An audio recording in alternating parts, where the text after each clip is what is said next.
Hello, hello. Greetings, welcome, hello.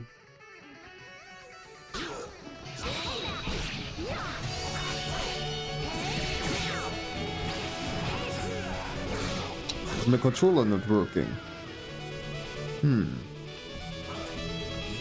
Well, it would have been good to check before I start streaming.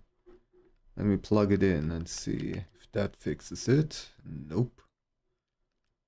The mapping? Yeah, there's no issue with that. Hello, B-Luck. Hello. I'm in dolphin mode. Alright, nothing happening here. Let me unplug and replug the dongle.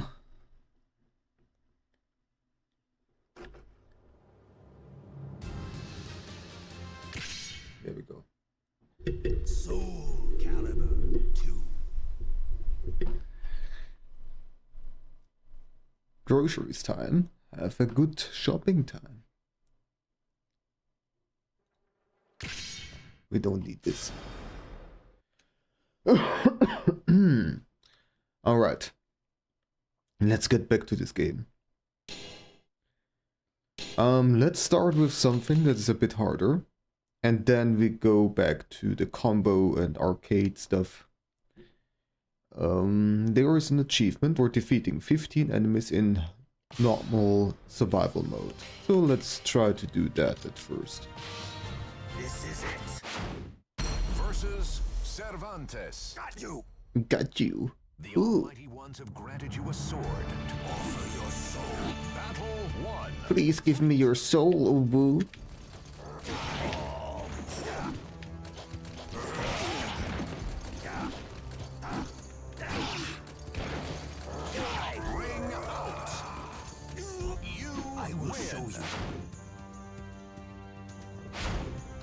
Battle 2. Yes, there's no other way. Sorry about that.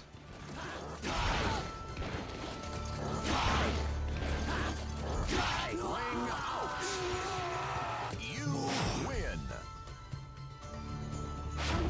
Battle 3. Fight. How dare you?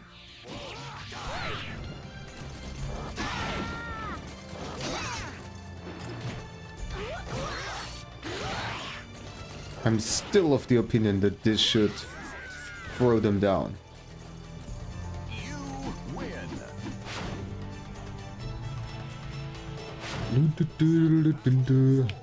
Fight.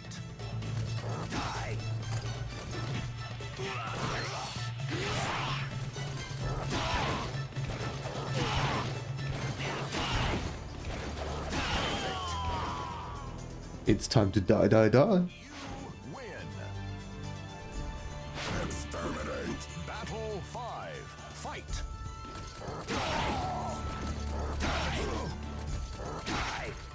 How dare?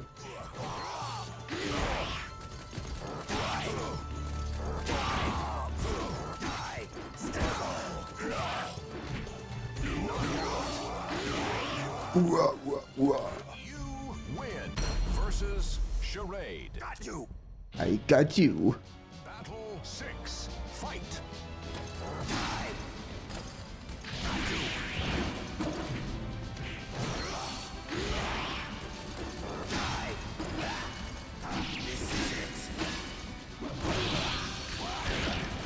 Okay.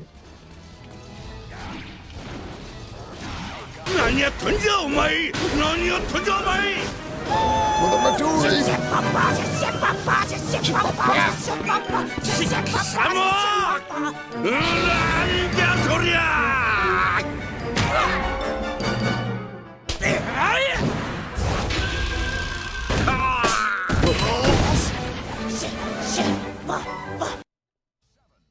It's Nichicho trade time. Let's go. Congratulations, Wisteria, on being the very first one to redeem both Chaos mode, well, not mode, but Chaos redeem, and Rainbow mode. Look at me rainbowing. Woo! And the first place goes to Vila. Out of all the firsts that you got today in Wisteria, that was unfortunately not the one. But congratulations on the second place.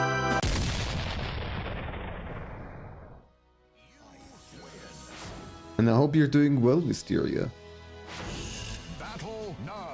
Fight.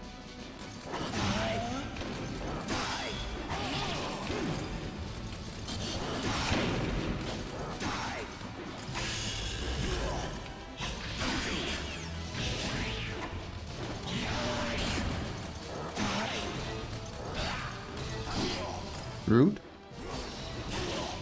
Rude?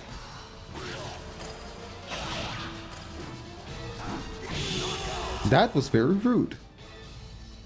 You lose.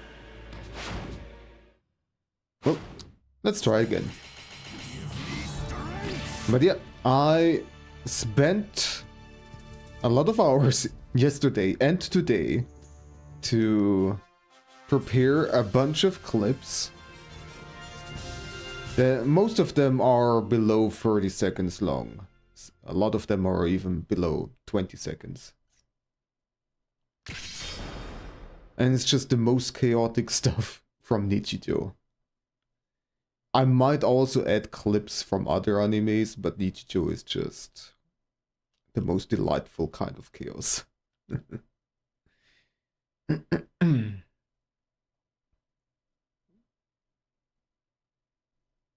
You first to be in second place. That is true. You are correct in that. This is it. Versus Ivy. Sword Battle 1. Fight. Oops, wrong button. Well, it's just the first enemy, that doesn't really matter. Wait for me. Battle 2. Fight.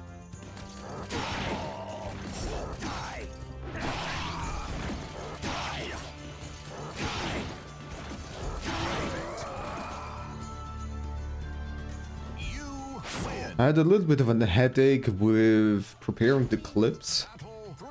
because what I need to do is individually add them one by one to the command in Mix It Up. And once I finish doing that, which took like over half an hour, it crashed. So yeah, I had to do everything again.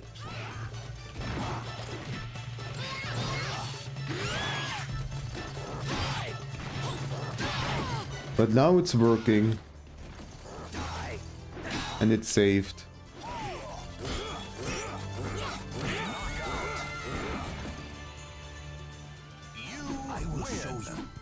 It can be fun. It can be fun, yes. It's not like I'm doing them also on a regular basis.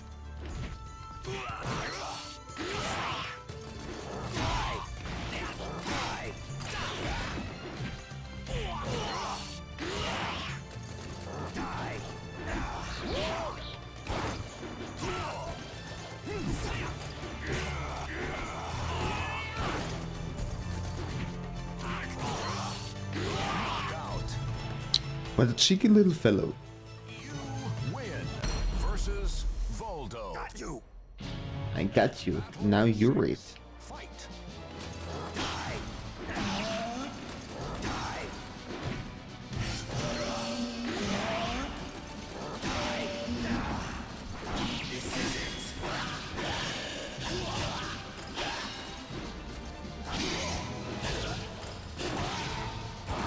Okay, Voldo, please.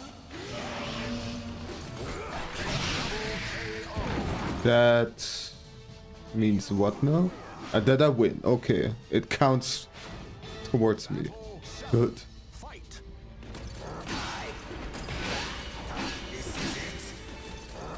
But I barely have any HP. That is not good. It is in fact the opposite of good.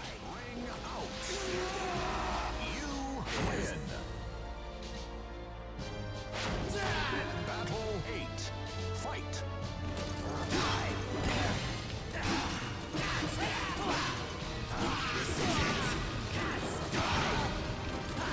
Cats! He's a big fan of cats!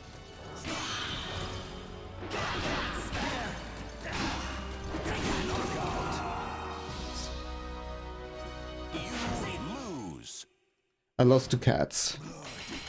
Darkness, come unto me.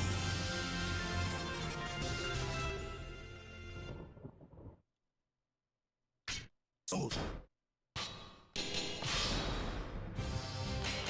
Let me try again. This is it. Versus Changhua. Fate conspired to arrange massacre. Battle. It's one chaotic way to lose, indeed.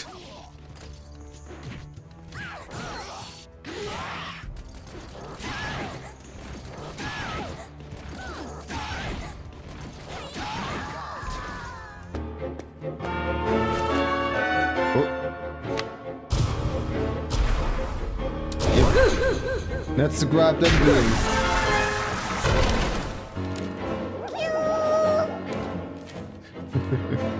How very fitting. I win. Battle 3. Fight.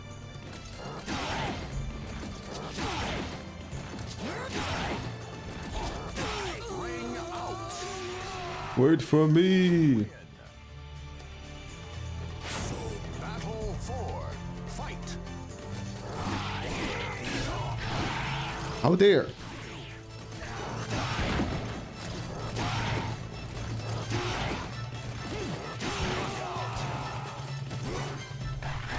You win.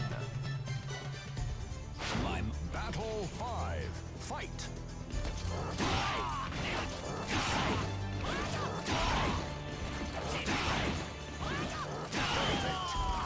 Very good. Win versus Yun Sung. Battle 6. Fight.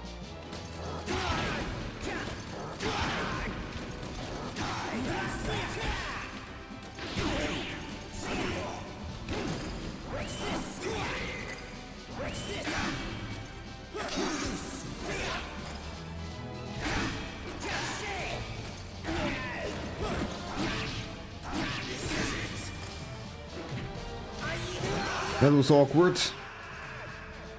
You win. Battle 7. Fight.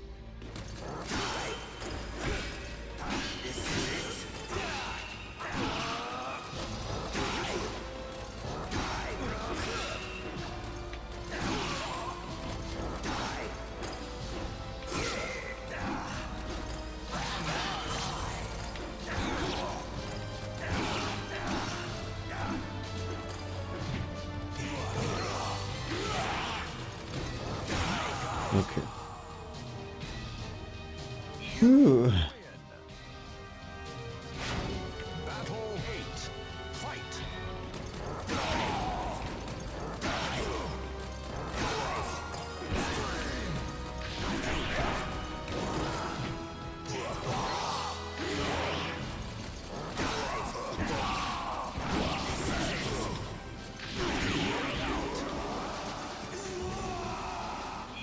You win. You have to jump after them. You know, it's a must. Fight.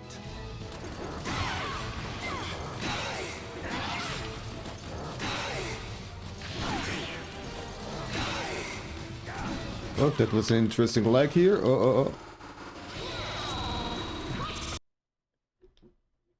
Okay. Probably it's the usual culprit, which is Windows. So let me see.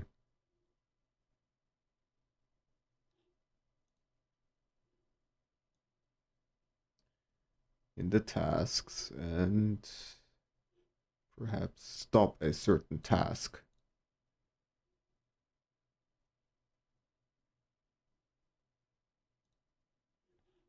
Okay, it's not. There's another task, however, which I do not recognize.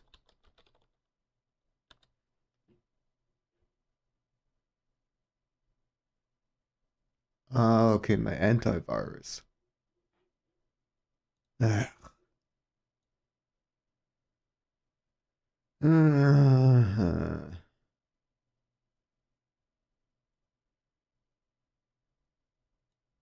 Well, okay. It shows a fantastic time to do whatever it just did.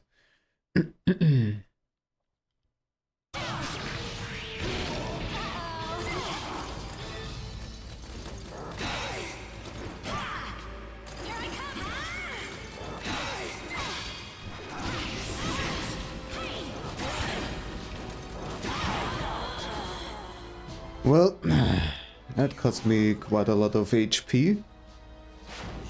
Battle 10. Fight. Of course, Voldo is not behaving.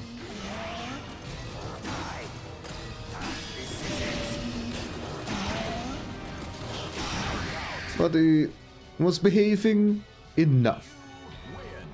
Versus Talim. Got you. Battle 11. Fight.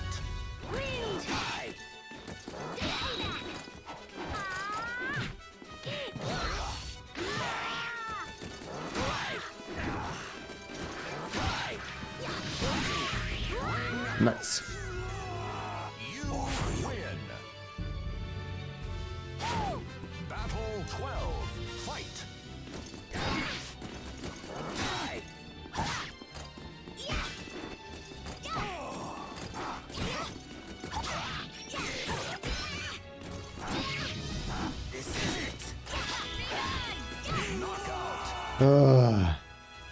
Well, it's Taki Lose.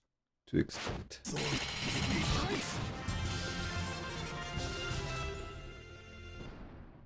At least that was the record for today.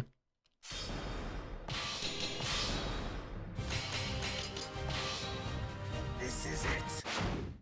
Versus Cervantes. Battle 1. Fight. Not enough.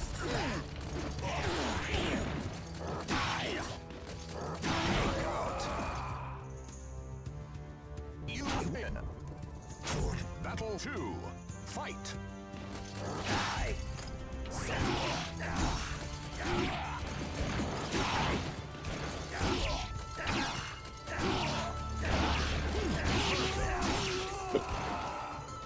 You win. Battle 3. Fight.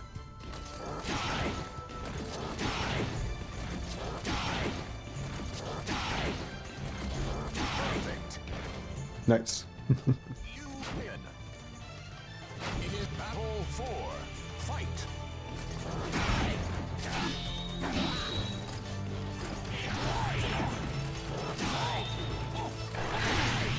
Nope. Denied. You win. Battle 5. Fight.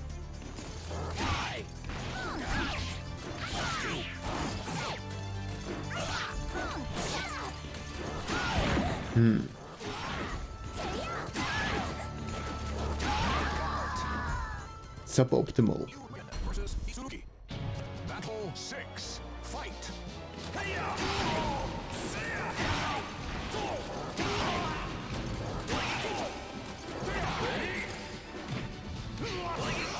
Knockout. You win. Battle 7. Fight.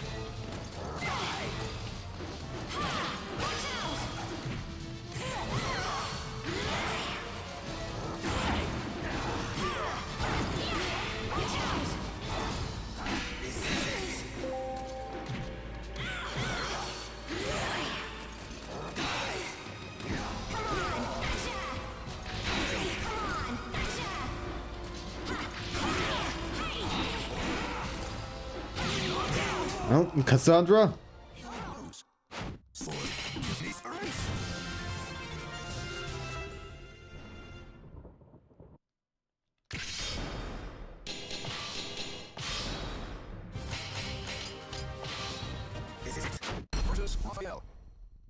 Battle 1.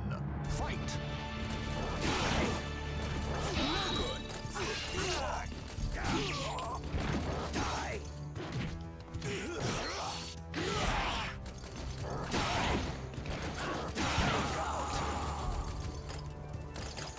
You win! Battle 2. Fight!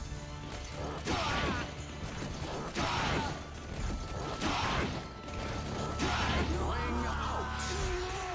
You win! Battle 3. Fight!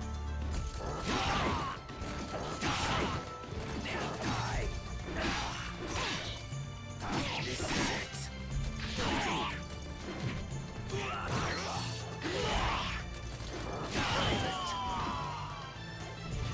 You win! Battle 4. Fight!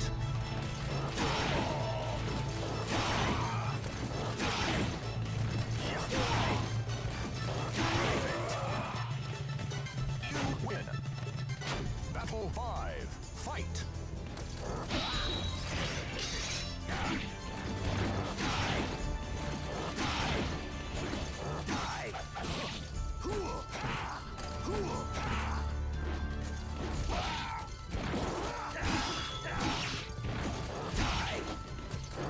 Knockout! You win versus Sucky. Battle 6. Fight!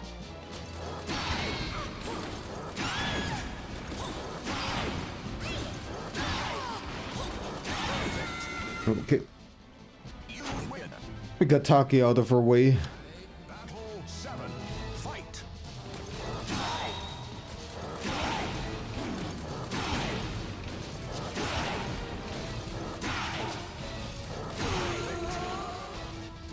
You win! Battle 8. Fight!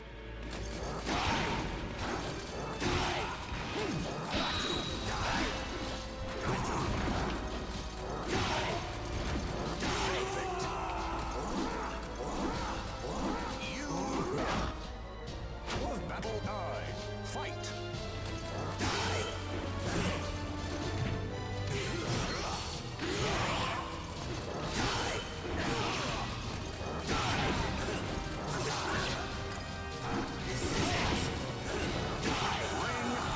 Wait for me! Win! Battle 10. Fight!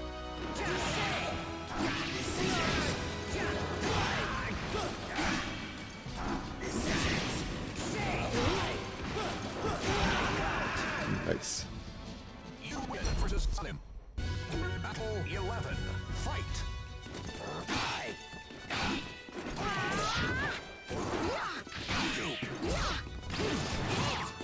Jesus fucking Christ.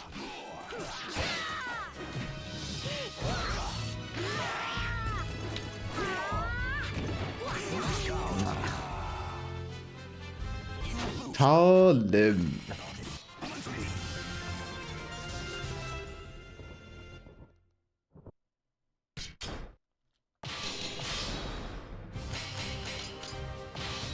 This is it.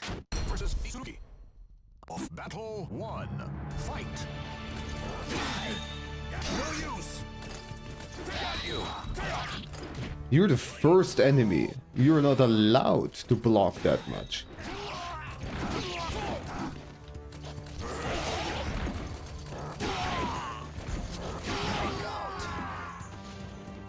You win!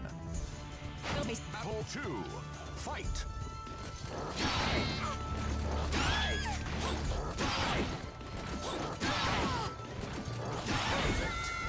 Good that we get Taki this early on. You win! Battle 3. Fight!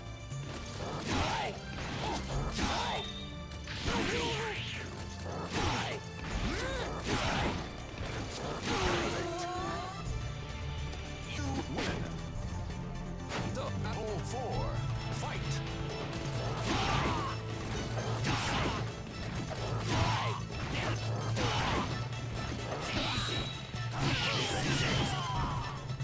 You win!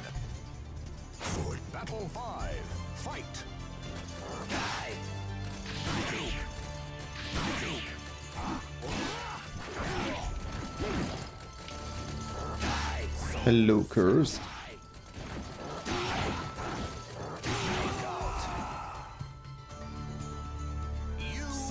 Two blonde twinks fighting for top. Versus Ivy. Got you. And got you. Battle 6. Fight.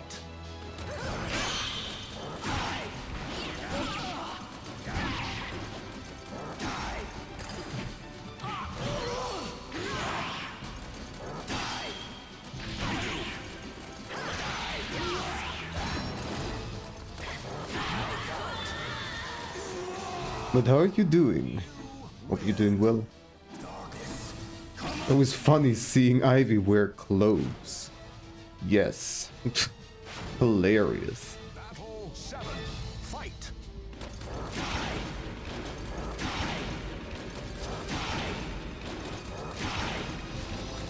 Knockout. You win. Battle 8. Fight.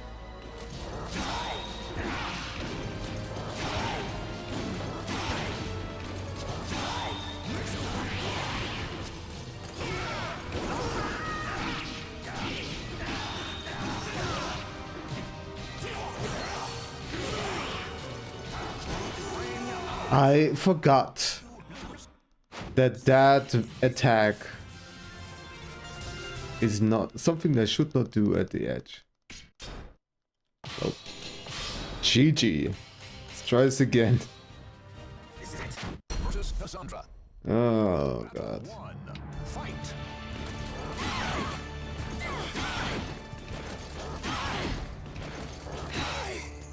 Me and my hubris. You win. Battle 2. Gotta do it myself, yes. Because nobody else is defeating me, clearly. Hmm.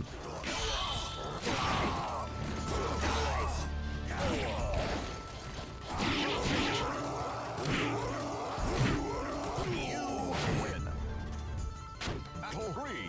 Fight.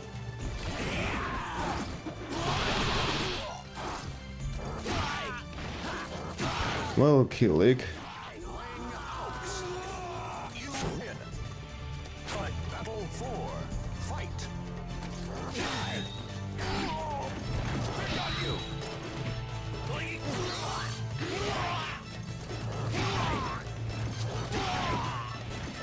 Knockout. You win. You are correct. Battle 5. Fight.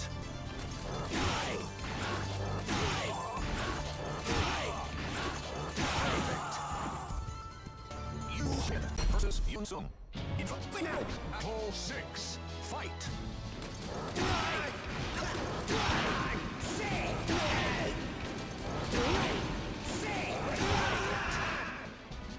Okay. Win. Battle 7. Fight.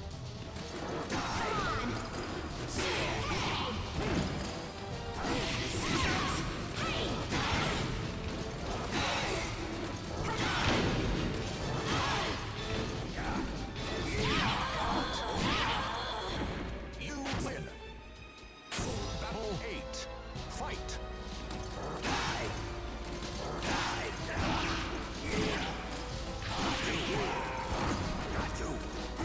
What was that move?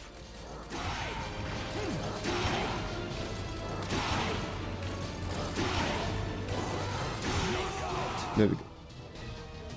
Took a lot of damage though. That's not great. And Taki, ugh. Yep, yeah, Taki. Being Taki.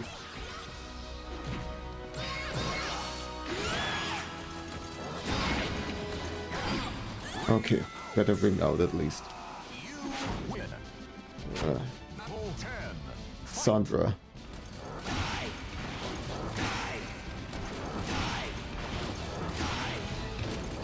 Knockout. Okay, got lucky. You win. Versus Voldo. Battle And Voldo. Fight. How did I miss? Okay, got lucky again. You win. Battle 12. Fight. Don't lag, please.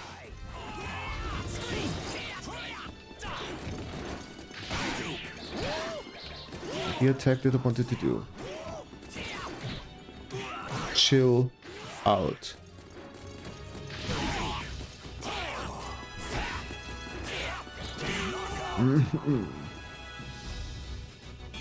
Yeah, it's about right here. Once you get over the 10 mark, it's getting really complicated.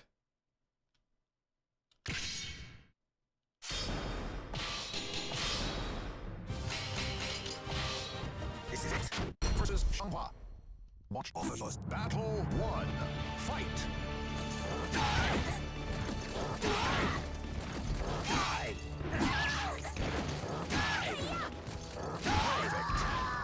Okay. You win. Battle 2. Fight.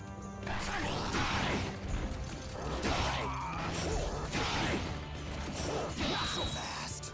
This is it. You win. Battle 3. Fight.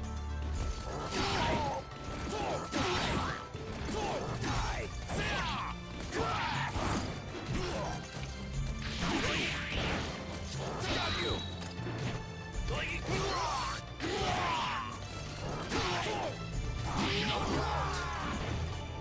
You win.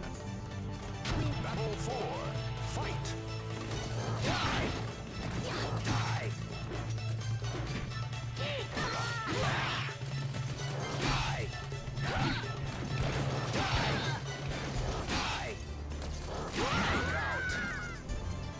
You win. It's the Battle 5. Fight.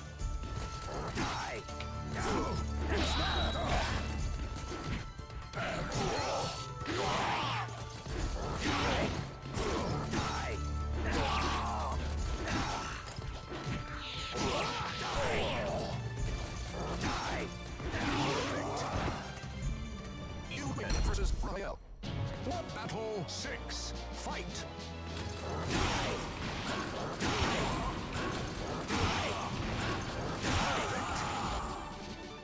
You win. Battle 7. Fight.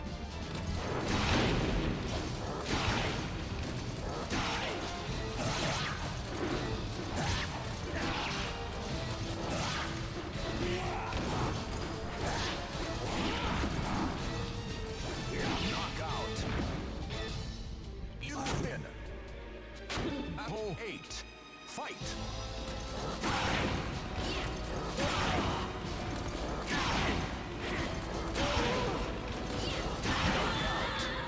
Have you behaved? Win. That's good. Battle 9. Fight.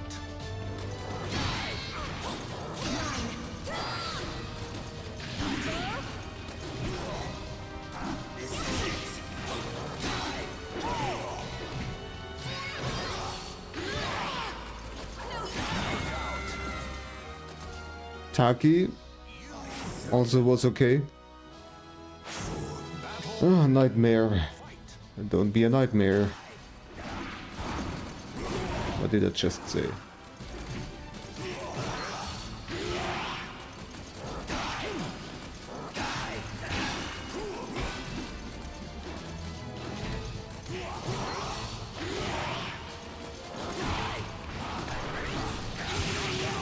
It's not the move that I wanted to do, but it worked out.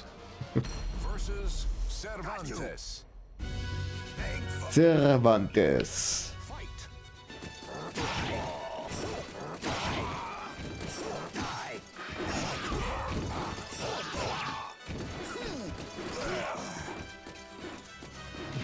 Stop ducking.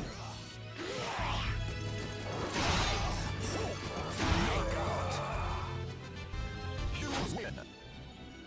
Battle 12. Fight.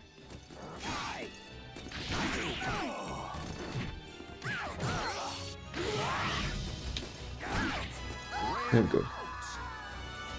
You win. New record. Battle 13. Fight.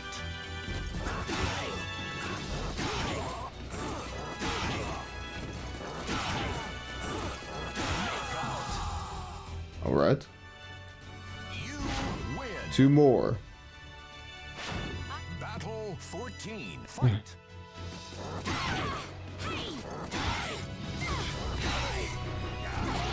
Shit.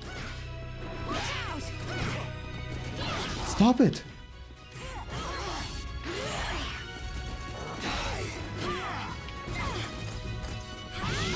Damn it. Yep. But at least a new record. Not that it does anything for me. I still would like to just get 15 and be done with it, but, well, at least it's reassuring that I'm getting further. This is it.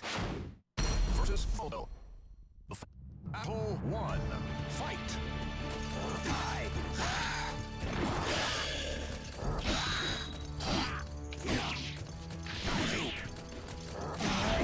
This is a mess.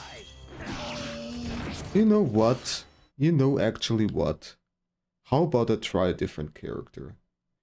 I wanna try it with Sophia.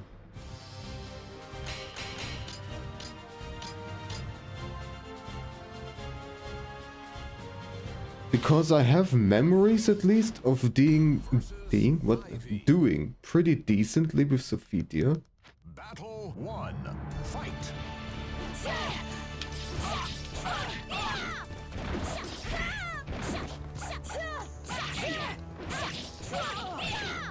Ring out.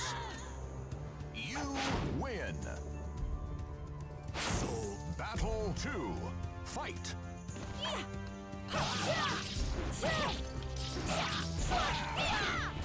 Ring out. This move is also pretty good for getting ring outs. Battle 3. Fight.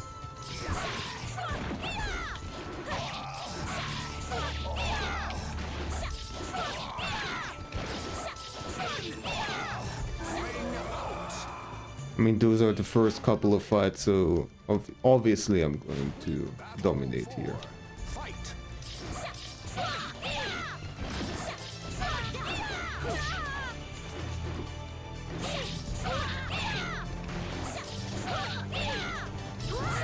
It's especially important that the second hit connects and sends them flying.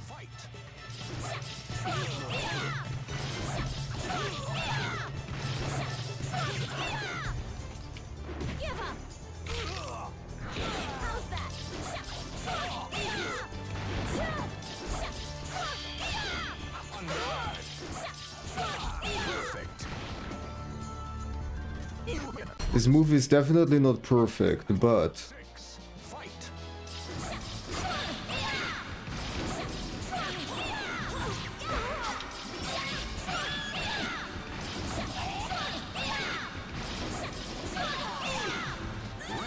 the nice thing is, during the combo I duck at one point, so I have a little bit better defense. It attacks both high and low. It sends the enemy flying.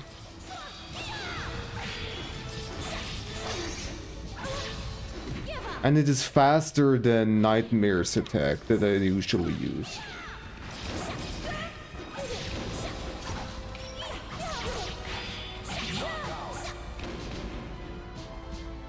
You win.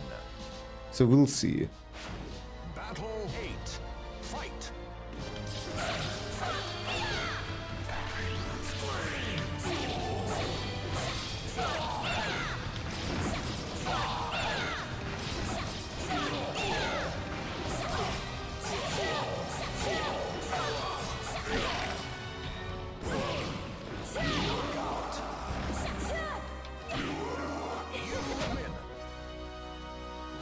Battle 9.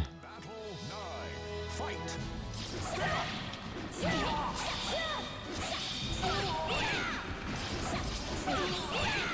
Go. Nice. You win. Battle 10. Fight.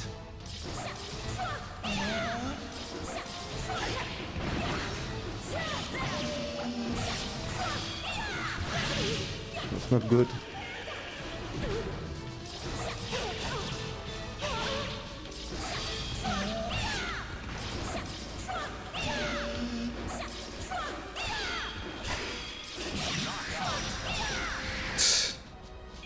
Alright, I barely have any HP left. This is probably not gonna work out.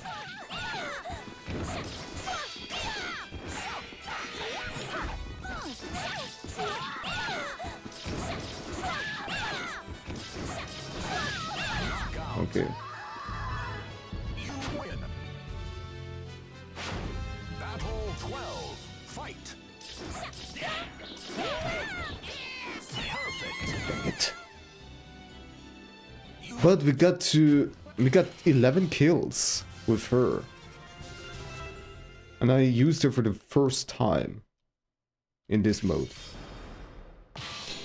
So, yeah, maybe she's actually better for this. Battle 1. Fight.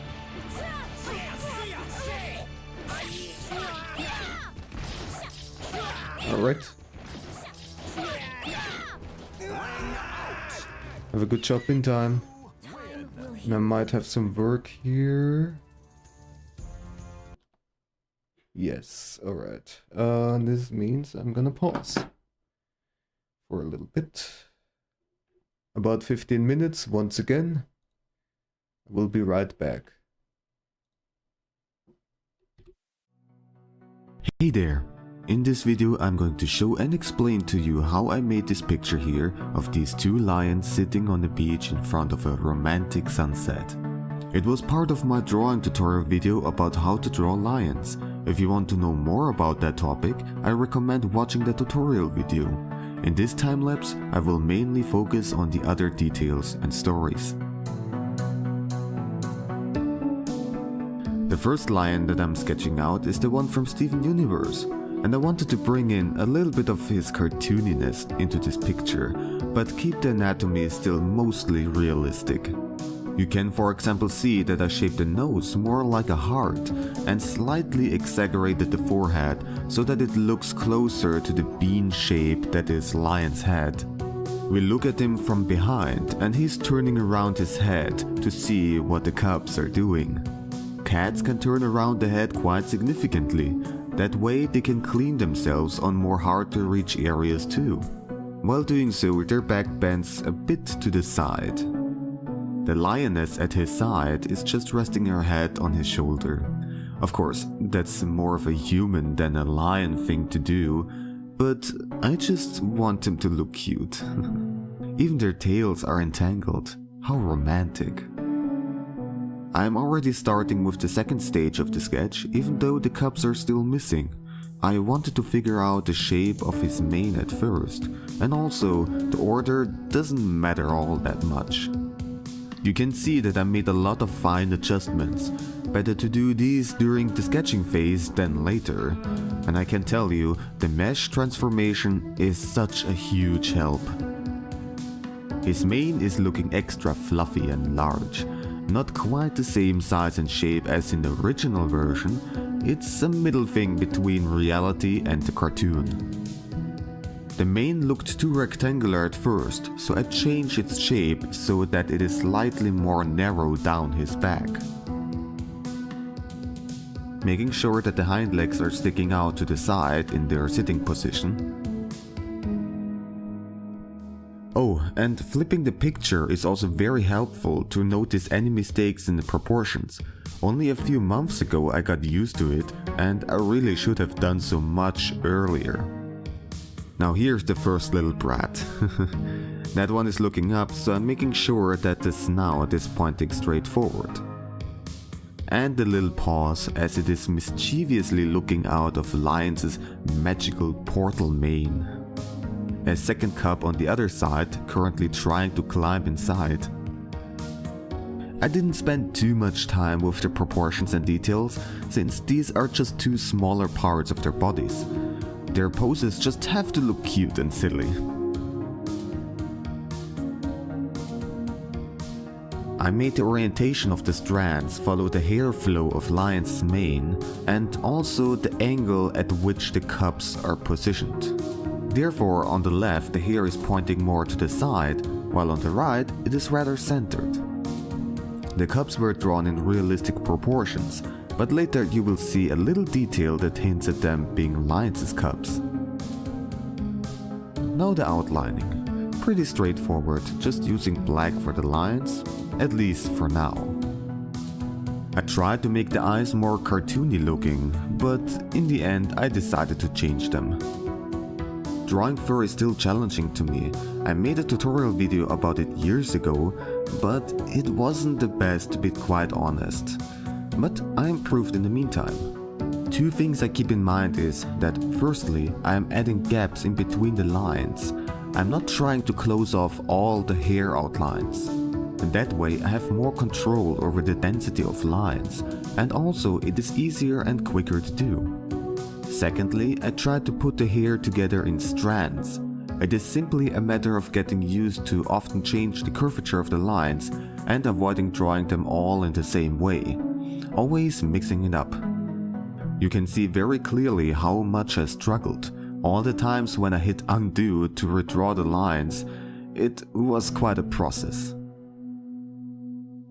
To add to the fluffy feeling of his mane, I made sure to make the tips of the hair strands very curved, almost curly.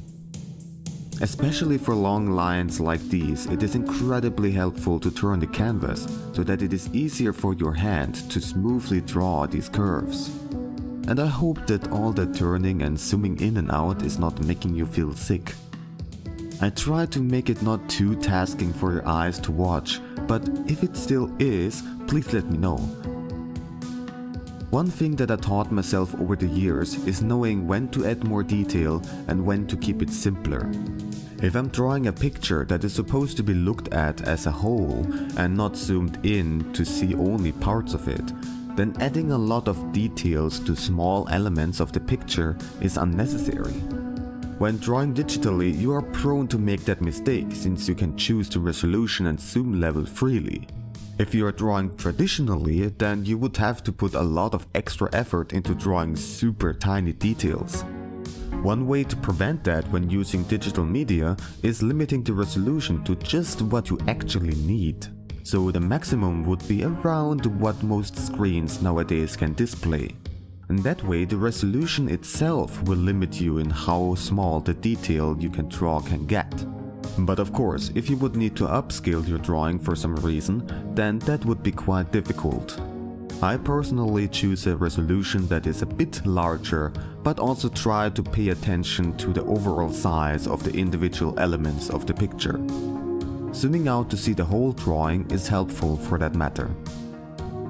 Well, let's get back to the actual drawing here. Here and there I added a few small strokes to add extra emphasis on the shape of their body, for example along their spines. In order to indicate the muscle structure of their bodies, I drew the lines a bit bumpier. I didn't worry all too much about making it 100% anatomically correct, just has to look believable. The parts that are in the background I simply hatched out and don't really add that much more attention to them. Some laziness is allowed. Now I'm getting to the coloring. The first step for the technique that I'm using is to brighten up the lines to a medium gray and set their layer to multiply. And that way the lines pick up any color that is underneath them and makes it darker. This is a neat way to make the lines colored without coloring them by hand. But the problem is that I have to make sure that the colors don't just fill out the areas between the lines, but also directly underneath them. You can see me painting in this monochrome blue color. This will be the base layer, and all the actual colors will be on top of that layer. It's just a simple way to make sure that I stay inside the outlines. There are several ways to paint that base layer. I chose the most straightforward way, which is painting it by hand. Probably not the most efficient way. I'm still experimenting a bunch with that method. So in the future you might see me using a different approach. After I'm done with the base layer, I simply change it to white. The first color didn't really matter. I just needed a color that is high enough in contrast so that I'm able to see if I'm painting out everything properly. And then I proceed by separating the cubs and the mane from the base color layer by giving them extra base color layers. At this point, I'm still not using the actual colors, but only some that are still high in contrast. I am paying close attention to which lines belong to which colors. For example, here I only paint in the area under those lines that actually belong to the main. Other lines, like the ones for his face, are omitted. And now I finally use the actual palette for the base colors.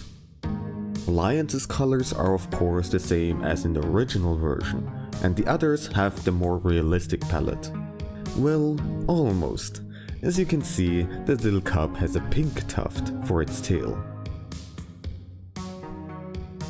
Moving on to the shading, I actually could have done this right after I was done with the first base layer. The order doesn't matter all that much. I deactivated the colors and only paint on white, because this way I can properly distinguish the brightness values and focus on the contrasts. This is also a method that I learned not that long ago. At the same time, I'm using a brush that is capable of color mixing, and its density is fairly low, while the color I chose is very dark. This way I can adjust the values by smudging and pulling the already existing paint on the layer. At first I paint in the shades very roughly, and then progressively add more and more detail. You can also see that I don't just use grey, but colored shades. It is just a simple way to make your painting more colorful and therefore more interesting. The outermost areas and the area around the cubs still stays relatively bright, since these areas are going to be illuminated. For a lighting scenario like this sunset here, you have to use a very strong contrast. I can also use the shading stage to add more detail to the long hair strands. Also, I'm making sure that the light from the portals in Lions' mane is also reflected off the cubs and lion themselves. I used shading to give their bodies more detail too. It is very useful to add indications of bones and muscles underneath their skin. Lions have very short fur, so this kind of structure is very well visible. In general, I really like that kind of brush that I'm using, because it gives the picture a very paintery kind of look. You can see all of these strokes and smudges similar to traditional paint. It adds a neat texture in my opinion.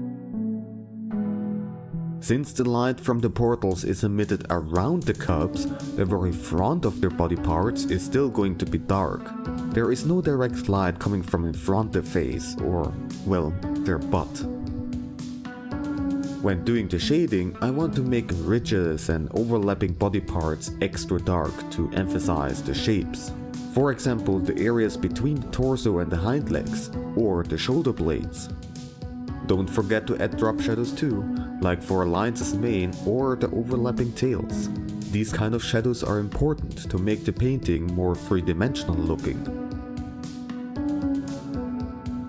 When I'm done with the shading, I reactivate the colors again and adjust the color of the shades.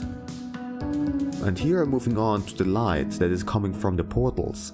I wanted to make it really bright, so that it kind of looks like the cubs are engulfed by the light. I established a gradient of light around the portals. The light doesn't reach out that far though. Adding a couple of extra details, like the little reflections in the eyes, the nose or the hair. Using this light, I can make the mane appear very silky and soft. By the way, the layer for the light is set to glow dodge. It's very useful for creating shiny and glowing looking effects, as the name suggests. I just have to make sure that I use a brush with very low density, since the glows get quite intense very quickly. The light layer is clipped above all the other layers, even the layer for the lines. This way I can create this glowing look around them, especially for the tips of his hair. Here a short interruption, because I noticed I haven't finished the paint job on the cubs and lioness yet. And I even forgot about the whiskers. This happens so often to me, but they are so essential for their cat look. Okay, I'm moving on to the background. I simply got the color palette by picking out the colors from a photograph. So I have strongly saturated oranges and yellows, which become more and more desaturated for the shades and the parts of the sky that are further away from the sunset. Just splashing on some paint at first and smudging it all together to establish the general composition. Adding the drop shadows of these two, which get less and less sharp as the distance increases. I didn't pay too much attention to the shape of the drop shadows since the sand is going to be very bumpy and therefore distort the shape anyways. Dimmed down the background colors a bit and then moved on to adding more detail. I have to say that I previously did not have much experience in drawing beach scenes. I didn't know much about how to draw sea waves or sand. So you are going to see me trying to figure out how to make it look right. I added an orange color layer over the lines set at multiply and low opacity. The sand was quite challenging to me because of the bumpy texture of it. I had to make sure that I added extra dark shadows right underneath the lines' tails and behinds. And I added some paw prints in the sand. That was especially hard to figure out. They required their own shading and highlighting, and some of them were overlapping. Also, getting the perspective right was important too. When I did the shades of the sand bumps, I made sure that they got progressively smaller the further away they were from the weir. And the frontmost part of the beach had no sand bumps, because the waves wash over it. Let me also talk about the water. To make it more interesting looking, I added a bit of extra color to it. You can especially see some purple in there. The waves I simply illustrated as bright, narrow, shaky lines, and they needed a lot of sparkles, of course. On the beach you can see the soft waves coming in. At the very edges there is this blurry looking foam from the last wave that rolled over the sand. The sunset reflections on the water were painted actually much wider than they normally would be, but I wanted to have this beautiful light surrounding the lions. It makes everything look even shinier. Added some textures as multiply layers to the painting and for the sand in particular. Using these seamless textures is an easy way to improve a digital painting. It is just important that these textures are very faint. Can't have enough sparkles, so I added some around the cups, on top of the waves, and also the sand bumps to indicate the grains of sand particles sparkling in the sun. The tails were bothering me a lot in particular, because they kept on looking out of place in the middle of the dark drop shadow. So I really had to darken them up and adjusted sand textures underneath them.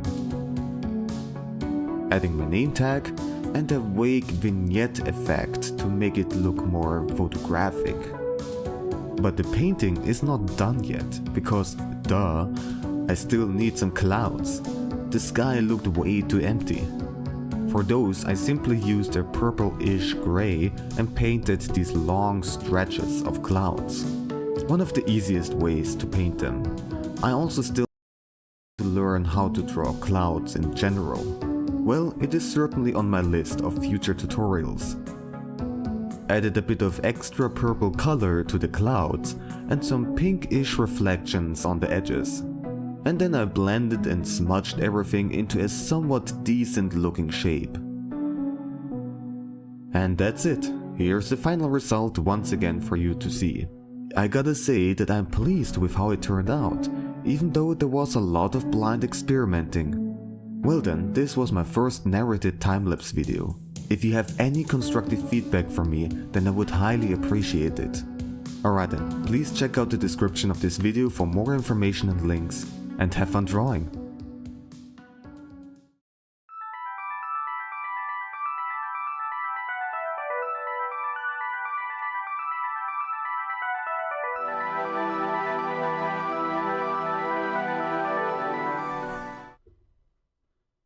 Alright, done. Let's continue.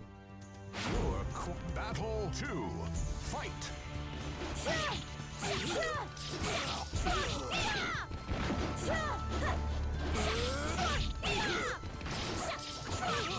Perfect. You win. Battle 3. Fight.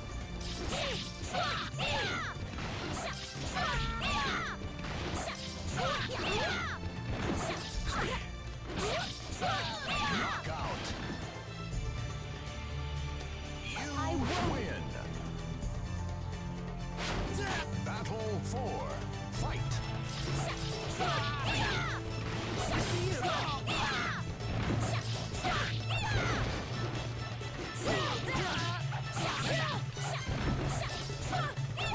Uh-oh.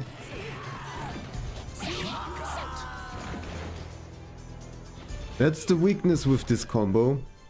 If I'm facing the wrong way, I still keep on going the wrong way and I cannot interrupt it. Like here just now.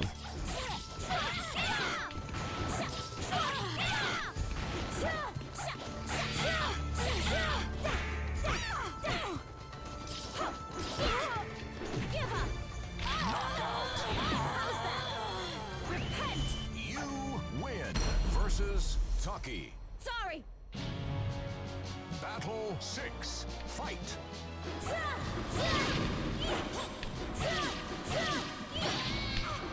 Oh, I'm pressing the wrong button. I was wondering, like, why am I not doing the combo? You're doing a vertical attack, you dum-dum. Battle 7. Fight.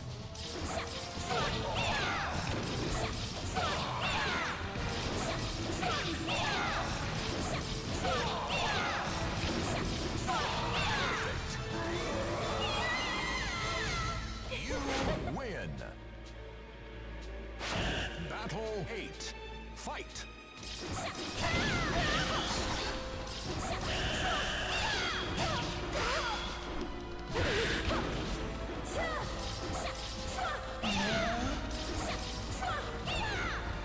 I think Voldo is able to do some kind of move that dodges an attack.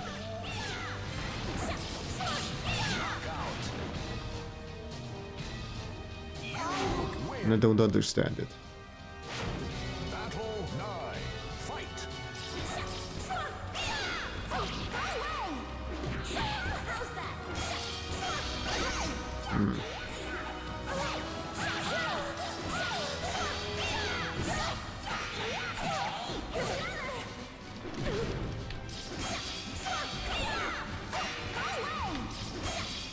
No, I won't go away. You go away. Ah. And so's the thing. The harder they get, the easier it is gonna be for them to block my combo. They'll manage to do the high and low blocks. And when they successfully blocked everything, I am wide open. Battle 1. Fight.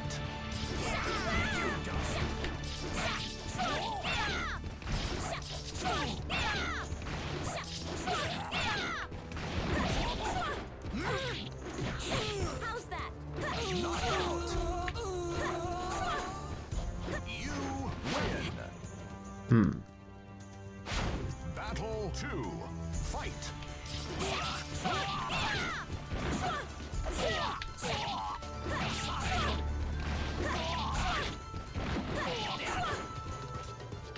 Give up. I might have a different idea. You can do only the second and third attack if I change the direction a little bit. So once they get hit, I might just do this.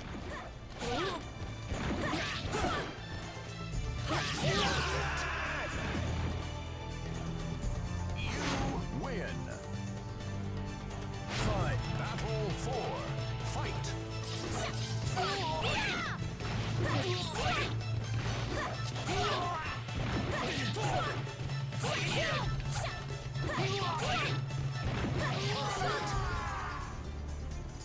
We'll see how it's how this is gonna go. Fight.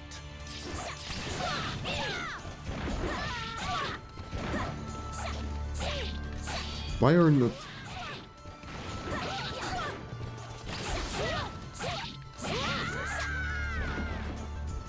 You win versus Estroth. Battle 6. Fight.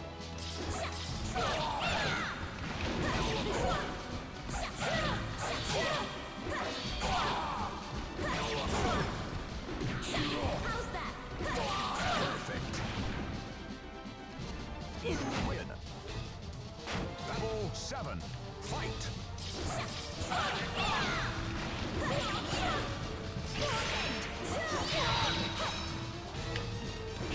I want to be close range with her.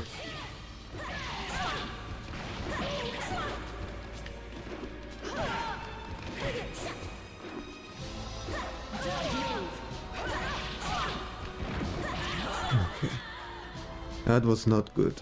Win. Battle 8. Fight.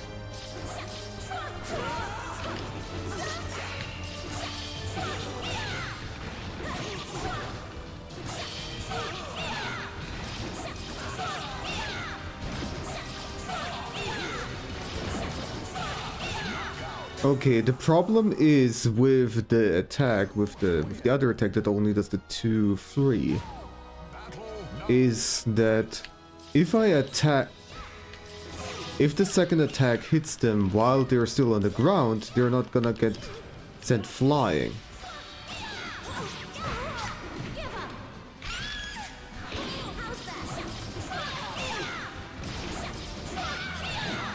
So doing the full combo gives me a little bit of a delay with the first attack, so that it can still stand up.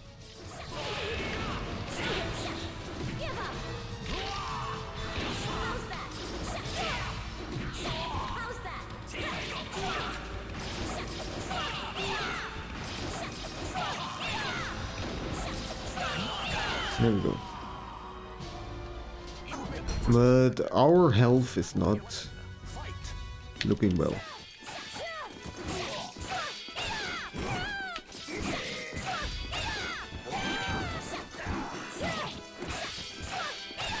Shit. Blocking's way too much.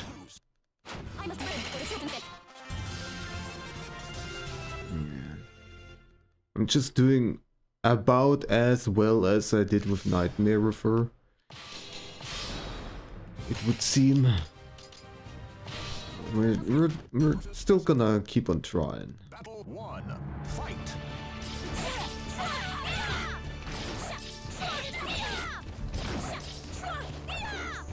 If only there were a way to stop the combo.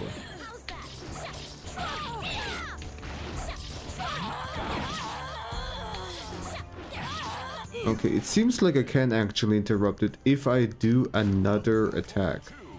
Fight.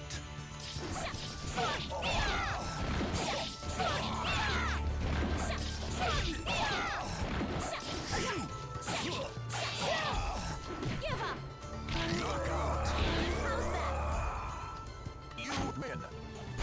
Battle 3. Fight.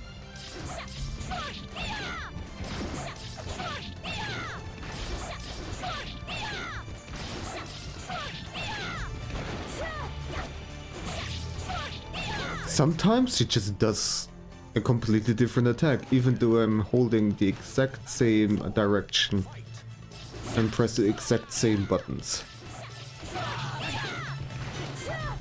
Like, there! Why? Why did she do that just now? I do not understand.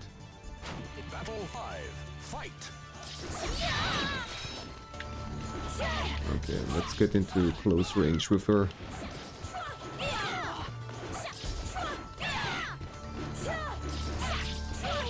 Knockout.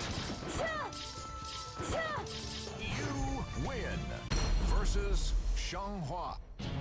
Battle 6. Fight.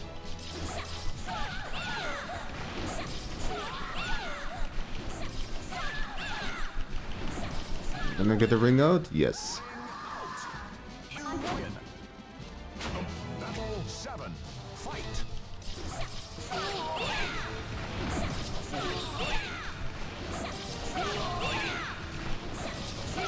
Ring out for you too? Nice. You win. Battle 8. Fight.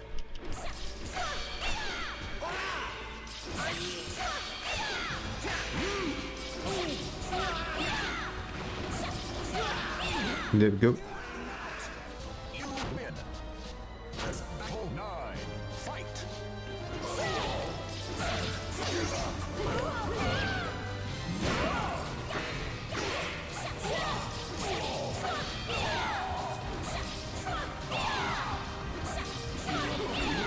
There we go. You win. Battle 10. Fight.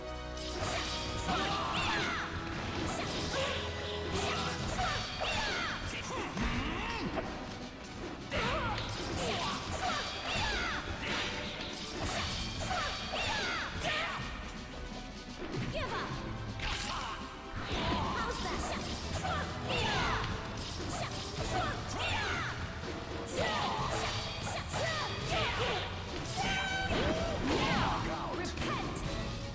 Repent! You win versus Kilik. Repent! Battle 11. Fight.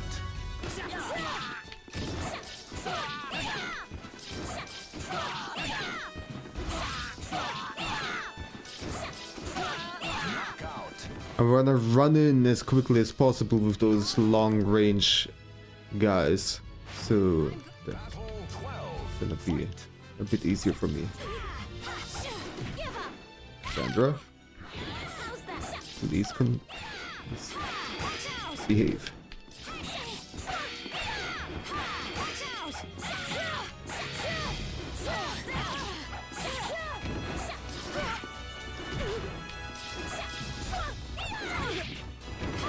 Watch out!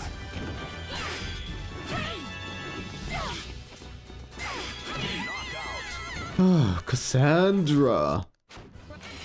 And I had so much health too.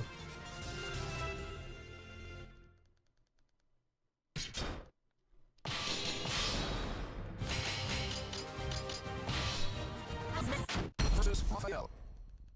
Battle 1. Fight. Oh dear. How's that?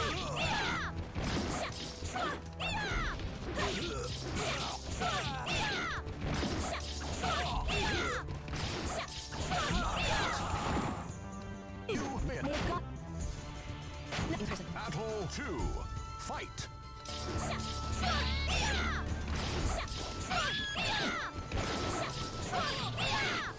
Ring out. You win. Battle 3. Fight.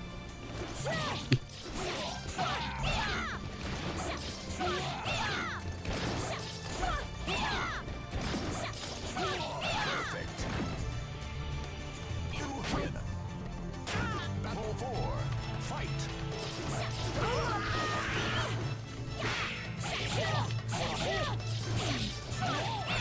Goodbye. Ring out. You win. Battle 5. Fight.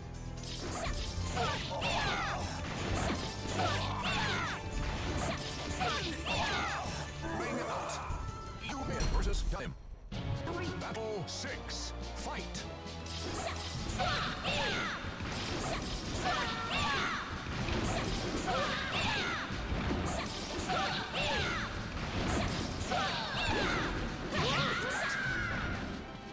You win. Battle 7. Fight.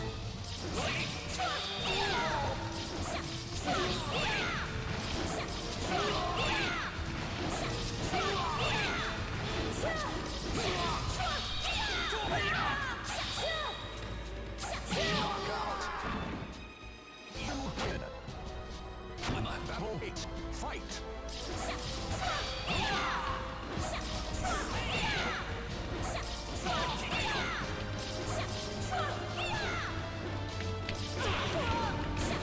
Give up! How's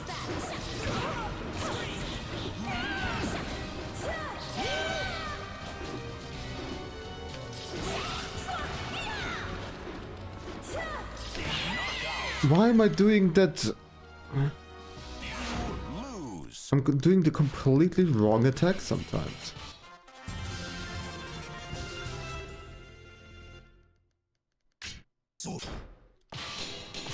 I have no idea why.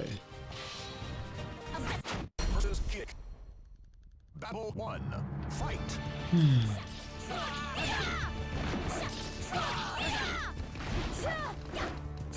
Why are you doing this?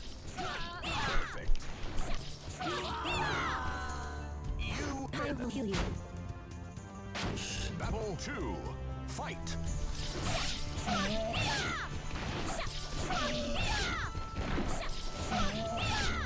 Bring out. You win. Battle 3. Fight.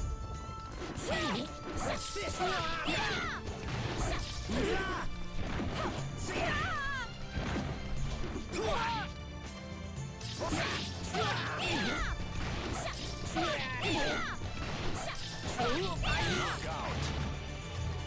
You win. Battle 4. Fight.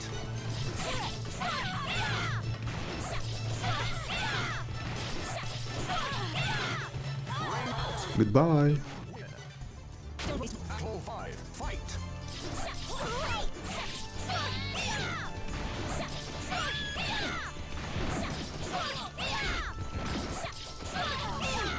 Bring out. You win. Versus Matty. Battle 6. Fight. Now! Give up! How's that?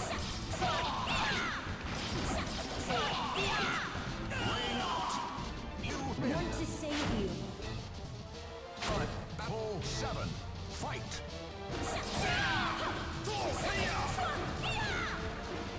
Give up! How's that?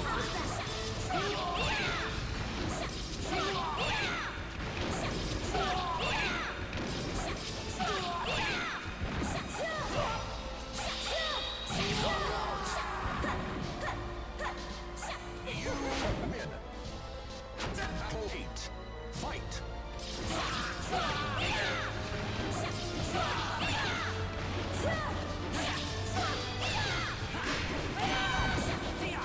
Give up! How's that? Knockout. You win. Battle 9. Fight.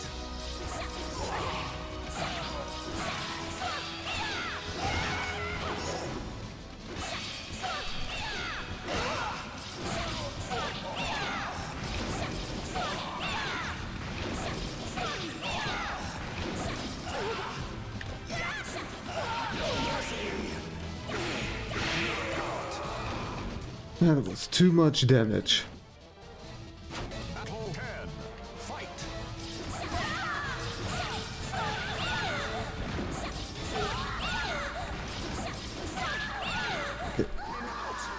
You win versus Yoshimitsu. Battle 11. Fight.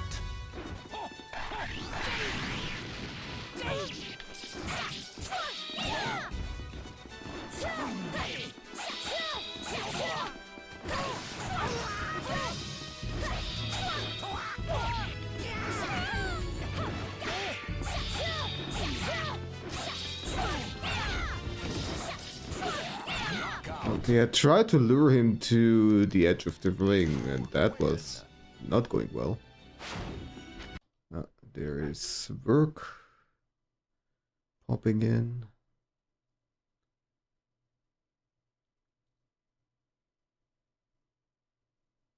Trying to get a slot right now.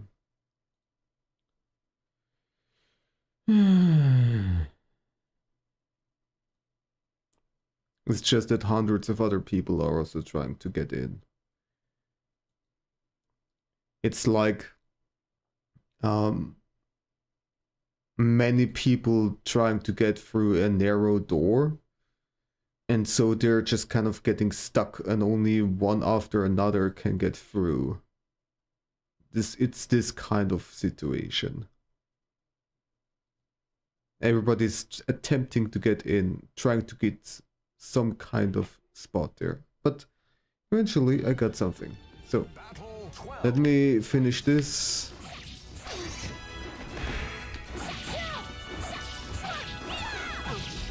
Knockout. Yep. And get killed, and so I start work. I will be back in 15 minutes.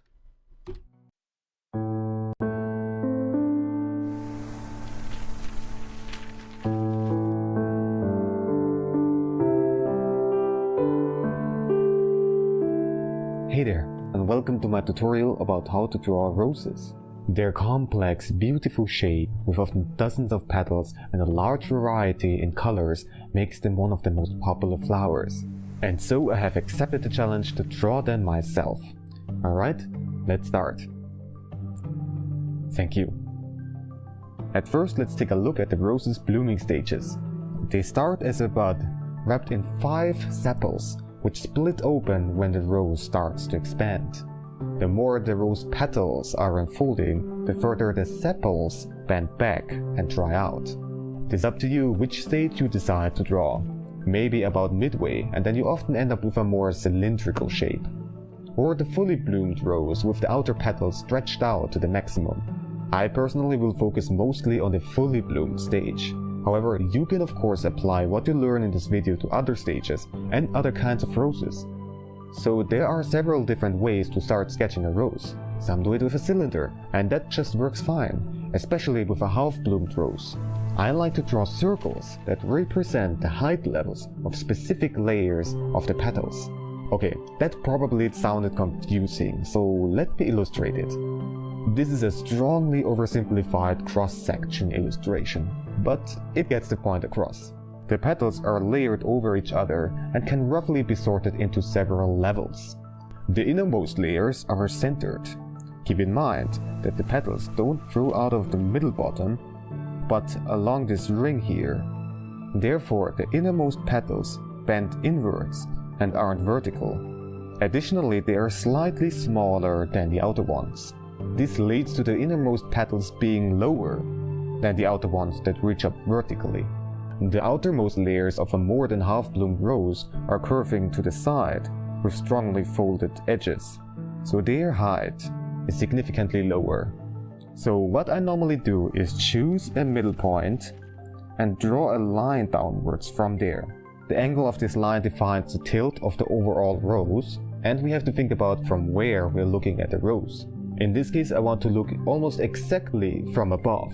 If we would have 100% a top view, then this line would just compress to a single point. If you would look at the rose directly from the side, then the line would be at its full length. And here I am adding some marks that are supposed to represent the different height levels of the petals. And with that, I'm going to draw some circles. These circles are of course also squished according to the perspective. So since we look at fairly, like almost from the top, this circle is just slightly squished. And here in the middle I'm also going to draw a small circle for the innermost petals. This circle here is for the petals that grow up perfectly horizontally and therefore are the highest. Then I make this circle bigger and have this point here as the middle point and draw another one of the same proportions like the one from before. And what we will normally have is this kind of shift. So here we have barely any gap, but down below here we do. I'm drawing these circles very sloppily, but it doesn't really matter because nature isn't perfect, so don't worry too much about it. And here another one, the same kind of way. And with that, you basically have the levels that I want. You can have as many in-between levels as you want, but I would recommend to you only one at maximum, because it doesn't help you that much. And if you're having troubles drawing these circles, there are tools that you can use, especially if you're drawing digitally, then you can just use the circle drawing tool and predefine the ratio. Let's finally start sketching out the actual rose. At first you have to make a decision of whether to start with the innermost or the outermost petal layers. Personally, I prefer to start with the center and work myself outwards, since I have an easier time to keep everything centered. and I highly recommend doing so if you draw a rose from top view, or close to that. But if your view angle is closer to side view, then it can be advantageous to start with the outer layers. In this video I'm going to show you both approaches. This one here will start from the middle. And so I'm just drawing these small curves here, very close to each other. And you can imagine some spiral shapes that overlap with each other, add some C curves, some S curves. It is completely up to you how you want to construct it. The center is very tightly packed, so you have a lot of petals very close to each other and overlapping. When you draw these petals, at first I'm just drawing the edges of them, and then later I will add the sides. And there you go, you see it is looking more three-dimensional now. When you add these sides, keep in mind what I told you about how the petals are curving. Here at the center, the innermost petals are curving inwards. Here they would be simply vertical, and then they curve further and further to the side. Do not shy away of bringing in some imperfections and asymmetry. As I said, nature isn't perfect, so you will make a more authentic looking rose by adding these things. So here and there you have a larger gap followed up with some smaller ones once again. Also go ahead and sketch out the darkest areas. It will make everything a bit less confusing. And as we get further to the outer layers, the edges of the petals will start to fold more and more. And you can draw these folds by having two kinds of lines. At first the inner line, which is smooth, and then you draw the actual edge, like here. You leave out a small gap, you don't close it, otherwise it will look too sharp. And then you just simply curve around. Draw this little line here, and the illusion is complete. Often these edges, these folds, are separated into several parts, like so. And that is because the petals aren't rectangles, but they have a round shape, like so. First of all, they're curving inwards at the sides, because they want to follow the round shape of the rose. And because of that, they cannot bend at a straight line like so over here, but instead they have to follow a curve. In order to distribute this kind of tension, they sometimes fold into several parts. It also has to do with the fact that the edge of these petals isn't perfect but often has some kinds of irregularities. Also, because of the round shape, they always curve downwards at the sides and don't just abruptly end. And as we get further and further to the outer layers, those folds will become larger and larger. When you progress down like so, do not make the mistake of repeating a pattern. Here I already have kind of like a zigzag pattern going on, and I want to break it now and not continue it even further until it would look unnatural. So instead of just continuing right along this line, I will just simply pull it over here. And so in total, I recommend you to just go crazy. The rules are more guidelines than actual rules. And I said it already often enough, but again, nature isn't perfect. And so add in some imperfections and added some asymmetry, some smaller gaps here and some larger over there. And yeah, as I said, go crazy. Let's speed things up because it will get too repetitive otherwise. I have a drawing already prepared beforehand. Alright, looking much better now. Drawing and talking at the same time is difficult. I try to not perfectly follow the guideline circles, otherwise the rose would look unnatural. Additionally, I've added sketches of the green stuff, you know, the stalk and the leaves. I won't focus too much on these because this video is mostly about the actual flower. Well, the stalk itself shouldn't be too thick. Also, in order to make it more interesting looking, don't draw it in just one straight line, let it curve. The rose might or might not have thorns, depending on the kind of rose. When you do, make sure to let the thorns curve upwards. At the spots where it branches out to the leaves, it grows some small protrusions. These ones here have a long form with pointed tips and jagged edges. When drawing the jags, don't make them too pointy. About 90 degrees is alright. Okay, let's switch to the finished version now.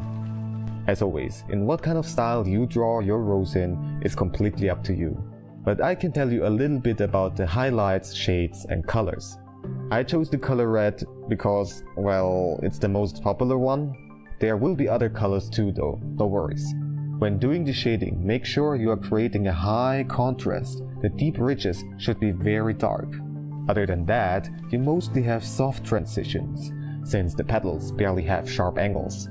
Add some reflected light too, especially on the edges of the center petals. Don't make the highlights too strong, however. The petal surface isn't that reflective. Alright, now on to the second drawing, which is going to be more from the side. So once again, I'm choosing my middle point and draw a line downwards. But this time, it's going to be much longer. Here the in-between point, the lowest point, and then way further below is going to be the bottom of the rose. In the previous drawing, we weren't able to see the bottom of the rose because it was blocked by the folded over petals. But in this case, we will be able to see it. The overall angle is not perfectly from the side, but slightly up, so we are still able to see the centermost petals. And I did that simply because I think the center of the rose looks very pretty. By the way, the distance between those marks isn't predefined. You can also have them at very different spots. And I'm drawing the circles once again, this time much more squished. Because, well, we are looking at it from the side. And so we have those narrow oval shapes like so. I'm trying to draw these circles fairly quick because we already have seen this part. And here at the bottom we simply copy the top circle right here. Like so. And we have this kind of cylinder. And then when we draw the petals, I'm going to start from the very bottom and curve up like this. This here is going to be the inner line once more, and then I simply add this edge here, curve around, and again leave a small gap in order to keep the roundness of these petals. And the bottom here shouldn't be too smooth like a bowl of some sorts, but add some imperfections over here too, and then curve around to the side.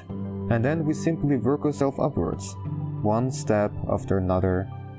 Here in this case I want to have the edges a bit rougher looking with sharp corners. Then I'm going to curve around here too, one step at a time. And this is simply how you would progress until you get to the very middle, and I'm going to speed up very quickly now. And in the middle you're going to spiral towards the center.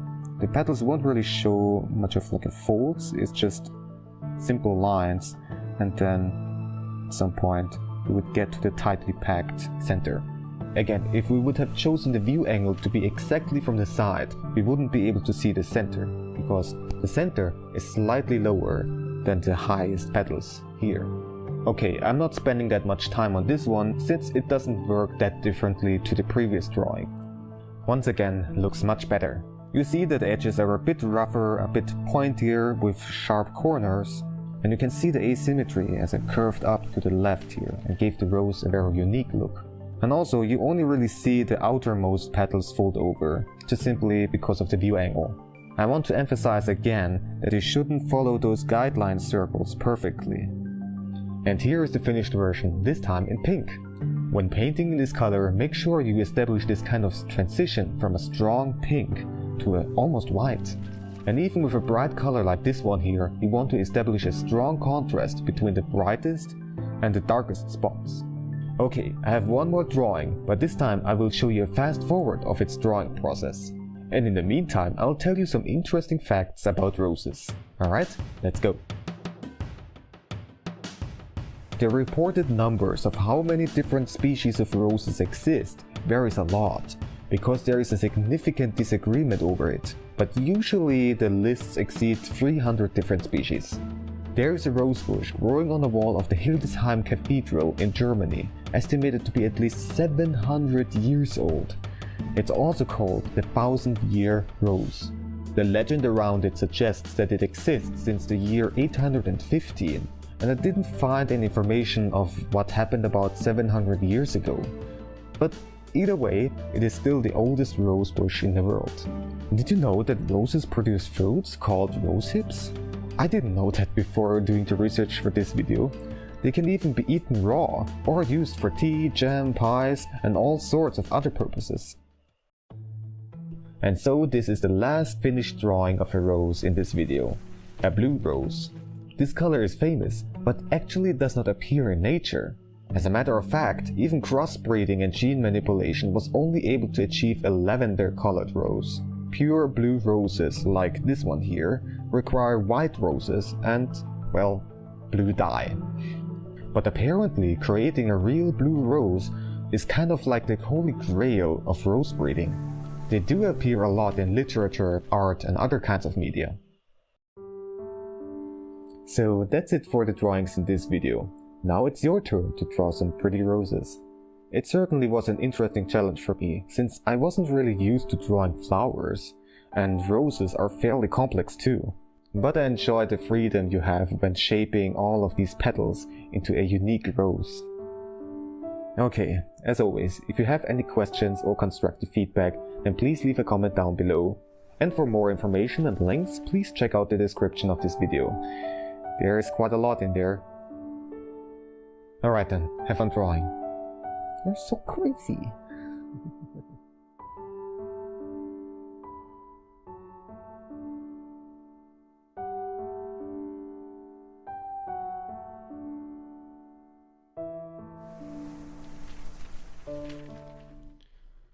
Alright. We just died. GG.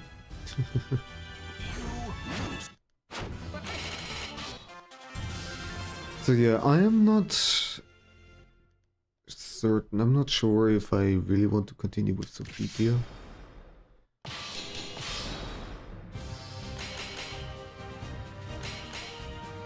Also because I have to spam the attack button so much, it is tiring for my thumb. Battle 1. More than this guy.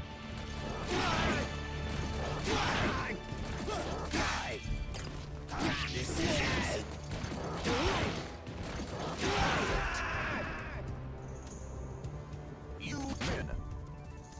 Battle 2. Fight. Sure, I cannot get ring outs as consistently with this guy.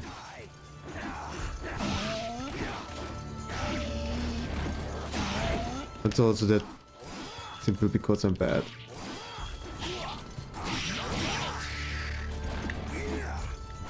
You win. Battle 3. Fight.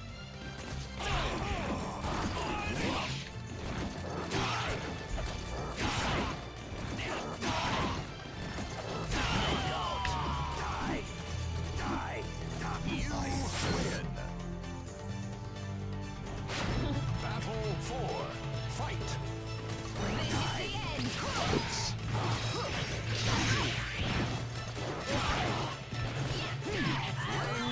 Good.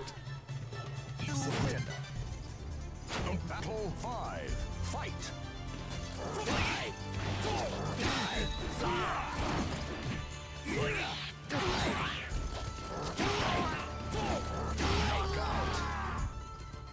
You win. Versus Raphael. Battle 6. Fight.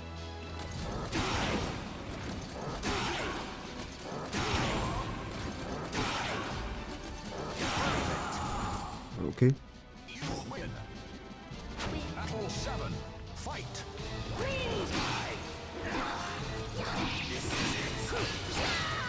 You win.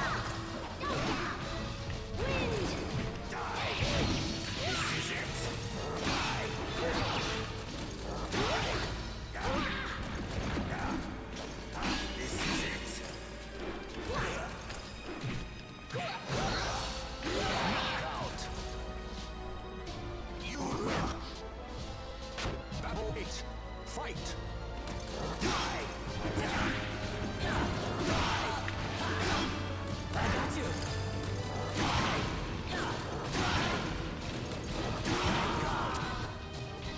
You win. Battle 9. Fight.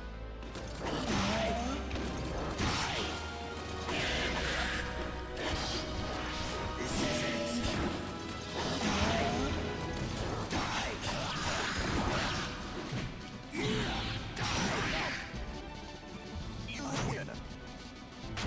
Battle 10. Fight. fight.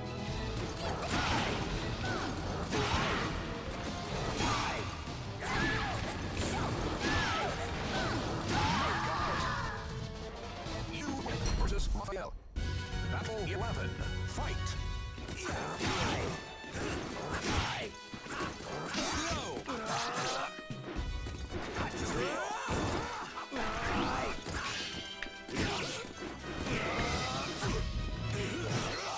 We just grab you. You win. Battle 12, fight.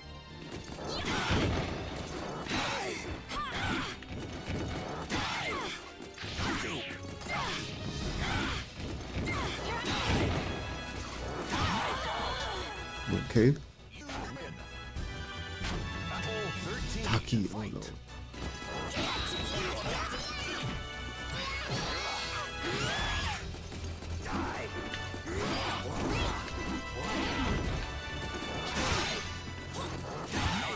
Okay. You win. Battle 14, fight.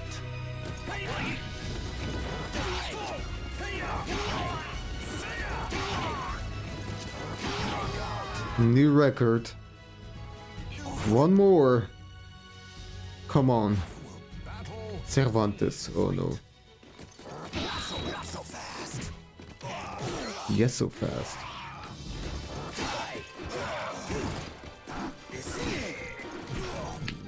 No.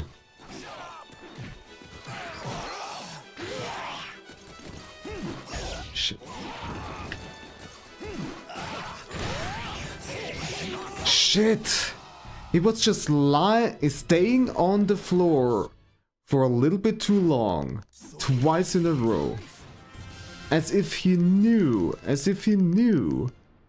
I would do the horizontal attack in order to get a ring out.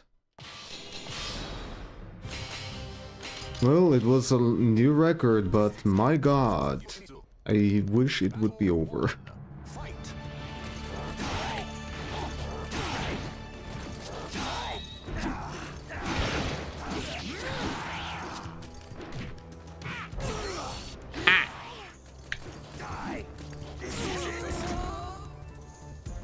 Here we go again.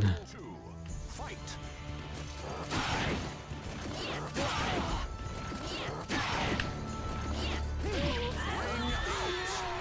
You win. Battle 3, fight.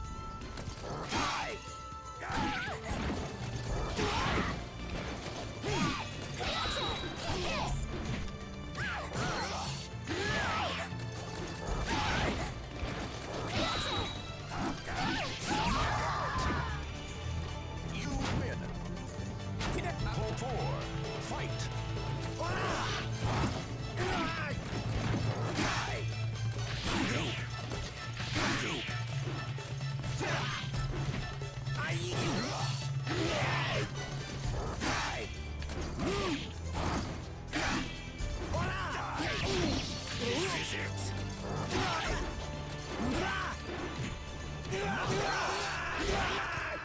You win. Battle 5, fight.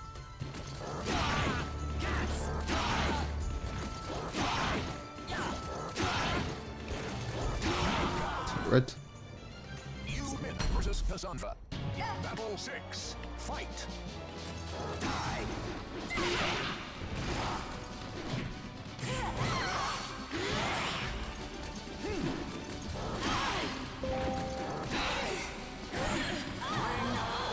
In a second. I'm getting notifications for tests and stuff to do. Gotta check them out.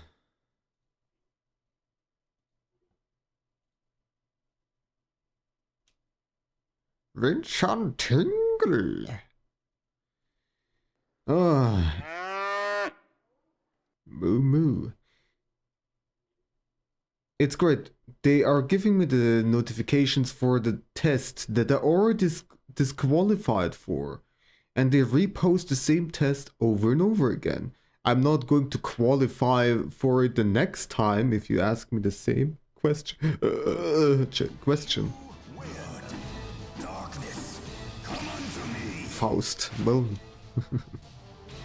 unfortunately it doesn't. But how are you doing, Vinsanti? Did you get some good food? Take a good break after your long stream?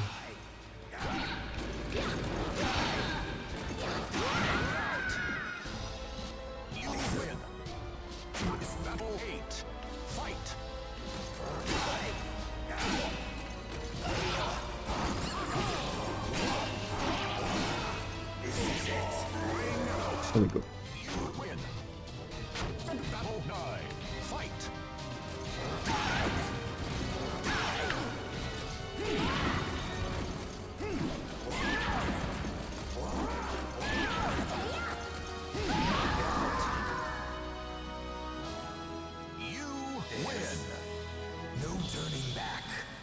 You didn't stand up at all during the 8 hours. You forgot. You need some kind of break redeem, some kind of break reminder to redeem. Vinsanti.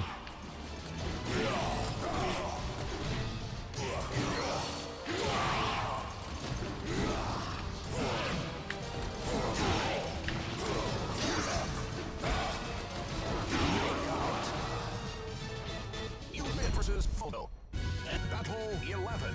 Fight.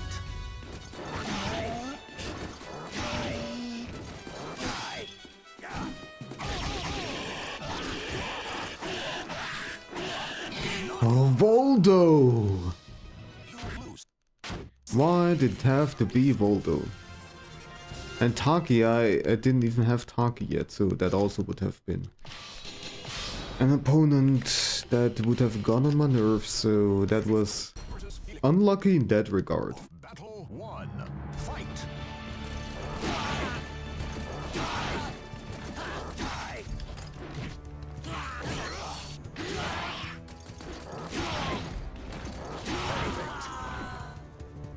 You win. Battle 2. Fight. Be what? Be what? Be die. Yes. Battle 3. Fight. Always sus of Voldo. Yes, that is the way to go. Be always sus of him.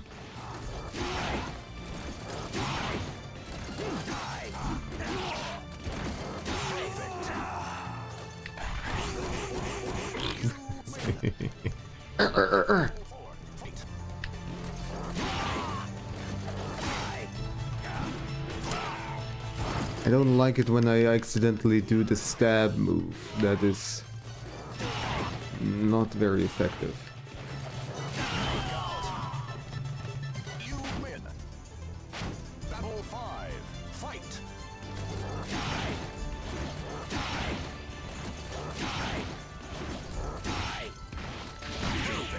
Like this is not what I should have done in this situation. It worked out, but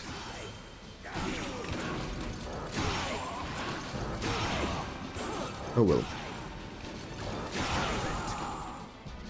I'm just pressing too many buttons. Battle 7. Fight.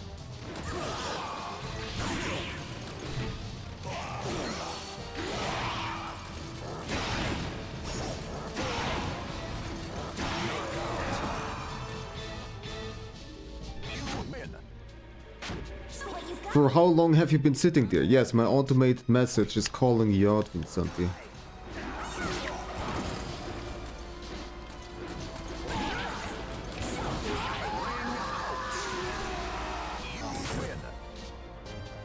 Battle 9. Fight.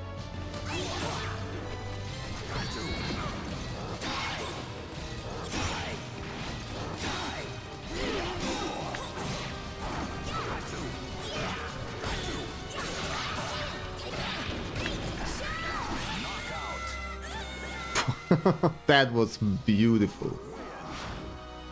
A beautiful arc there. Battle 10. Fight.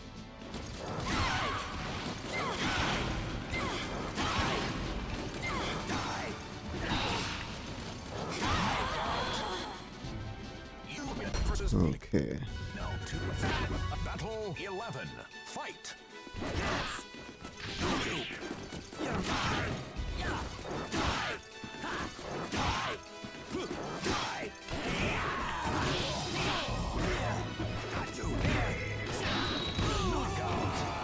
Why? You lose. Killing.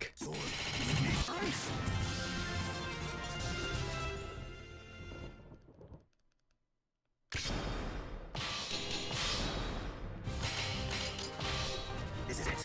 Versus Yun-sung. Battle 1. Fight. Let's get through this one again. I wish there was just an option to skip the first 5 fights, yeah? They're a joke. You win. So battle 2. Fight.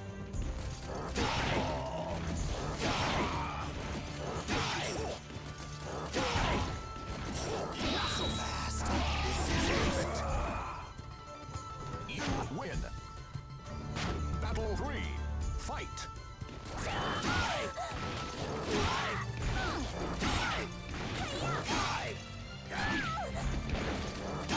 No, I'm reserving City the animation You win. for some watching sessions with a friend of mine. So it's still gonna take a while until I've fully watched through it. You win. Battle 5. Fight.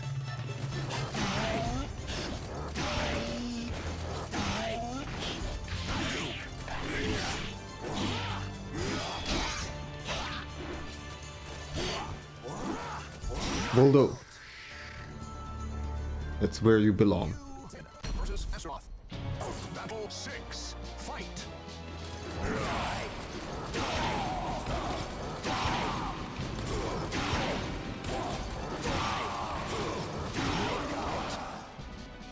You win. Battle 7. Fight.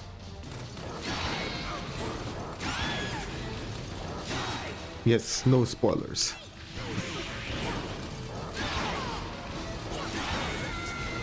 I mean, even if I did, still no spoilers because there might be somebody else who hasn't watched yet.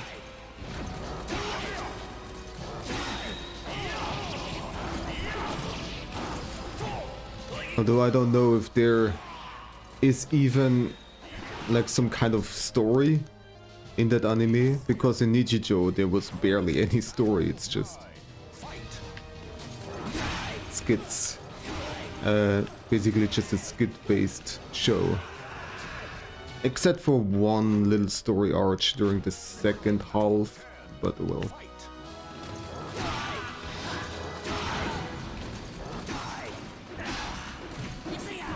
Oh dear.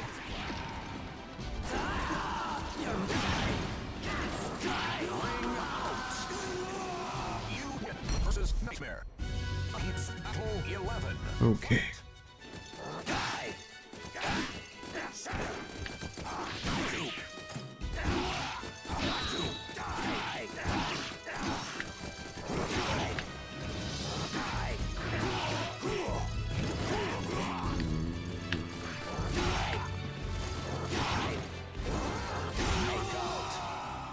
Not looking good. Battle 12. And it's Cassandra.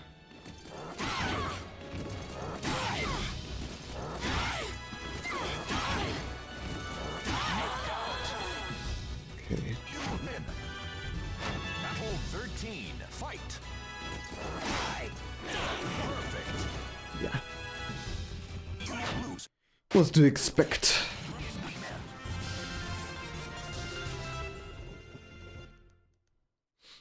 Nightmare is a nightmare to fight against. This is it. Versus Shemade. Battle 1. Fight. Stand up? This is it.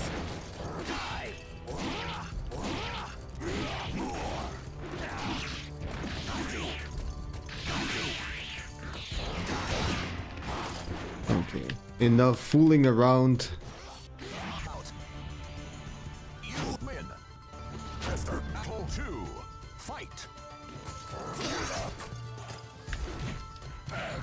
How dare.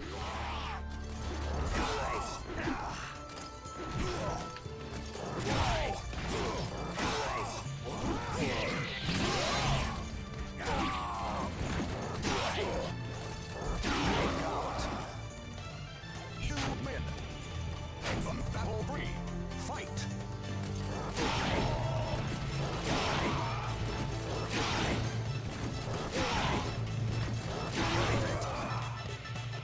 You win. From battle 4, fight. I need the close range guys to be the first ones. Like Voldo, Taki, Cassandra. Those are the nasty ones. You win. Battle 5. Yoshimitsu is also not that bad. Usually at least.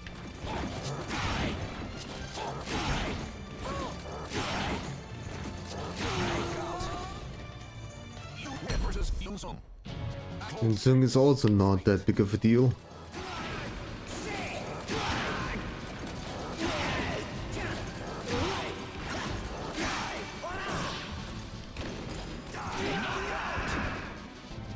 You win. Battle 7, fight.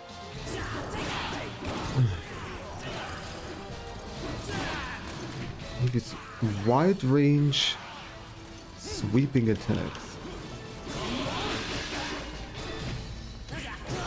I'm already that low on HP. You win. Battle 8, fight.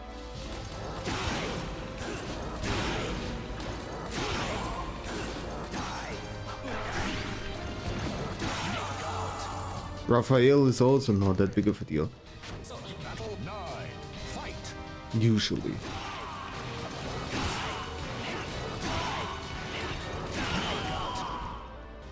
You win. Battle 10, fight.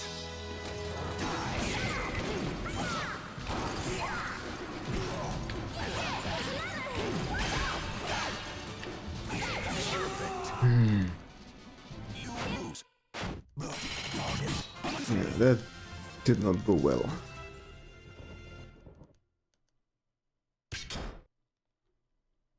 You know what I need? I need chaos. って言ってるの。ああ、これは伊達だ。何勘違いしてんの。たまたまあんたの右腕にいた小さな虫を手でおもむろに圧迫していただけなんだからね。 Very good. Always a good time to blast some rockets at him. Versus Salim. For battle 1, fight.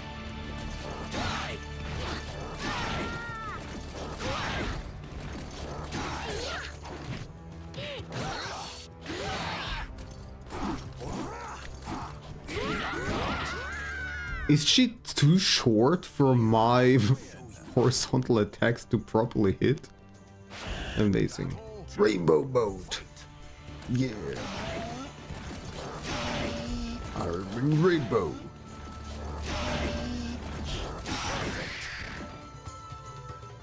You win.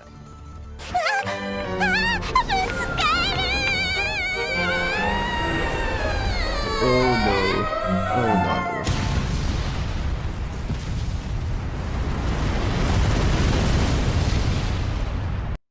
Rip. You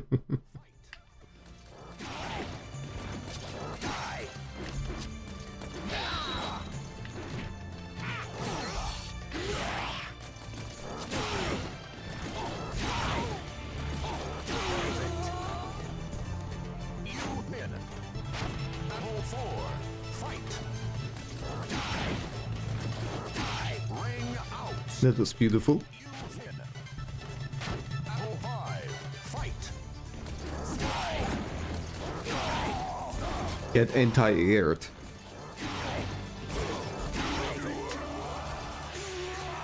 You win versus Cassandra. Battle 6, fight.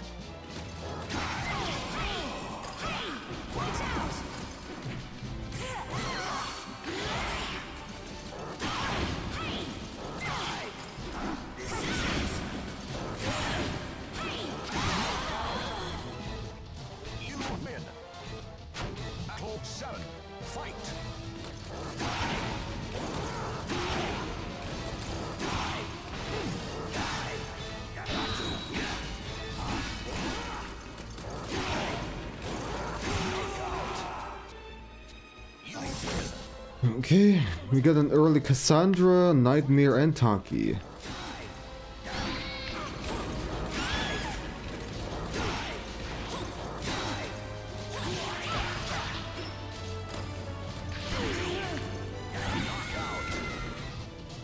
Okay. Ivy.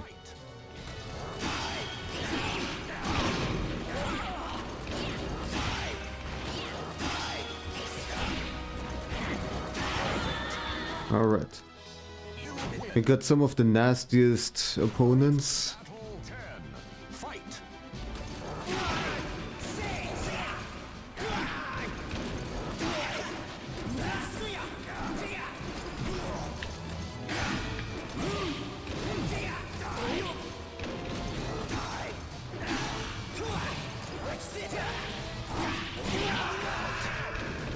I didn't go too well, but oh well.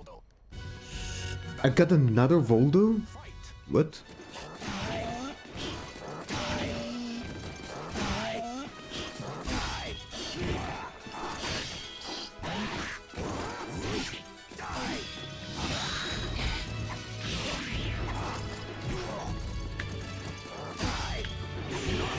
Fucking Voldo, of course. But I already had Voldo. Like, why are you giving me Voldo twice? That is so not cool. So not cool. Out of all the characters to give me twice, this is one of the worst.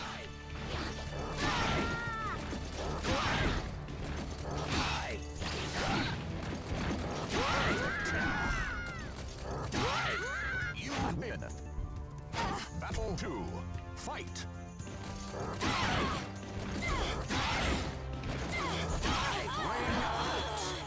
You win. In battle 3. Fight. Oh dear. Wrong move.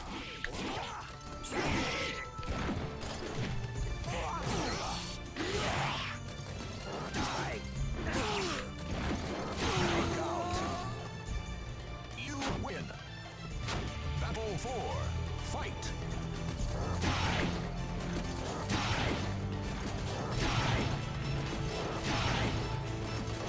Knockout. You win. Battle 5. Fight.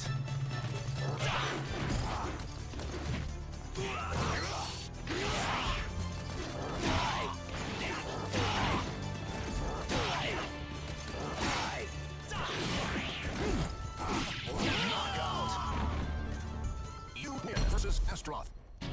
Battle 6. Fight.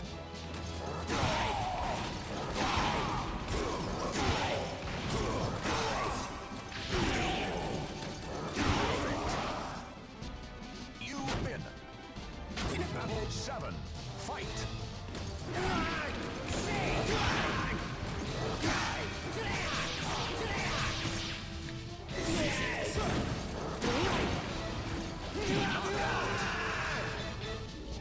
Win. Battle 8. Fight.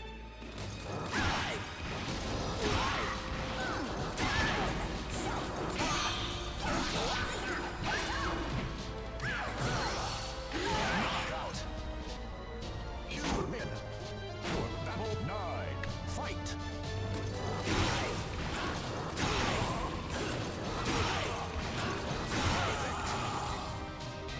You win. Battle Fight.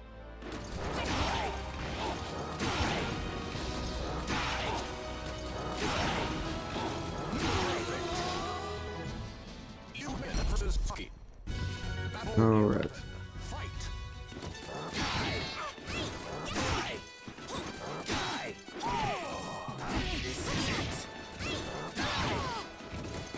Knockout. Okay, we got Taki. Battle 12. Kilik, ugh.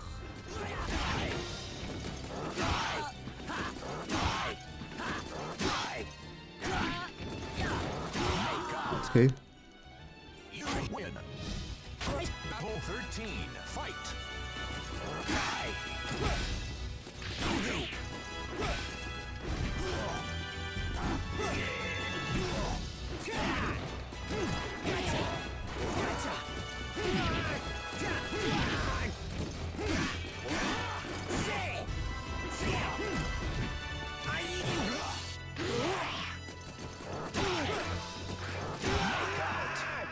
Yunsung was a bit of a pain. Battle 14. Okay.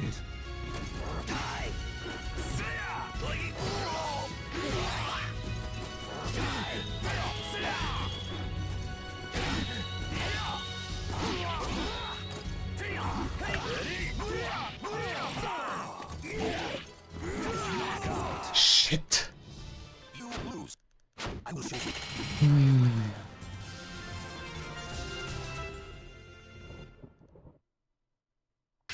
It's just the last few opponents. Versus Just need a little bit more. Good, the very first is Voldo, that's good. At least it lowers the probability that he'll appear later.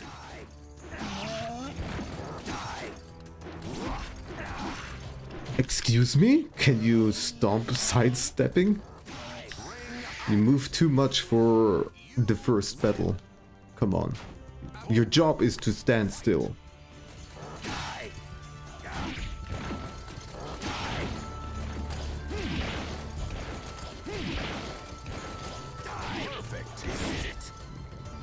I still don't have a good method for pushing them off the ring when they're standing in a straight line towards the ring. There's a stab move, yeah, but there's nothing good that really quickly pushes them backwards. I have good moves that push them to the side. But yeah. Battle 5. Fight. Nightmare.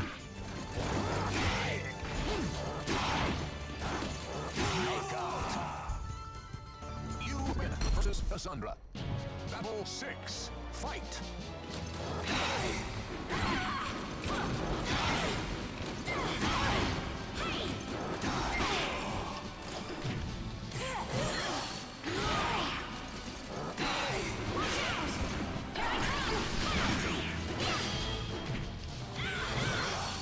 Knockout.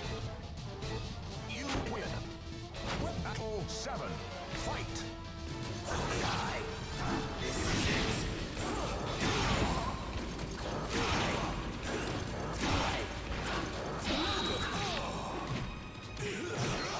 Knockout.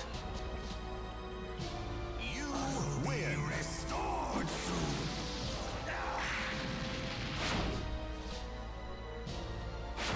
Battle 8.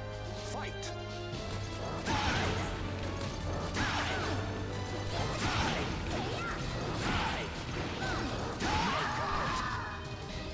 You win. Battle 9. Fight.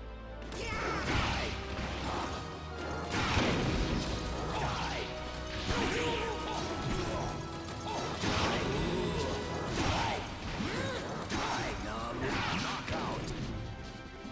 You win. Battle 10. Fight.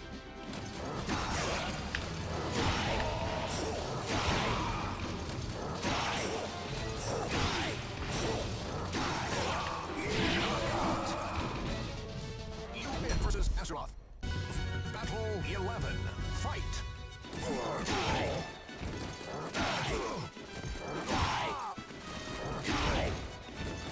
Knockout. You win. Battle 12. Fight. Please behave, Talim. Look at that, just say.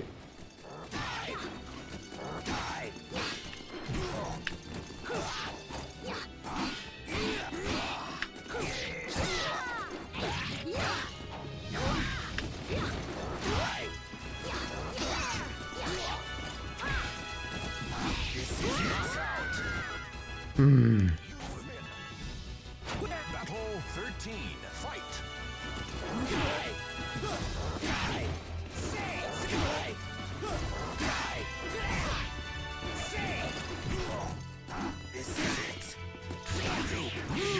Damn it. I really don't want to do the stab attack. And 90% of the time when you see me do the stab attack, I don't actually want to do it. It just happens because it's the same directional input and attack input like the move that I do over and over and over again. But just Battle 1. Fight. instead of double tap or holding the directional input, it's just normal directional input. And so if there's just not enough time that passed, it does that attack. You win. Battle 2. Fight.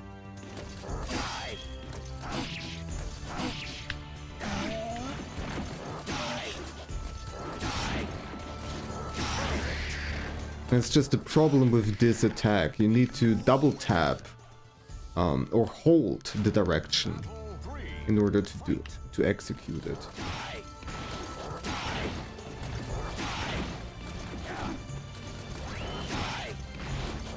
Perfect. You win. Battle 4. Fight.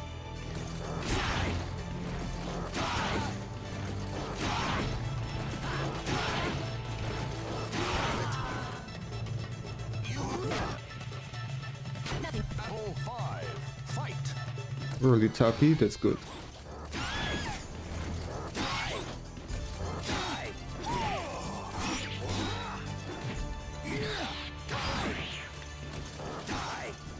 Knockout.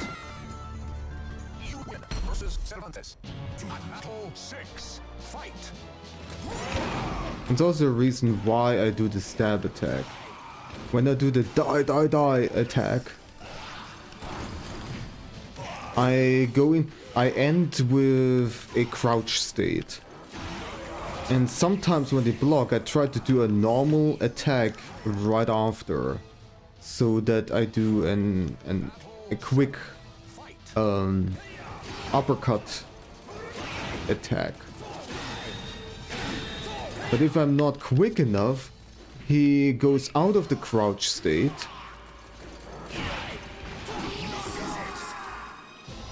and does the stab attack instead, which is exactly not what I want to do.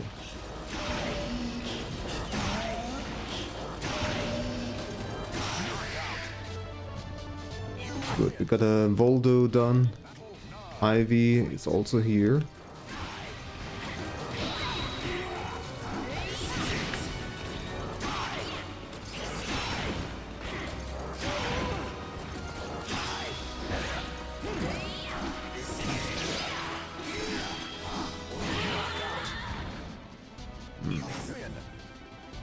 Battle 10. Fight.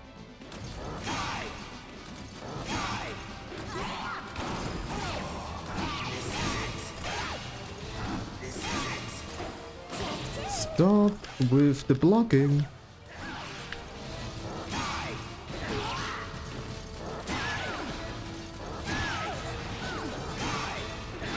There was way too much blocking. My goodness. Battle 11. This is not the move that I wanted to do. This has just messed everything up. Yep. I just pressed the attack button a tiny bit too early. And I do the wrong attack that leaves me wide open for a really long time, which is the stab attack. Just... Versus kick. Off battle 1. Fight. yeah. Just to get good.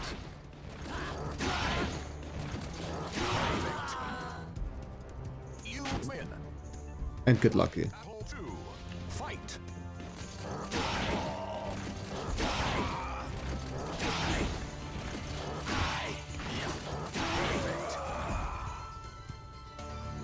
You win. Battle 3. Fight.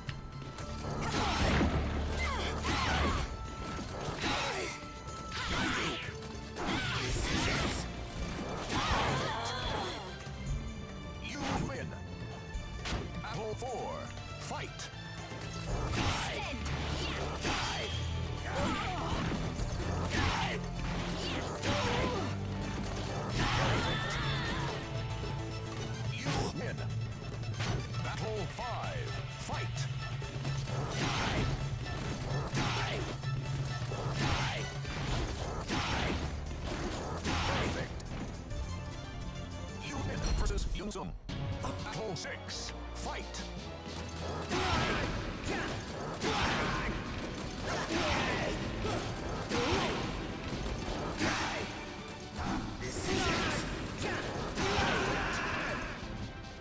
You win. Battle 7. Fight.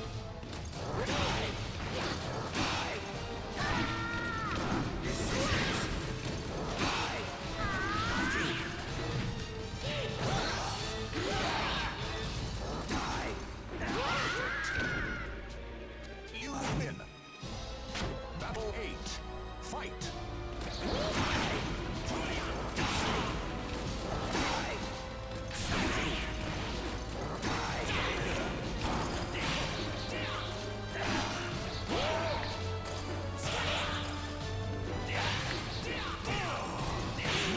Oh my god. It's just this awkward distance where it's just a little bit too far away for a grab. And he just kept that distance the whole time. Versus Estroth. Battle 1. Fight.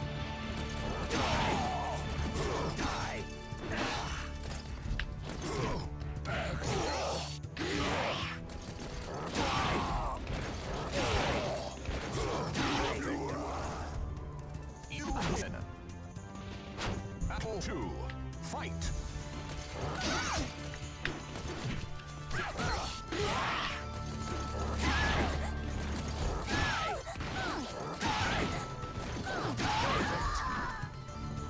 You win. It is a battle 3. Fight.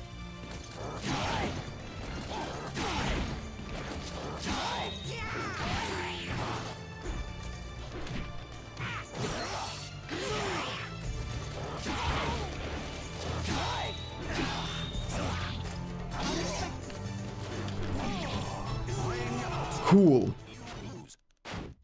Cool. That was unlucky.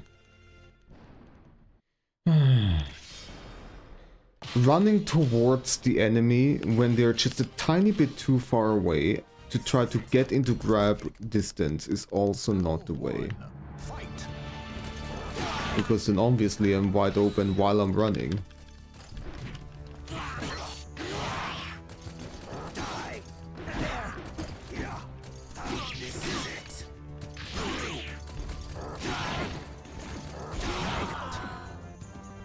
You win. Battle 2. Fight.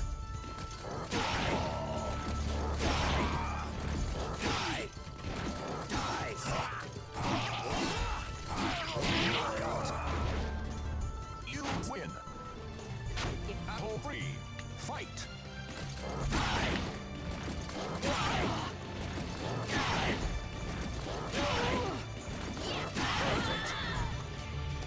You win. Battle 4. Fight.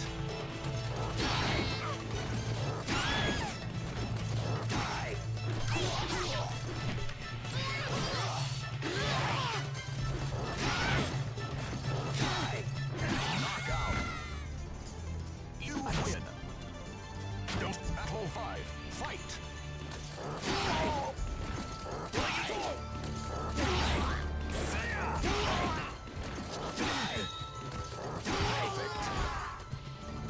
You win versus Shade. Battle 6. Fight.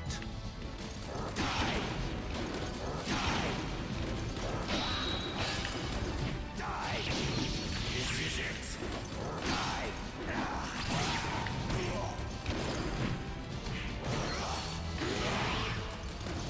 Knockout. You win. Battle 7. Fight.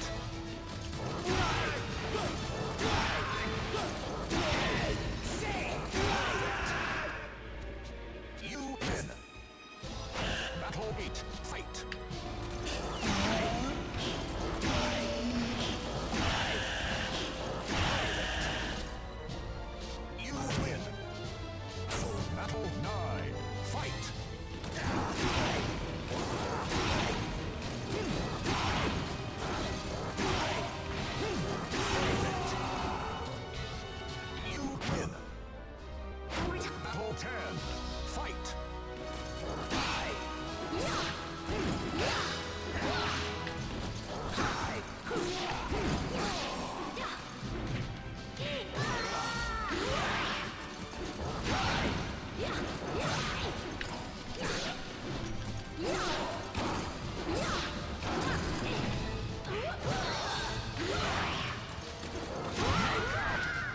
That was not good. Win versus Messi. That was not good. Fight.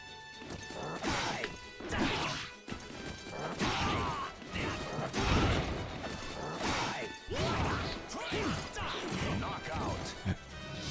It is so fast and does so much damage.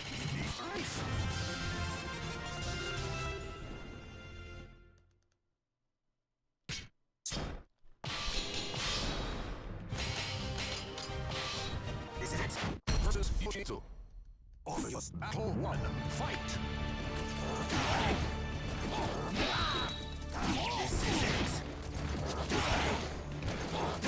Ring out. You win. Battle 2. Fight. This is it. Lost. This is it. Ring out. You win. Battle 3. Fight.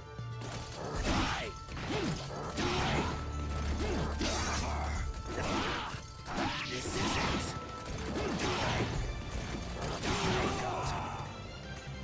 You win. Battle 4. Fight.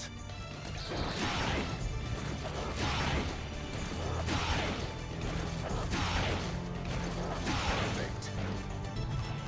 You win. Battle 5. Fight.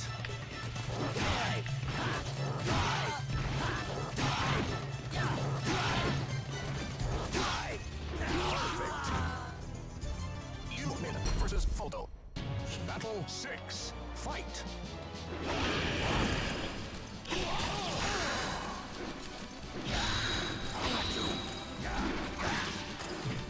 My goodness.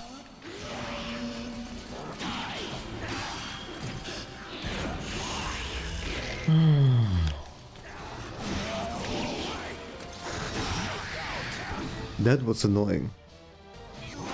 For the 6th battle, you know? Only the 6th battle.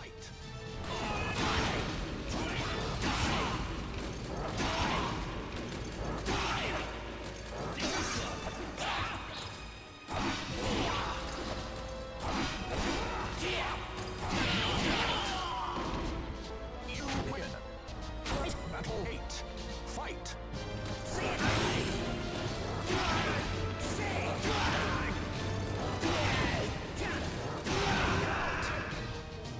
You win. I'm getting some health back. Battle 9. Fight.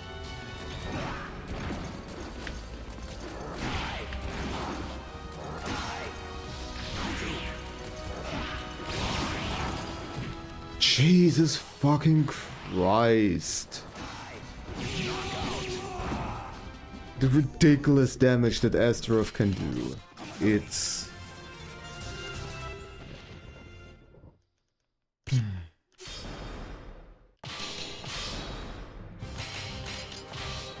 This is it. Versus Xianghua. Battle 1. Fight.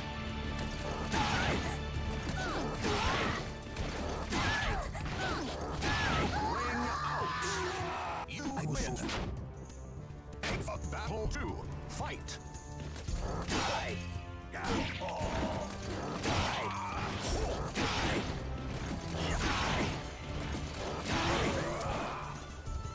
You win.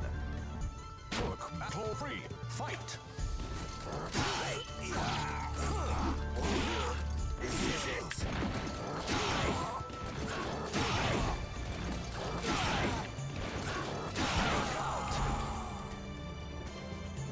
You win.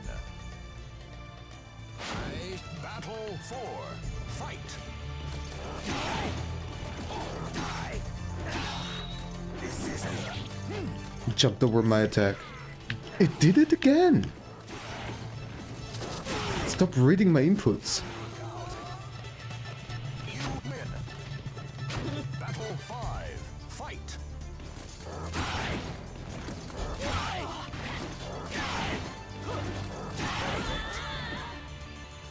You win versus Nightmare. Battle 6. Fight.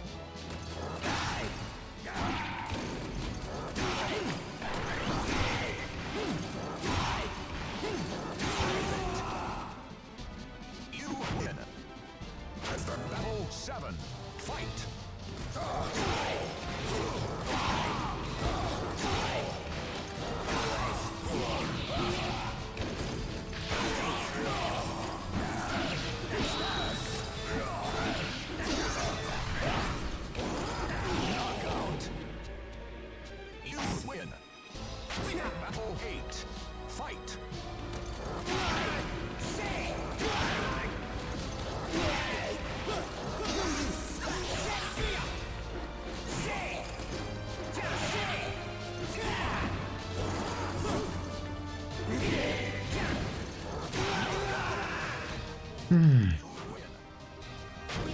9, fight!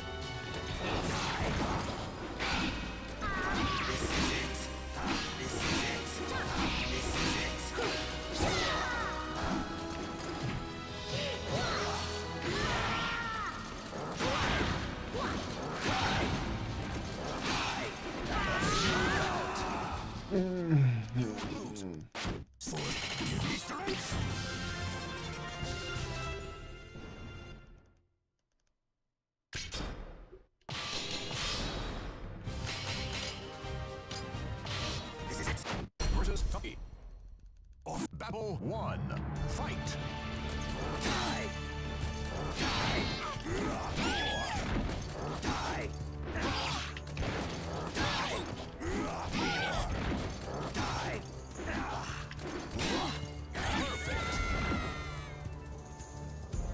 You win!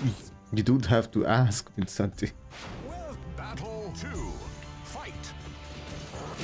It's right there for you.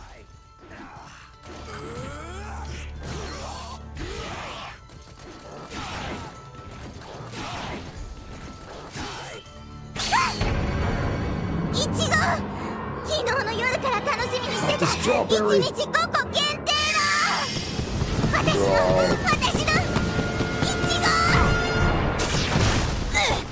いちごはここのポゼッションのスイーツはな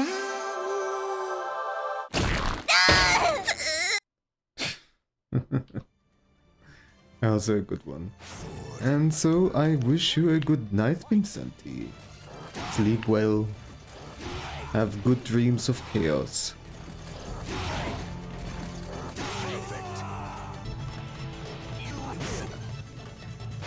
Battle 4, fight!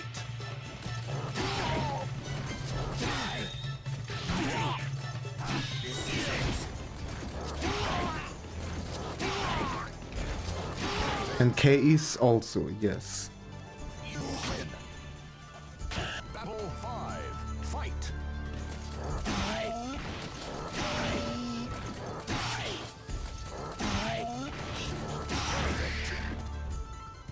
You win versus Jade. In Battle 6, fight!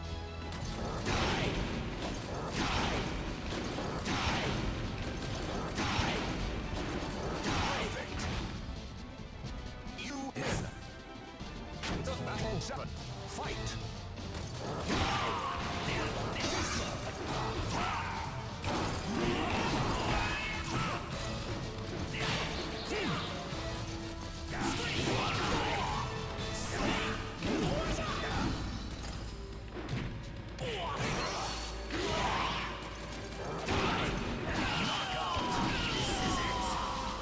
You win!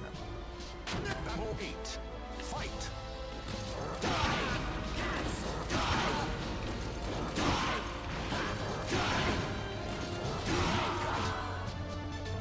You win! Battle 9, fight!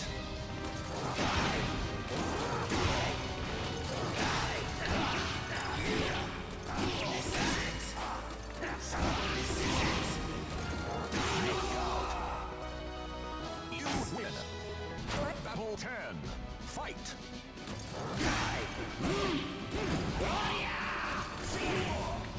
Ring out! You lose! Strikes!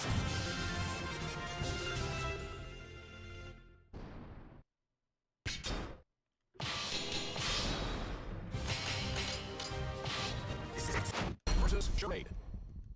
Battle 1, fight!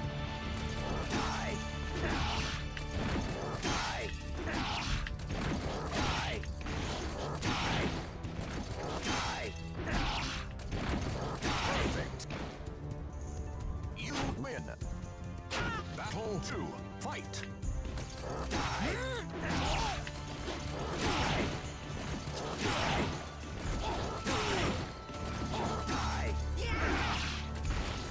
Perfect. You win. Battle 3, fight!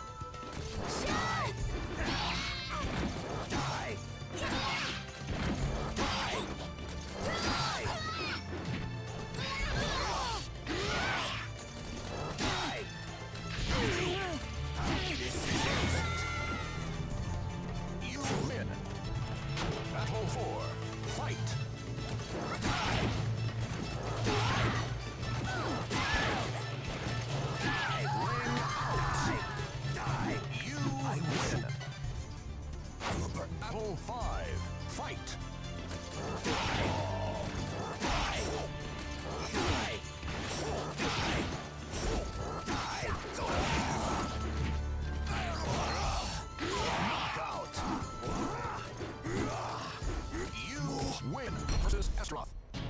Battle 6. Fight.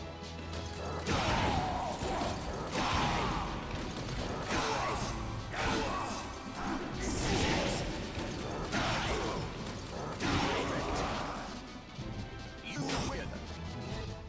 Battle 7. Fight.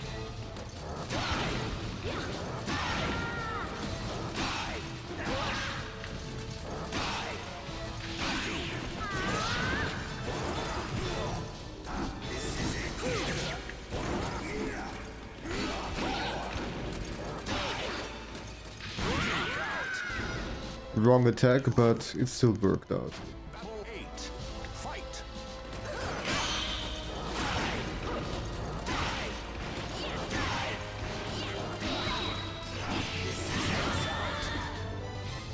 You win. Battle 9. Fight.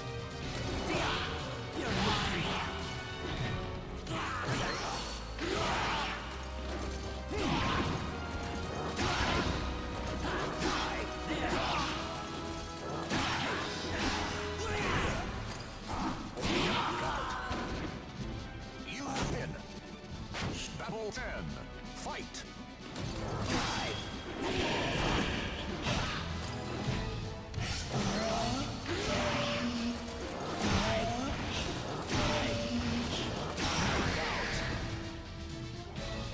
You win versus Nightmare. Battle 11. Fight.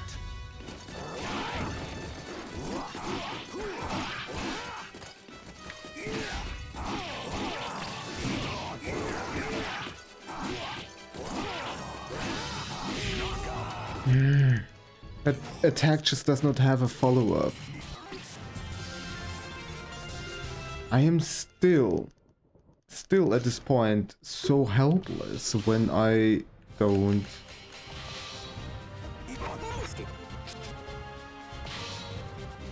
Versus Raphael. Battle. I want to practice a little bit. So this is absolutely useless. This is useless, this is useless, this is too slow, this is even slower.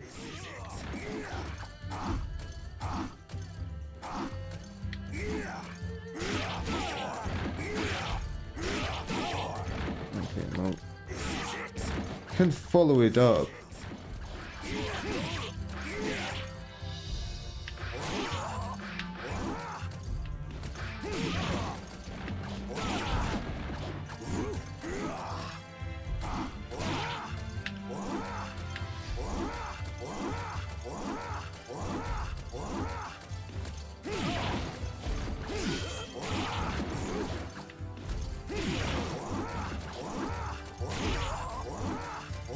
Okay, forward horizontal is a fast move to get them on the ground if it hits.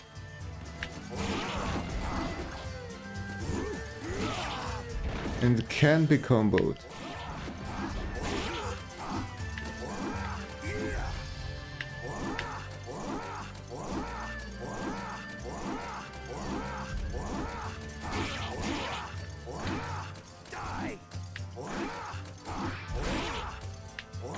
Well, never mind the being able to get comboed. That was a lie.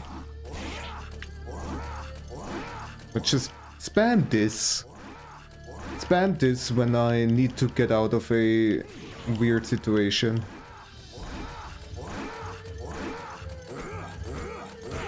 All of this is useless. This is just... It doesn't knock them it doesn't knock them away in any sort of way. All kicks are useless.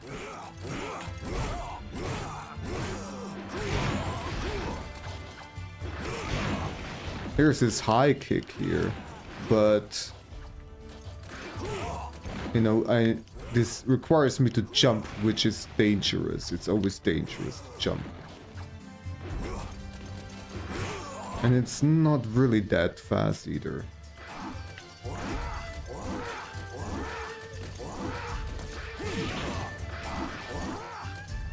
Because I think...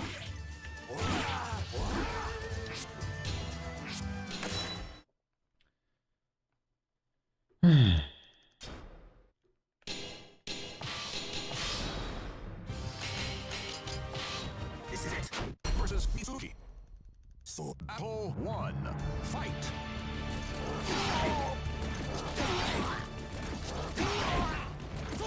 No use.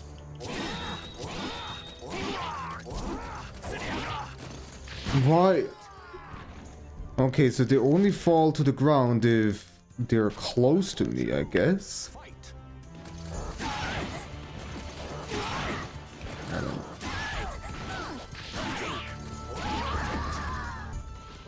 You win. Battle 3. Fight.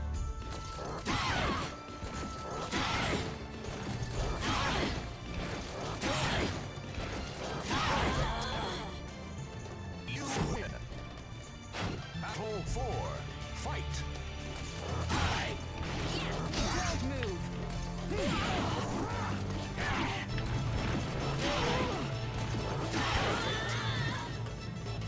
You win. Battle 5. Fight.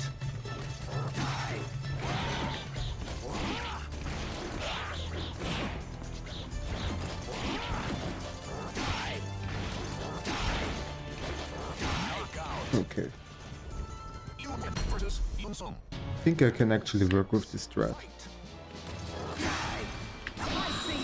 Just need to properly remember it.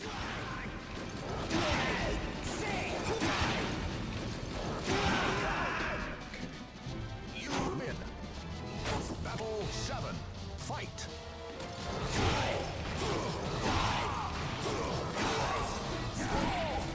Was wrong. You win. Battle 8. Fight.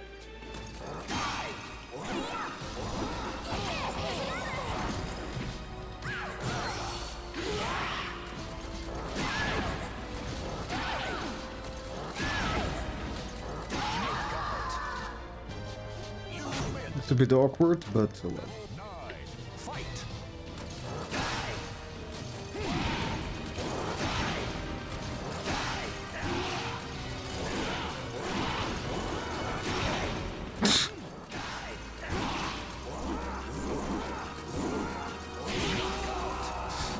It's so stupid. Win. Battle 10. Fight. Wrong attack.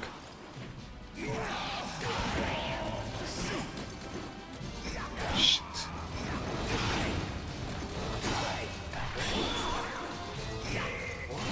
Ah, for fuck's sake.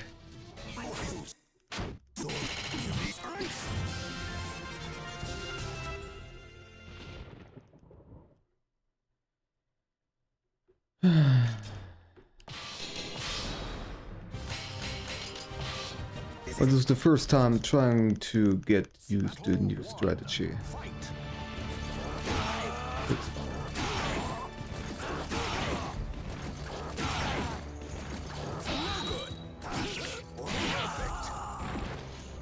You win. Battle 2. Fight.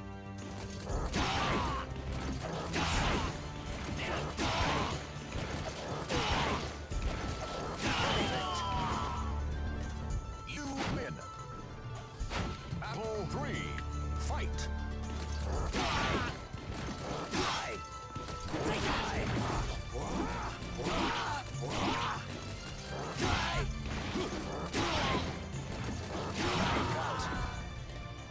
You win. Battle 4. Fight.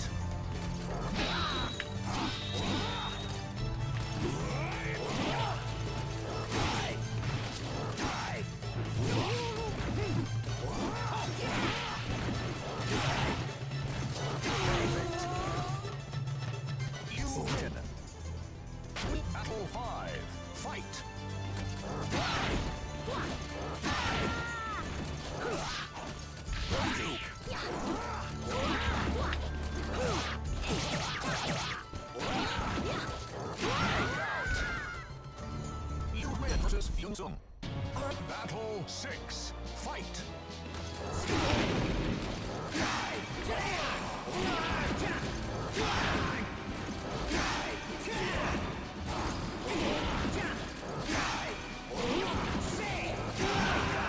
There we go. You win. Battle 7. Fight.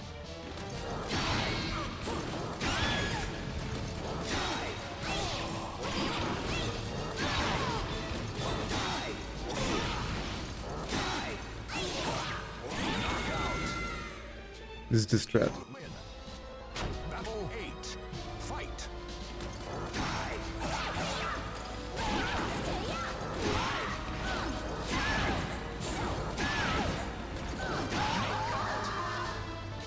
You win. Battle 9. Fight.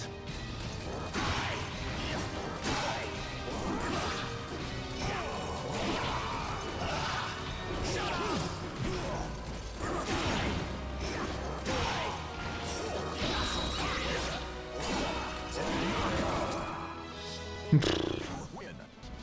Battle 10. Fight. With Ivy, huh?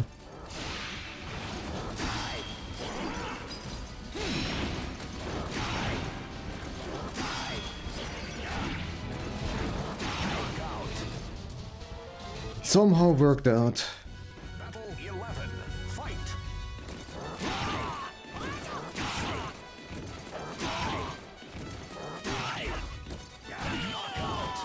Okay. You win. Battle 12. Fight.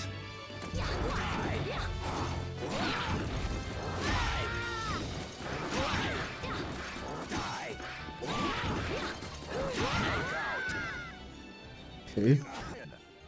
Win. Battle 13. Fight.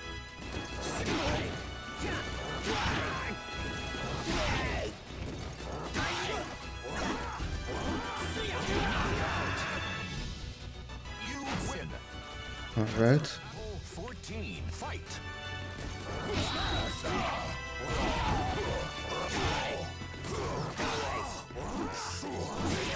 Shit.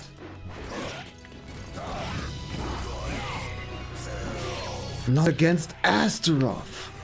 Against Astaroth. The guy that is one of the easiest. I just I calculated the distance wrongly and tried to do the sweep attack from the wrong distance out of panic.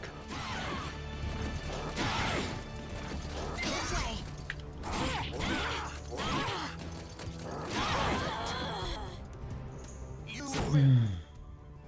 Battle 2. Fight. But I definitely felt the strategy working. I just pay very close attention to the distance of the enemy, and if they're too close, I spam the sweep attack.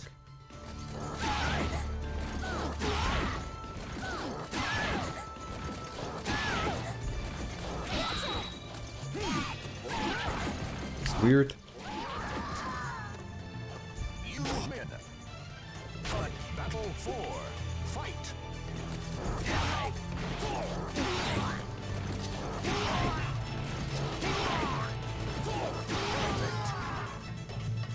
You win.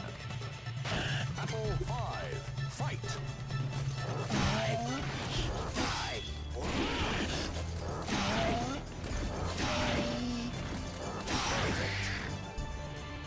You win.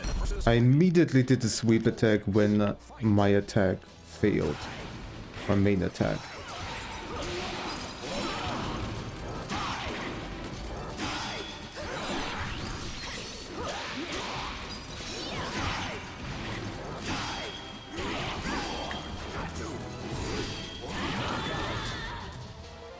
You win. Battle 7. Fight.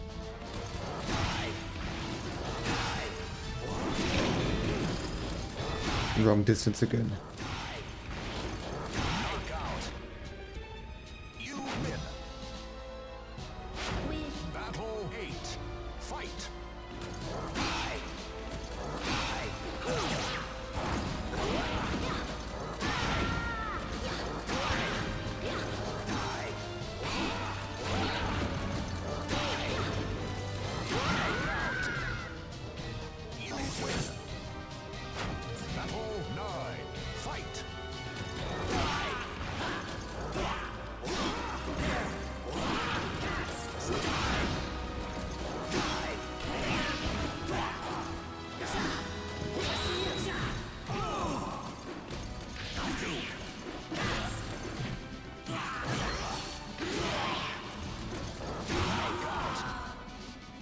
You win.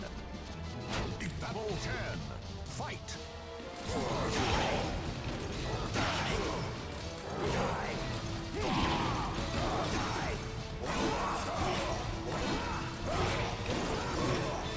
How dare!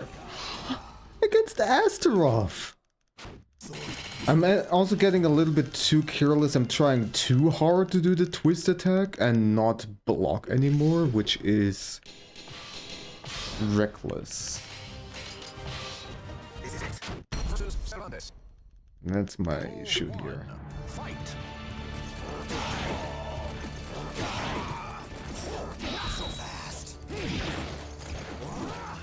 See, when he did that there, You win. the reasonable move would have been to block, not to attack immediately after again.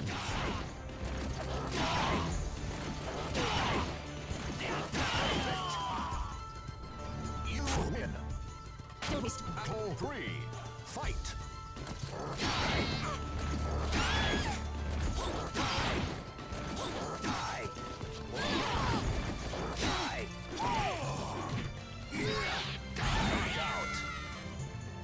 You win.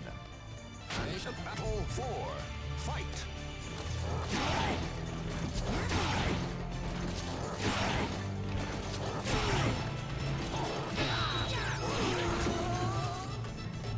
You win. Battle 5. Fight. It's interesting.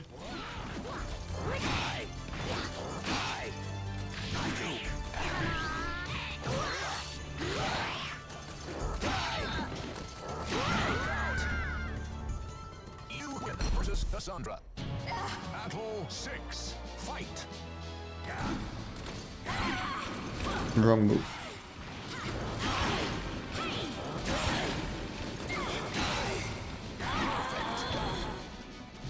You win.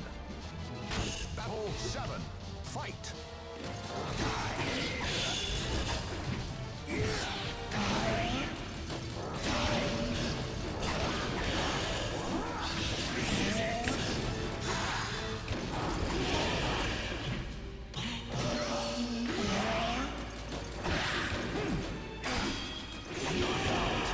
Voldo, please. Stop being Voldo. That was pathetic.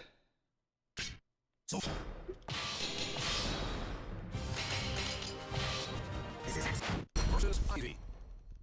Battle 1. Fight.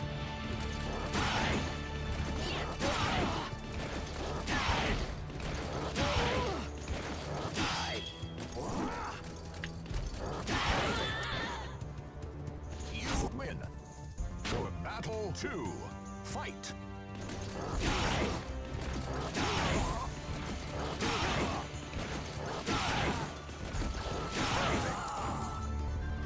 You win. For Battle 3. Fight.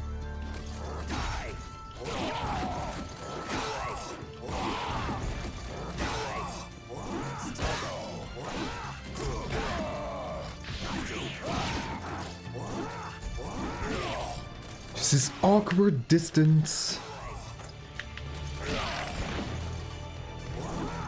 Again. The twist attack just doesn't have that much range compared to other attacks that I do.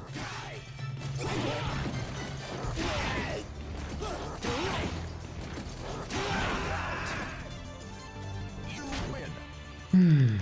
Battle 5. Fight. Wrong attack. I keep on panicking whenever they block, even if they're still far away. I can still run towards them, even if they block.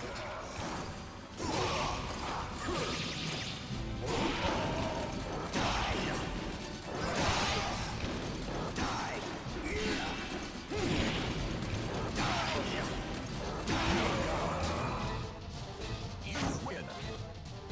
Battle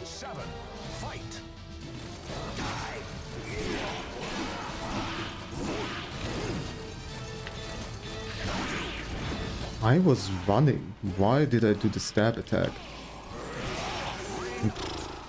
Sure. Sure. Thank you for wasting my time.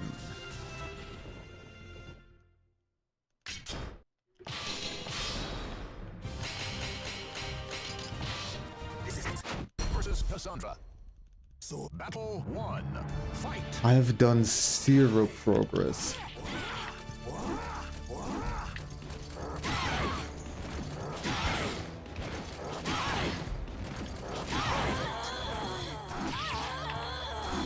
You win.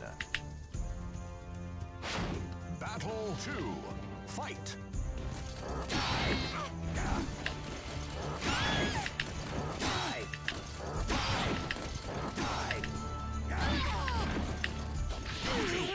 I'm doing some practice. You win. Battle 3. Fight.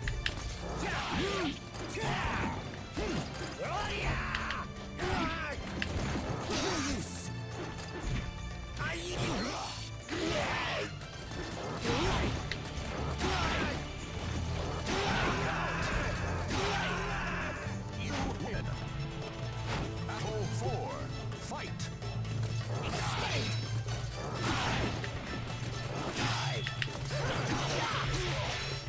Don't move.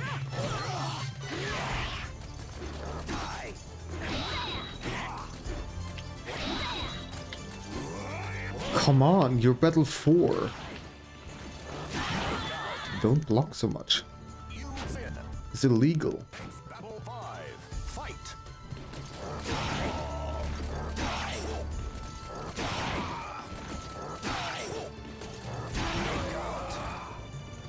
You win versus Shanghai. Battle 6. Fight.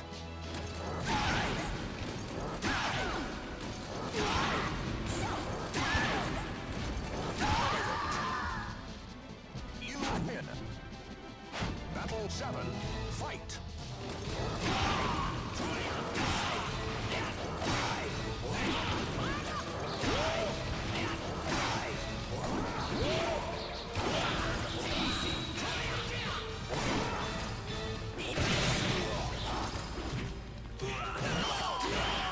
How dare you, Maxi? Battle 8. Fight.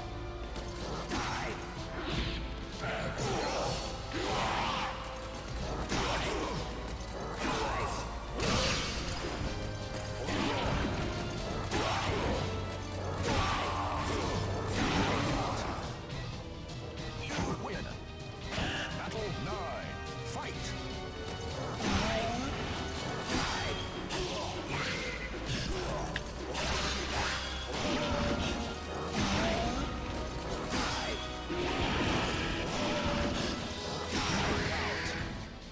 Voldo. Battle 10. Fight.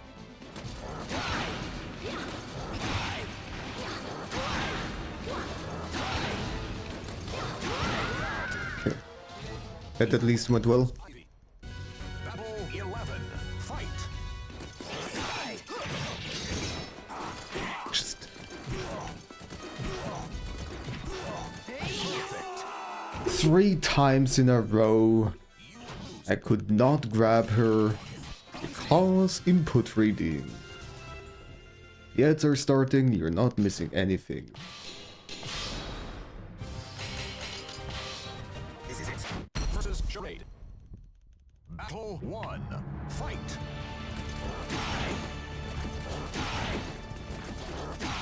Ring out.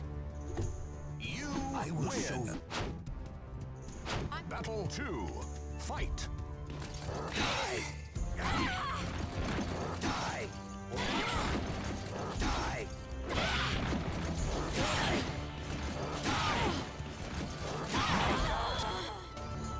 You win. Battle 3. Fight.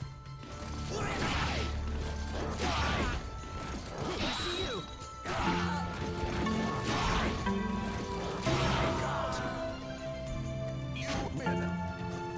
Battle 4. Fight.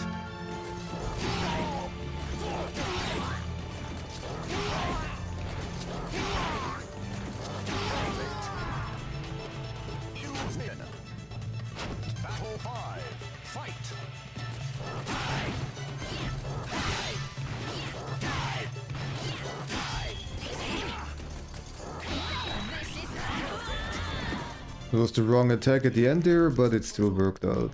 Battle 6. Fight. Again, wrong attack.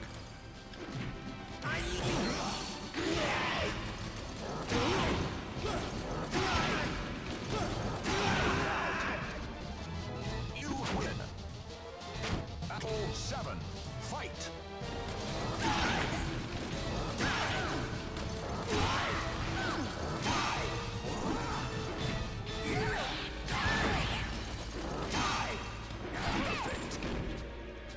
You win. Battle 8. Fight.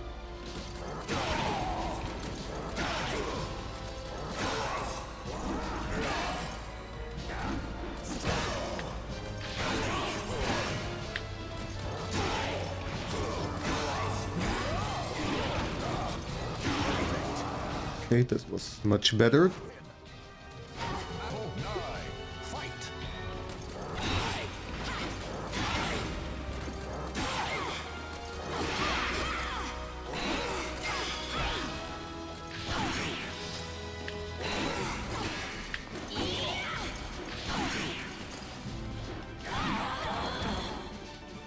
You win. Battle 10. Fight.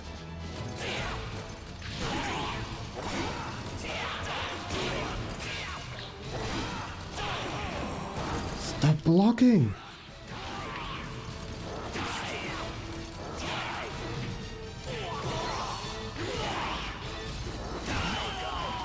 That was terrible. You win versus Voldo. And Voldo, oh my god. Fight.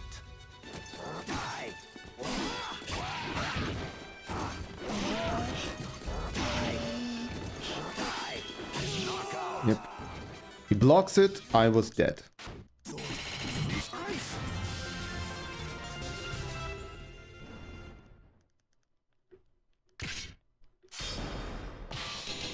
Of course it had to be Voldo. Versus Raphael. Battle 1. Fight.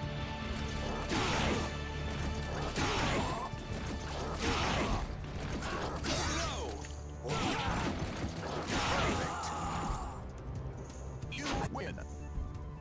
Battle 2. Fight.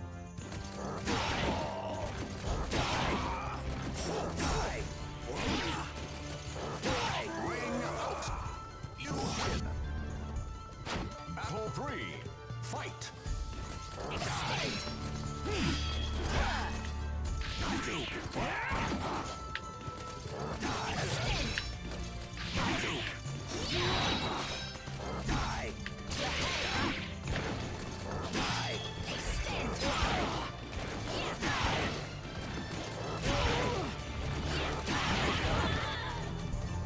You win. Battle 4. Fight.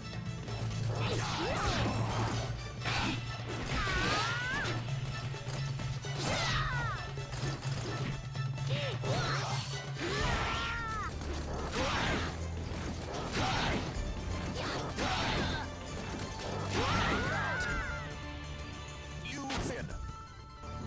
Battle 5. Fight.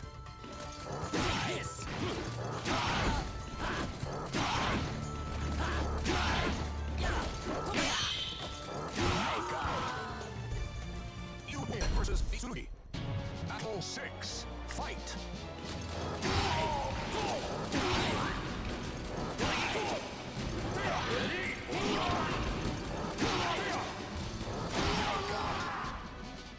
You win. Battle 7. Fight.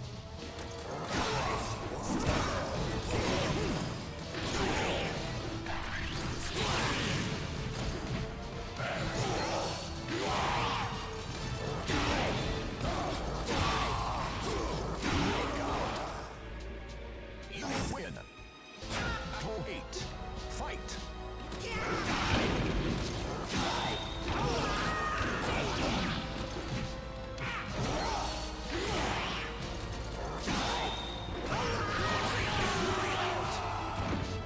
lose.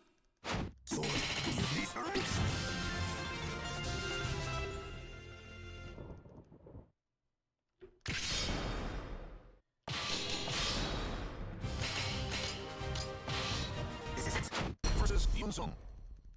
Battle 1. Fight.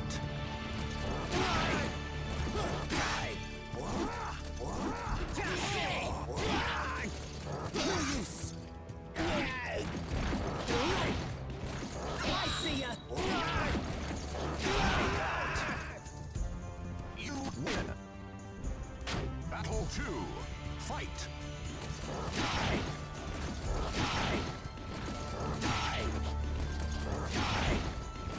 Perfect. You win.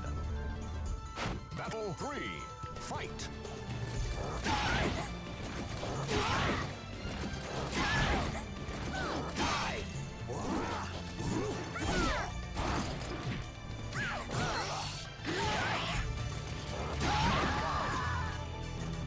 You win. Battle 4. Fight.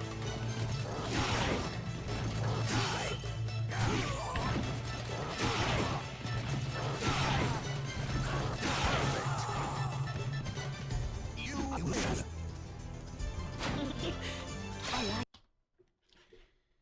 Work might be here.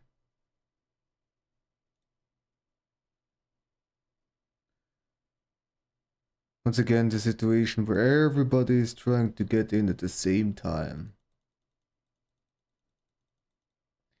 Because their platform is very slow, it just doesn't let me. It just takes a while to assign anything. There we go. I have the slot, I will do a little bit more and then...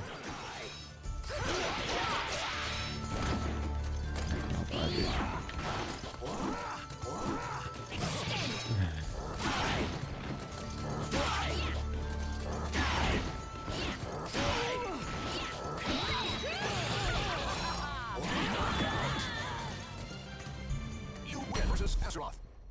Battle 6. Fight.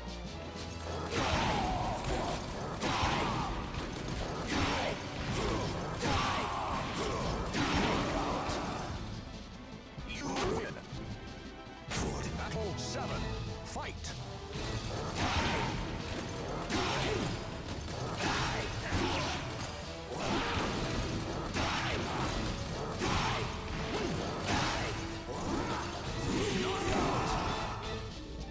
You win.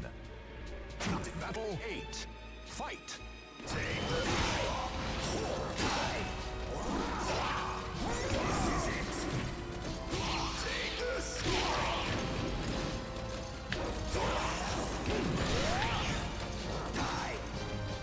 Just...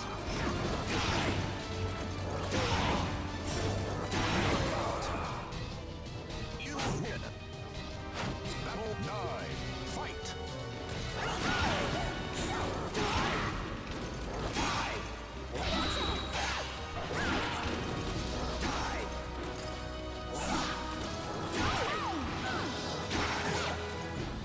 However, I missed that one earlier. That was terrible. You win. Battle 10. Fight.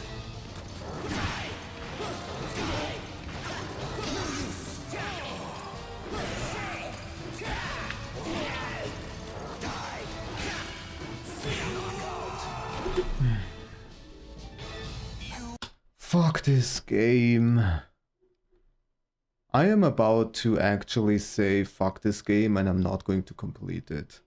Because this is just ridiculous. A ridiculous RNG fest. Anyways, I'm gonna do work and I will think about it while I'm doing work.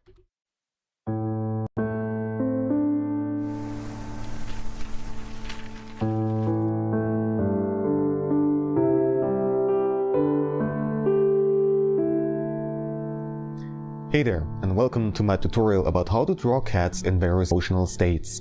This is part of a series and I highly recommend that you have watched the first video where I explain all the basics to you. Therefore I already have all the drawings prepared beforehand because it's not necessary to draw every single cat from scratch. So the plan is that I will show you 5 different categories, starting from the most intense ones and then calming down until we get to the relaxed state. Starting of course with an angry cat. So I have a list of various different attributes that I will go through for every single emotional state, and I will point out the differences. Starting of course with the eyes, which are normally widely opened and dilated. In this example here, they are more narrowed down because this cat currently is hissing, and this is what the eyes normally do. In order to draw a cat with an open mouth, you at first have to imagine a hinge further at the back that moves the lower jaw. Then you draw sort of an S shape, starting from the front of the mouth and going down until it touches the lower jaw. And then just go straight forward with the chin being very small. A thing that is very typical would be also the tongue, because I've noticed that they are curving the tongue together in sort of a U shape with the tip flattened. And so if you draw a hissing cat, make sure that its tongue, the middle part of the tongue, is standing up. Additionally, it has a lot of folds around the nose and the eyes, which emphasize this angry look. Well then, let's continue with the list. Next of all would be the ears, which are bent backwards and also are flattened. The whiskers are also bent backwards, which you can see much better in the full version of this drawing. The fur is standing up and it looks quite puffy, especially around the back and the tail. What are you doing? As for other spots on their body, you cannot see it that clearly though. The tail is very close to the body and the head is lower than the back. As for its stance, this particular one is very typical with the arched back, and also the tail actually points away at first a little bit and then curves around like so. It's not just straight down. What's very typical is that the legs are stretched out and very tense, and also it does very little movements. Some additional things that you would not be really able to see in a drawing would be the sounds. It could reach from no sound to plaintive meowing, not the cute kind of meowing, but it's definitely complaining, to growling, and also, which you can see here, hissing. And the breathing would be normally very fast. The next one is going to be the frightened emotional state. And this cat here is actually hissing at the scared cat. Maybe the right cat has invaded the left cat's territory? Well, it definitely is not too happy about its presence, that's for sure. Well, going through the list again, first of all, the eyes are very widely opened and dilated. What the heck are you doing? The ears are flattened and bent backwards, as are the whiskers again, which you can see here in this final version much better. The fur is also very puffy and the hair is standing up, especially around the back and the tail. The tail is curled close to the body, maybe between the legs or next to them. So far very similar to an angry cat, but there are some strong differences. First of all, it's holding its head very low, and also it does the same with its whole body. Its whole stance is very low, almost crouching or crawling in a way. It could also be shaking, and normally it does very little motion. Its aim is to look submissive and not threatening, different to an angry cat, which tries to look intimidating. You might think that this cat is kind of awkward because it's looking somewhere completely different. Normally when they want to avoid conflict, they are not establishing eye contact with the other cat. When cats look at each other's eyes in these kind of tense situations, it's more of a contest of endurance. Whichever cat will break the eye contact will show weakness. And that's why I chose this kind of pose. Well, to finish up the list again, the breathing would be very fast, and there would be no sound to plaintive meowing to growling. Cats could also be both, being angry and scared. And so, even although it looks very frightened, it could also attack in order to defend itself. And therefore, something like growling is definitely a sign that you should take serious. The next category would be tense to anxious. You might have already seen this particular drawing in my tutorial about how to draw cats in typical poses. First of all, the eyes are wide opened again. The pupils can be normal or dilated, depends on the situation. The ears are pointing up, facing forward or backwards, or also could be flattened if they feel more anxious. The whiskers could be neutral or also bent backwards, depending on how anxious they feel. The fur would normally be not puffed up, at least yet, although there could be some exceptions. The tail is very close to the body and curved forward, and might be twitching, which is an indicator that the cat is not really feeling comfortable. The head is very close to the body and about the same height as the back. And as for its stance, the rule goes that it's ready to escape at any moment. From this particular sitting position, for example, it would be able to stand up or even jump away very quickly. Another thing that seems to be very typical when they're standing is that the back part of the body would be lower than the front part. As for sounds, there could be no sounds, to plaintive meowing, to growling. and the breathing would go from normal to fast. Alright, the next category would be attentive or alerted, which can cover all sorts of different situations, from where it's begging for food, or playing around, or being curious. These drawings again have also been shown in different cat tutorials of mine. So going through the list again, first of all the eyes are super wide open, trying to see everything around them, and the pupils could be normal or dilated depending on the situations. When they're for example playing around, then their eyes are often quite big and dilated.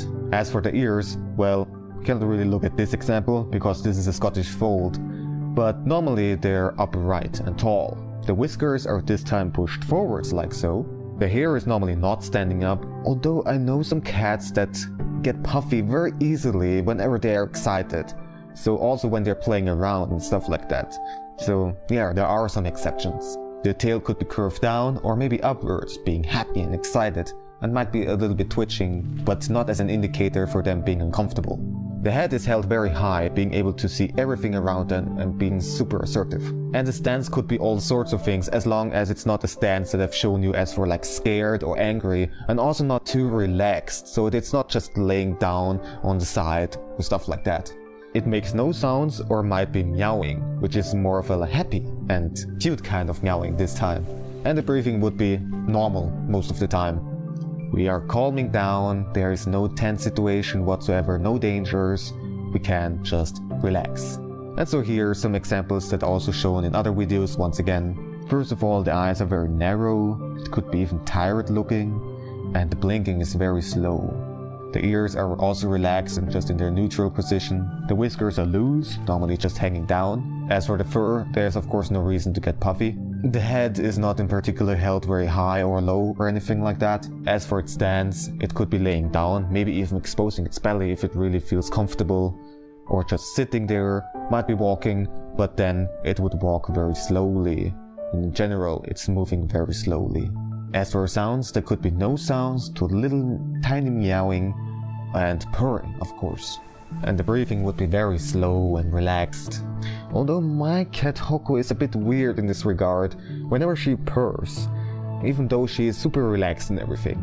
First of all, it's incredibly loud, but also her breathing is really quick, like and I'm not exaggerating, it's really ridiculously quick like that, where I actually worried that she might be hyperventilating. She is fine, she is actually fine, but it's just ridiculous. Anyways, we are done now. We went through the list for every single category and now we know much more about how cats express their emotions. Of course, 5 categories is oversimplified and cats are much more complex than that. And especially when they interact with each other, it just really depends on the situation for how they behave. However, this basic knowledge still might help you out drawing cats in different emotional states. Well, at least I hope so. Thank you so much for watching, and as always, if you have any questions or constructive feedback for me, then you can always let me know in the comment section. If you want to support me and this show, then additional to simply watching and kindly sharing my videos, you could also support me on Patreon, for which I would be immensely thankful. Of course, only do it if you're sure that you can afford it, of course. Alright then, have fun drawing!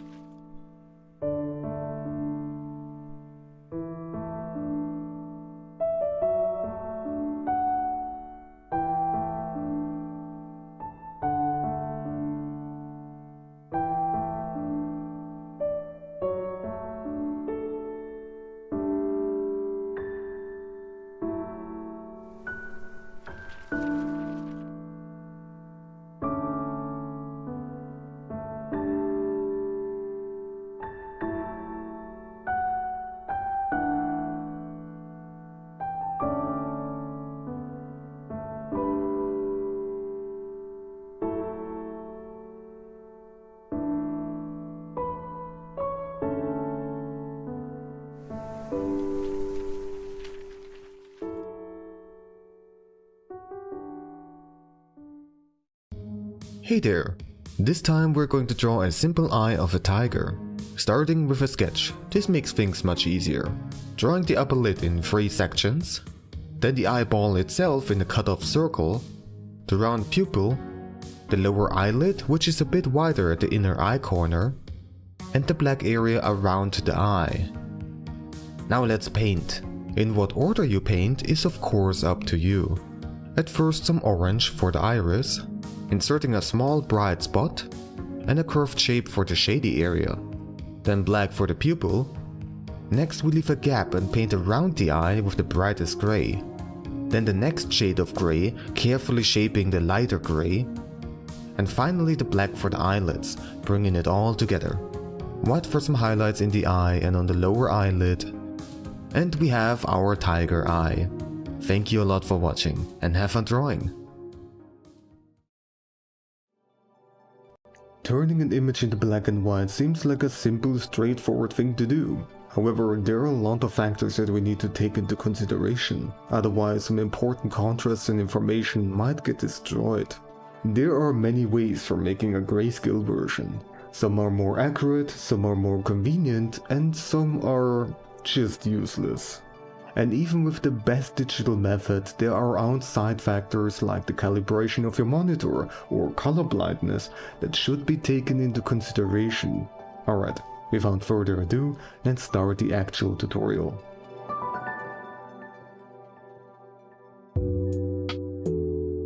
In this video I'll mostly use Photoshop since it's the most established image editing software. Later we'll also show some stuff in Clipstudio Paint and GIMP to point out some differences. The very first grayscale conversion method I want to talk about is one that I see a lot of people do, using the desaturate image adjustment. Or reducing the saturation to 0 and hue saturation, which produces the same result. This particular method is enormously inaccurate, and you should never do this. Let me show you why. Here's a gradient of all the hue colors. Now look what happens when I use desaturate. Well, everything just turned into the same gray. It does not take into consideration that blue, for example, looks quite dark, and yellow is very bright. This method just completely destroyed those contrasts. A grayscale conversion is supposed to preserve those contrasts as much as possible though, at least most of the time. To make it even clearer why it is so important, I prepared a simple yellow text on a blue background. This could be some kind of urgent warning, or some other very important information. And now when I use desaturate again, you probably know what's gonna happen. Yep, it all turned into the same gray. The warning text is completely unreadable now. This could have detrimental consequences. But there are several methods that are far better. One of the most straightforward methods would be to go to Image, Mode, and then select Grayscale. You will get a warning that any color information will be lost, so be aware of that. It also says to control the conversion, use image adjustments black and white, which is actually a bit misleading because that method works quite differently. We'll get to that later though. There we go, this time it didn't lose any of its readability. And this method is actually the best one to preserve the original contrasts because it is based on the perceptual lightness of the Scilab color space. Let me explain what that means. Here we have a table of colors that all have a perceptual lightness of about 50% and a grey background with the same value. That is why it's quite hard to look at most of those colors, because they sort of blend into the background and we struggle to read the shapes. Sorry about torturing your eyes like that, but this table is very useful for demonstrating how well the grayscale conversions work. So let's switch to grayscale again. It asks if I want to merge the layers, but in this case it's fine to leave them unmerged. And there we go, all colors turned into the same gray. The exact same happens when I have a set of colors with 75% perceptual lightness, and with 25%. This proves that this grayscale conversion indeed uses Scilab, which is specifically designed to group colors according to how bright humans actually see them. Well, those without any significant visual impairments, that is. Scilab is therefore much better suited for this purpose than HSL, for example, the color space that is used for the hue saturation adjustment. Let me quickly create an adjustment layer of the type and reduce the saturation down to 0. You can see that the result is very different. Some colors are way darker, some are way brighter, it's a complete mess. Again, never use this method to create a grayscale version. Now there is another thing I should point out. The more saturated colors don't blend as much into the background as the lowly saturated colors. you could say that they sort of look brighter. However, when I brighten the background, the contrast actually increases, so the colors become even less similar to the background. This is because of the so-called Helmholtz-Kohlrausch effect, which basically says that the more vibrant colors are perceived brighter, even if they actually aren't. In other words, in addition to the brightness contrast, there is also a color contrast, and it is impossible for the perceptual lightness of Scilab to compensate for that. Therefore, even if the grayscale conversion that is based on Scilab is the most accurate, it is not perfect, because this color contrast gets lost too. To illustrate why this can become a problem, here's another example. Sorry again, looking at this is very headache inducing. However, for the most part you can read this red text on the grey background, even though they have about the same perceptual lightness. But when I convert to grayscale with a method that's based on Scilab, this all turns into the same grey and the text is unreadable. That is why there is no such thing as a universally perfect grayscale conversion, and depending on the circumstances you might need to use a different tool or make some additional adjustments. So let's continue and take a look at the other methods. This table is still very useful to illustrate the differences between those various methods, so I'll continue using it. One very easy and convenient way would be to create a fill layer, use a grey color, and then set the blending mode of that fill layer to either hue, saturation or color. This will also turn everything into grey. A lot of the colors got darkened, especially the highly saturated ones. So yeah, it's not the most accurate method, but it's not as extremely inaccurate as the hue, saturation, color adjustment. Also, since it's just a layer, you can easily turn it off and on, and clip it to specific layers and folders that you want to turn into grayscale. This is a whole lot more convenient than converting the entire project file and discarding all color information. Now you might be confused because one of the blending modes is called saturation. It's actually not the same saturation as of the HSL color space. These blending modes are their own thing. The hue is the same as in HSL, but saturation and luminosity are different. I could go on a long tangent explaining this whole color space stuff and needlessly making this video a whole lot longer. Instead, if you want to learn more about HSL, Scilab and other color spaces, then you can check out my video that talks about them in great detail. So, there are a couple more ways to utilize these blending modes. You could for example use adjustment layers like hue saturation and set it to one of those blending layers. Now the mode of this layer has changed, and zero saturation means the blending mode saturation. I'm sorry if this is confusing. There are at least 3 significantly different meanings for the word saturation in Photoshop. The naming conventions are a mess, let me tell you. Anyways, so another way would be to use the layer style feature of Photoshop. I add the color overlay to this folder, choose a grey color once again, and set it to one of the 3 blending modes. There you go, the same result again. And you can easily turn it off and on if needed. Alright, there's another special adjustment layer called black and white. Name's pretty straightforward. The default is not exactly the most accurate, as you can see. However, this gives you more flexibility, since you can change the lightness of all the primary and secondary RGB colors individually. Despite this extra adjustability though, it's still far from perfect. That is because... Okay. Nothing can stop. How about we try a different character?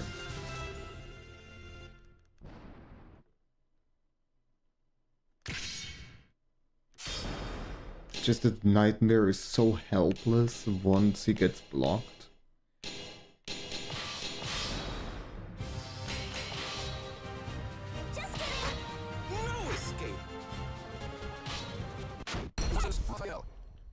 Try her.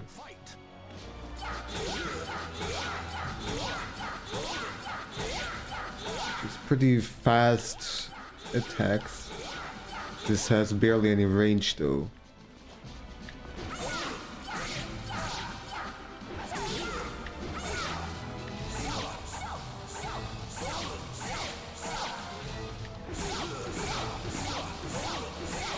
This is also a sidestep.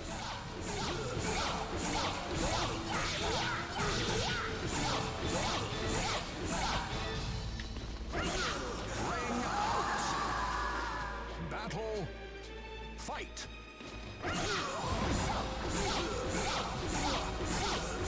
No, this is not a sidestep, it...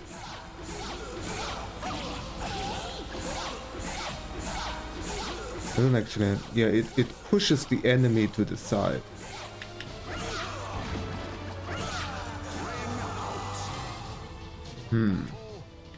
Fight.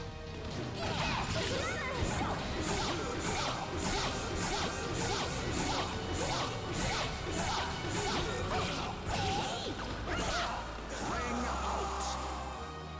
Battle. Fight.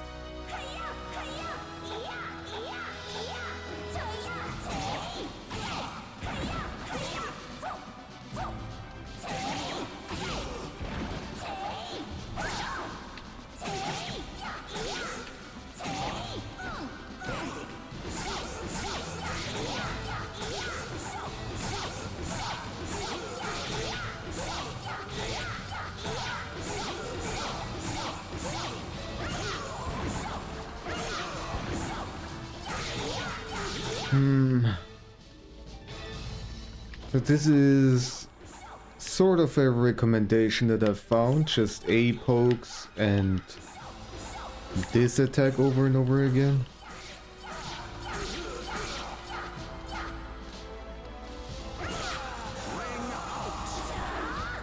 Battle. Fight.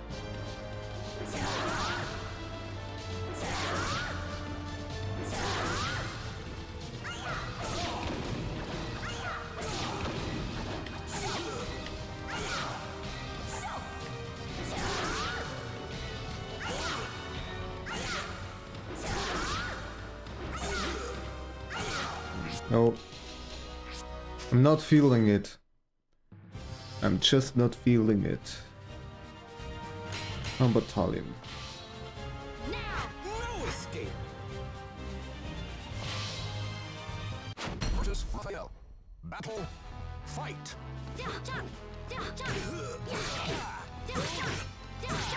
That one is not good. I'm too wide open after the second attack.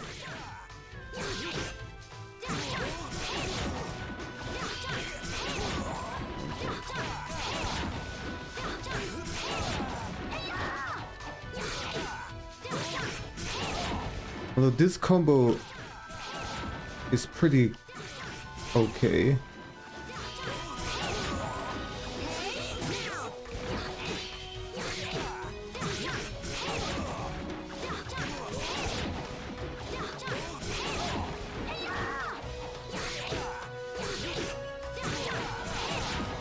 Although it's a combo, so I need to execute it properly in order for it to work. Otherwise I do suddenly a wrong attack. Also, I am facing away from the enemy, which is kind of awkward.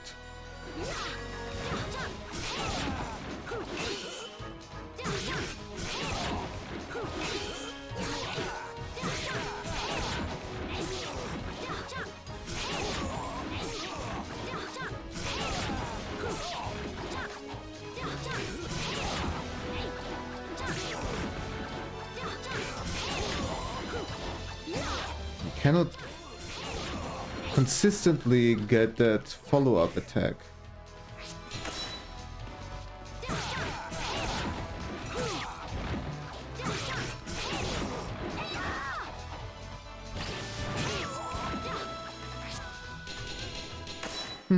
Also no. How about you, Killick? No escape. Versus Raphael. Battle. Fight. I mean, there's this attack, but can be blocked so easily, even in the middle of the attack.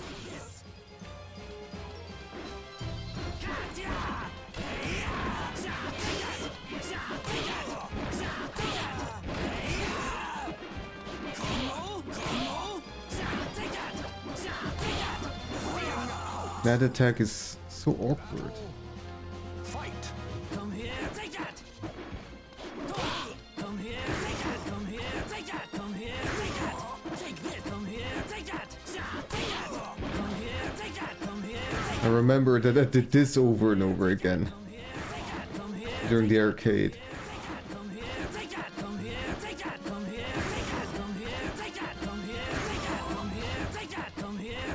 It has very good range and has to do a step backwards, which is a good protection. It's a low attack.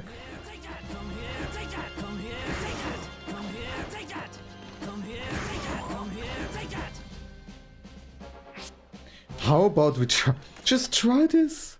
Because why not? Why not?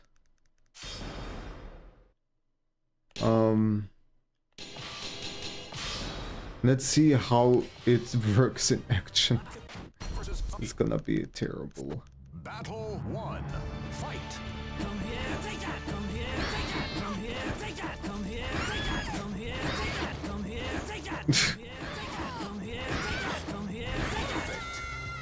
I mean, this is the first fight, yeah? This is nothing, of course. Battle 2. Fight. And yeah, I'm so wide open if they sidestep.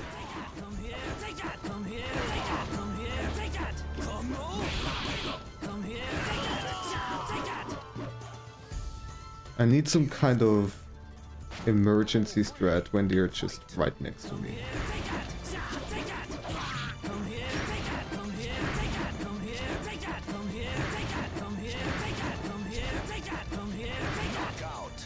Those are the first fights that this means nothing. Battle 4. Fight. No use.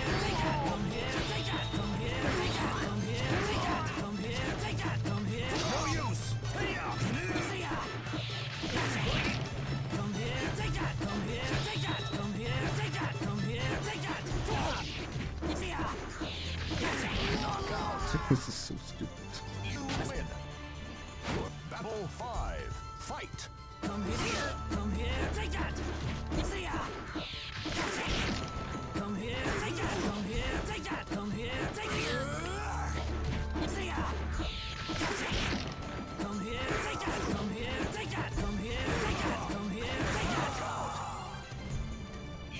Okay.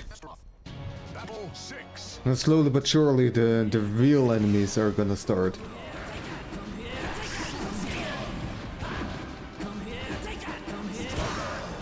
Okay, I don't really want to keep my distance from him, is the thing.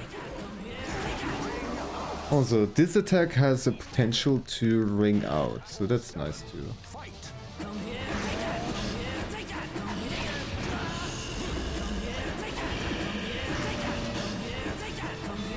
Come on, ring out. There we go. You win. God, this is so ridiculous. Fight.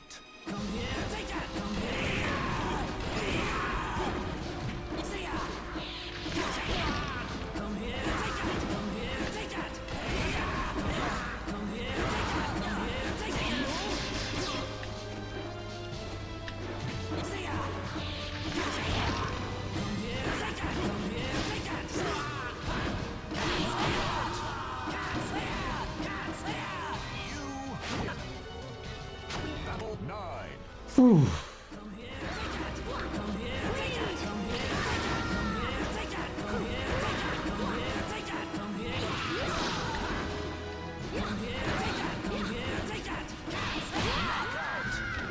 Still alive, somehow.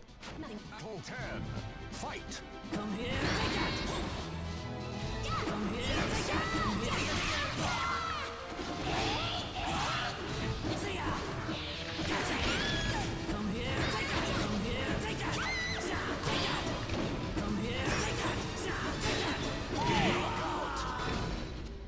You lose. Now, if I mix that attack up with other attacks, this might actually be okay. Might actually be an okay strategy. Versus Maxi. Battle 1. Fight.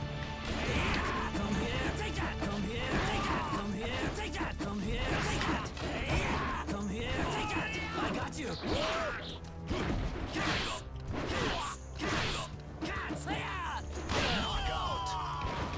Or how about I do a lot of horizontal attacks?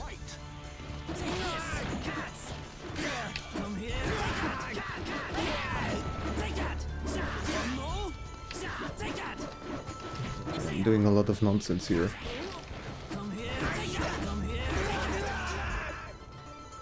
Win. Battle 3. Fight.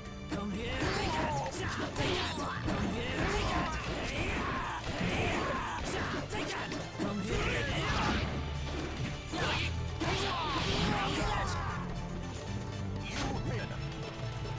Battle 4. Fight.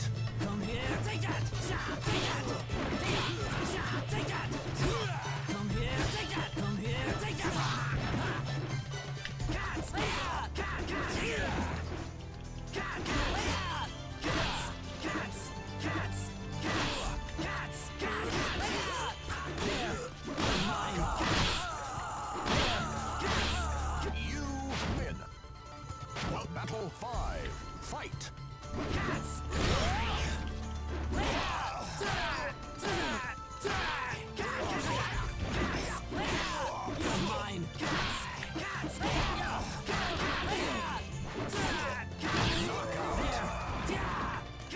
You win versus Cassandra. Battle 6. Fight. What was that?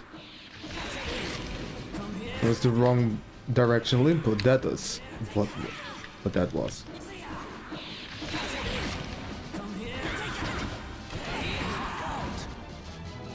You win. Battle 7. Fight.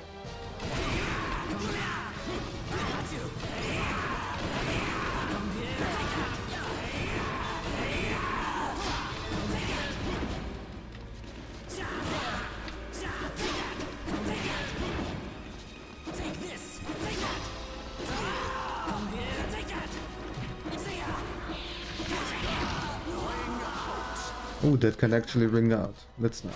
Battle 8. Fight.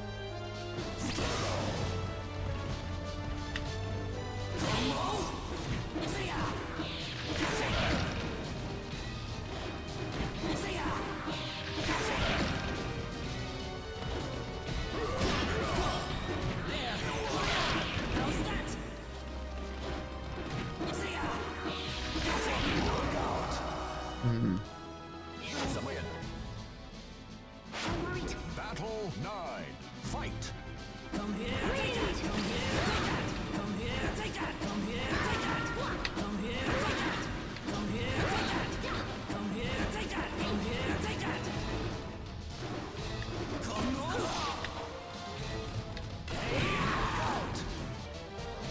You win. Can also try to do footsies.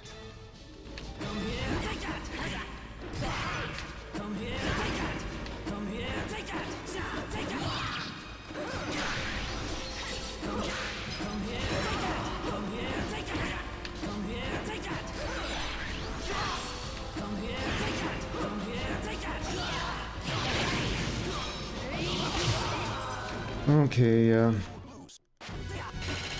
in the end, I don't think that Killick is the one. He's not the one.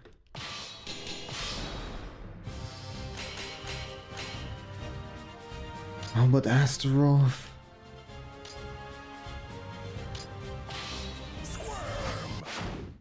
Versus Xianghua.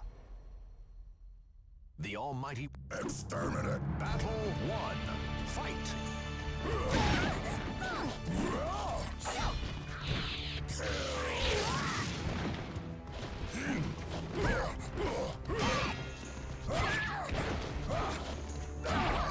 Perfect. You win. Battle 2. Fight.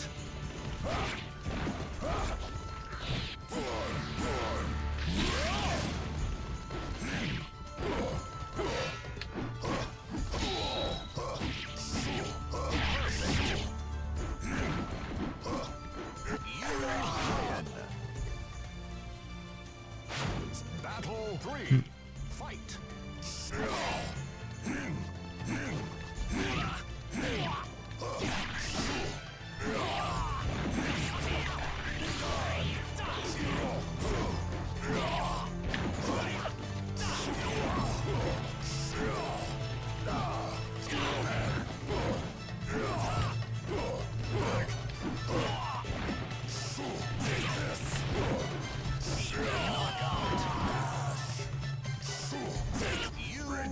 And I need a better follow-up attack on that one. Fight. Yeah, okay. And it also doesn't move and doesn't hit.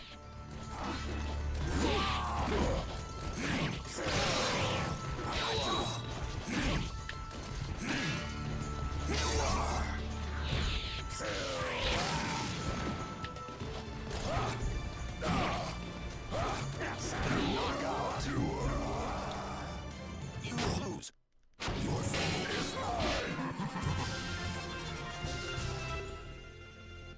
This was just for experimentation.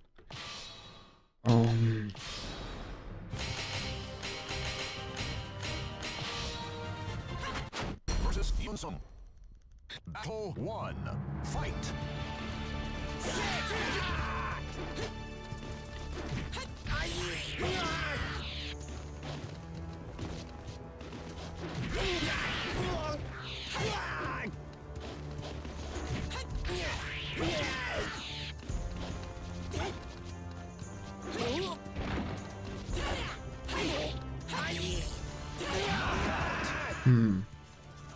You win.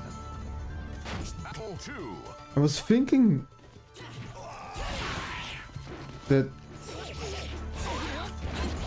I thought I could remember that he had a grab, yeah, this grab here that launches the enemy pretty well.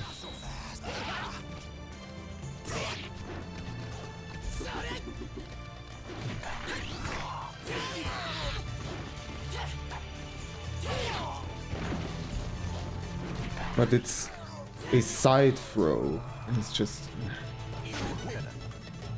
Battle 3. Fight. that is just not easy to do consistently. Like, the angle is so very weird. It's not even 90 degrees. Here. You win. Battle 4. Fight.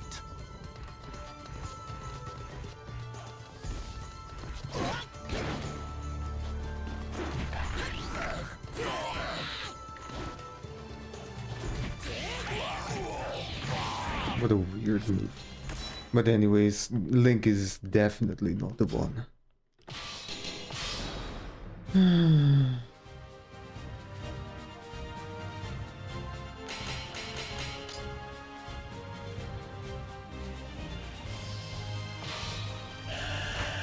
may try this, I suppose. Battle 1. Fight.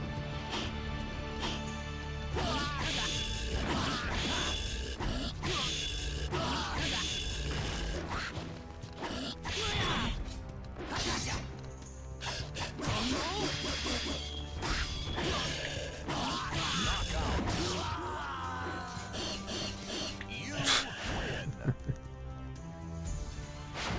Battle 2. Fight.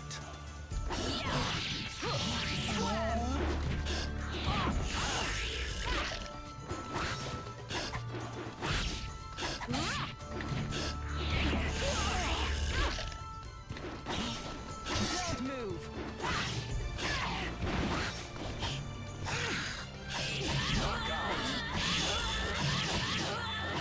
You win. Battle 3. Fight. You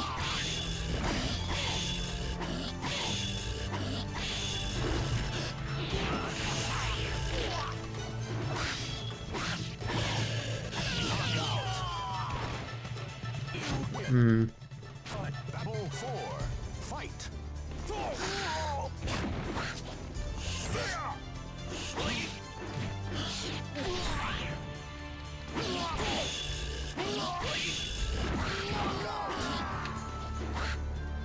You win. Battle 5.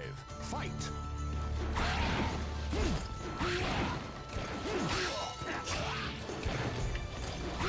Ring out. You win versus Voldo. Battle 6. Fight. Ring out. Okay. Voldo is actually very good at pushing the enemy back. Hugging time.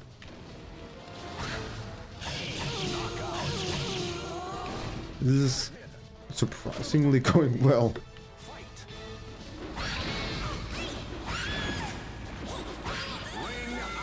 This is okay. Battle 9. Fight.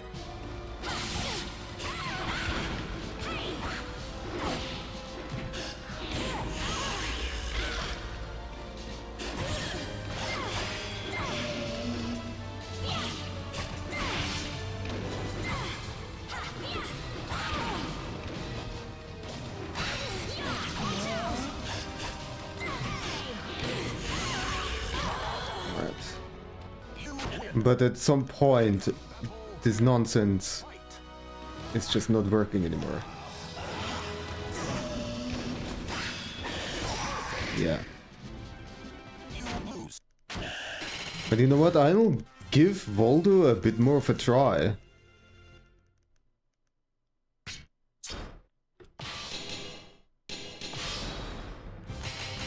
I think there might actually be potential for this weirdo. Battle 1. Fight.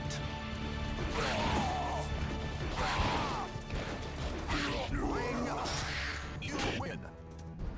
Battle 2. The first couple of enemies are easy, of course. You win. Your battle 3. Fight.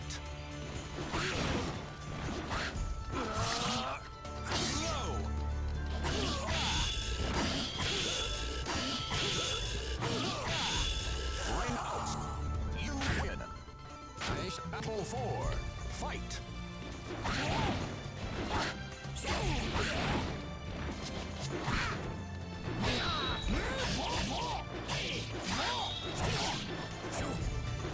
That was a weird hop. Knockout. You win. Battle 5. Fight. Ring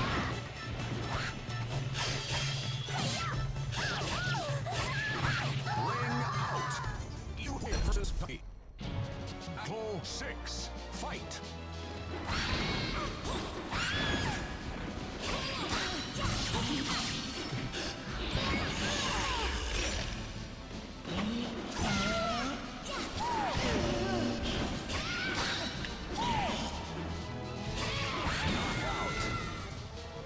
You win.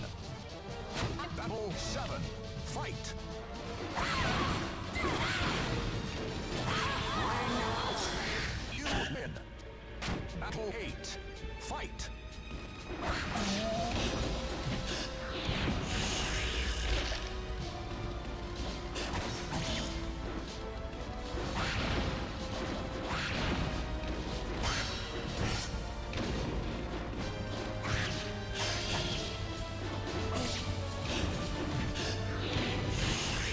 Knockout.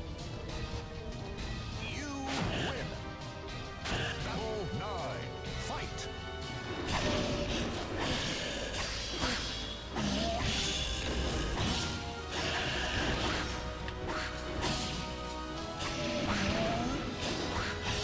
Knockout.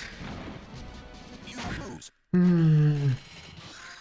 Yeah, once the enemies start to block, my bullshit is not going well.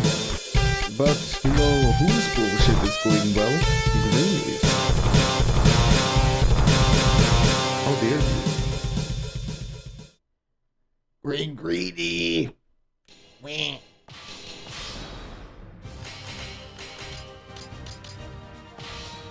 I'm suffering here, Versus but I hope you are doing well. Battle 1. Fight. Ring out. You win. Battle 2. Fight. Ring out.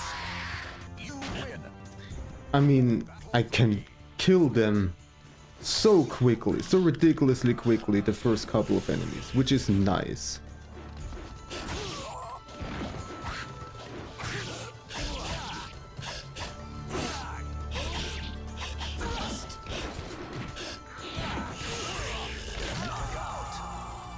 Getting ready for bed? I hope that you'll have a good bedtime.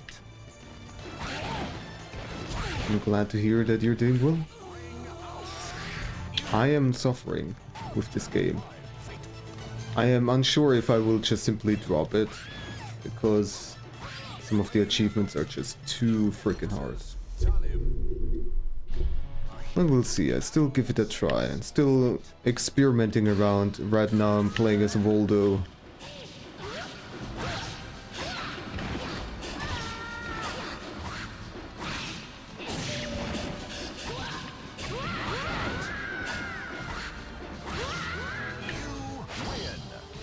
He is doing some very weird moves.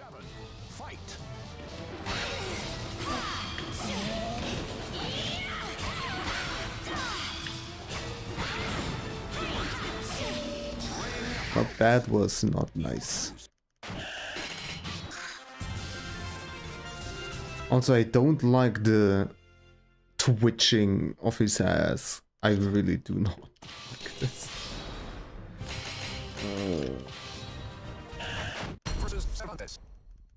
Battle 1. Fight. Ring out. You win. Battle 2. Fight. Ring out. You win. Battle 3. Fight.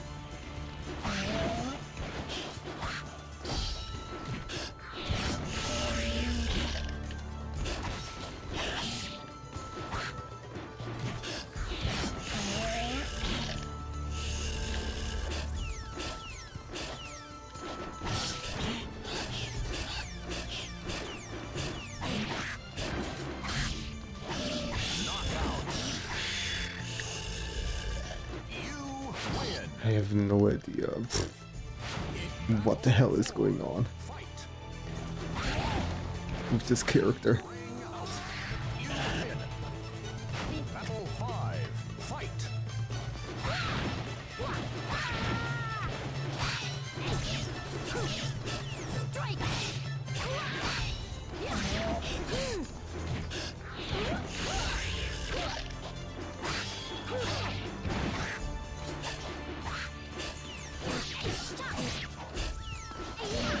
I don't understand that move. This here, this.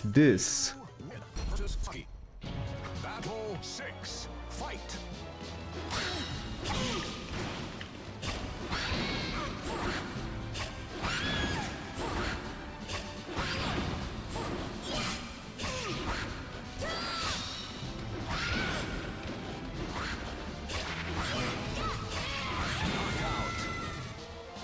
You win. Battle 7. Fight. You win. If it goes well with this, it goes really well.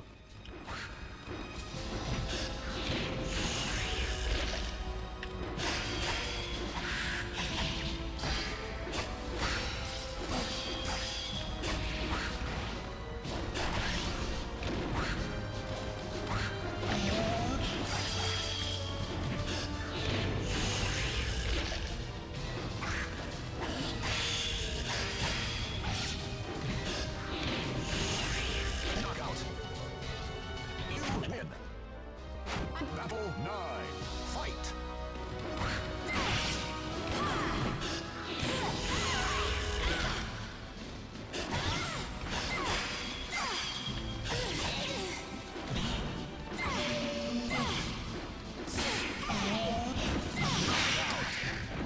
Yeah, Voldo is also not really it.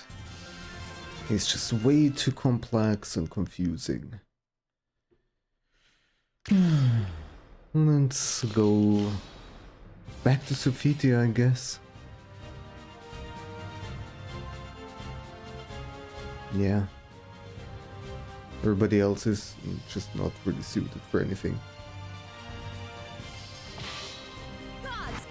Versus Maxi. Battle 1. Fight.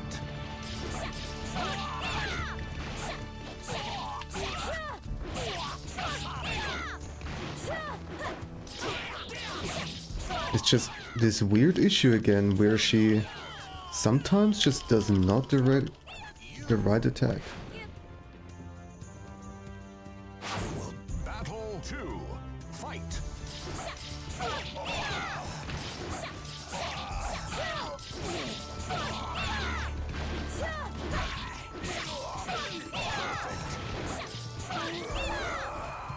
You win. Battle 3. Fight.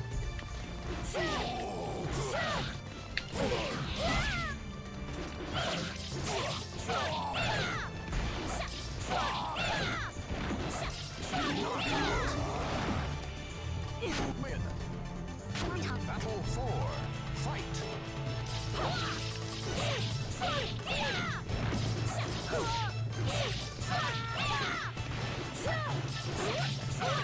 Knockout. You win. Battle 5. Fight.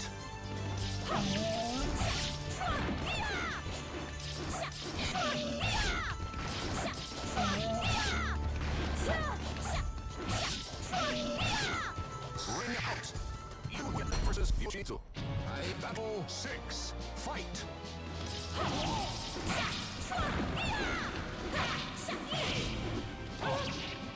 Give up! How's that? Knockout. You win.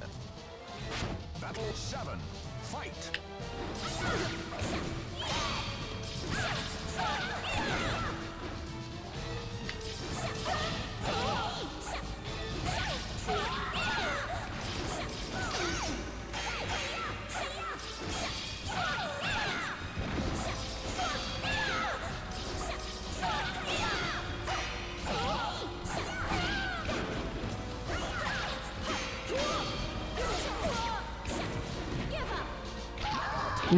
That was terrible. Battle 8. Fight.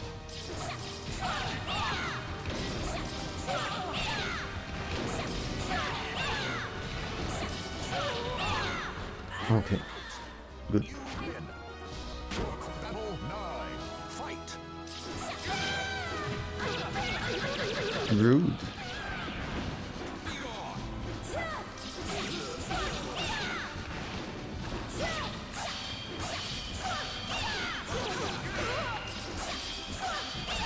Stop blocking! How rude! How very rude.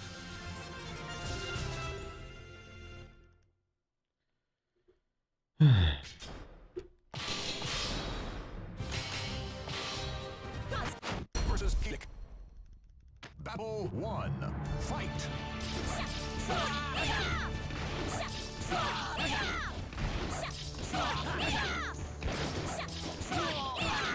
Ring out. You win. Battle 2. Fight.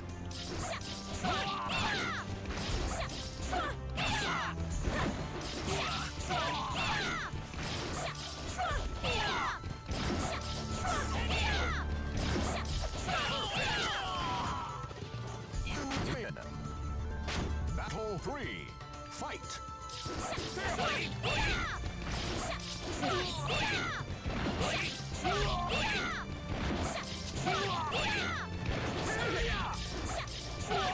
Knockout. You win. Battle 4. I missed the quick kills with Voldo, I do have to say. What can you do? Ring out. You win. Battle 5. Fight.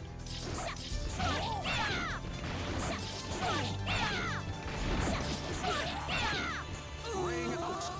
You win versus Trade. Battle 6. Fight.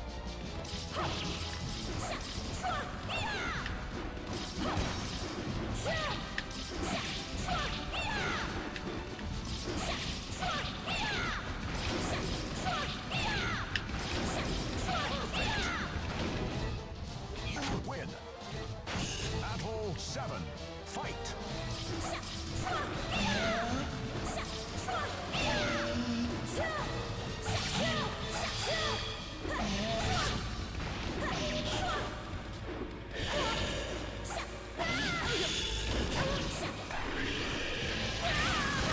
I sidestepped and I still got freaking hit. That was stupid. That was stupid.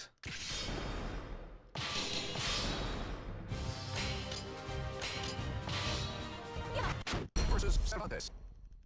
Battle 1. Fight. Perfect.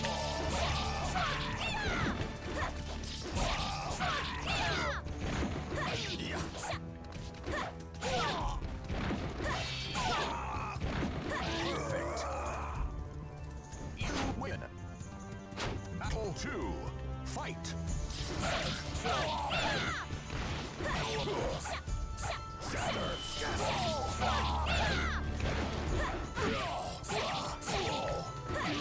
Knockout. Wait a second. Work might have come in just now.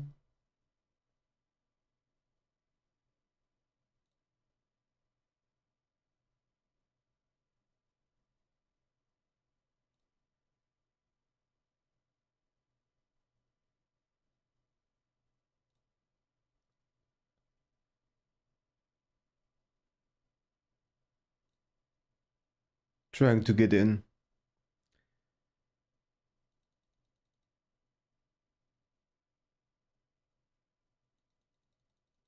There we go, I have it.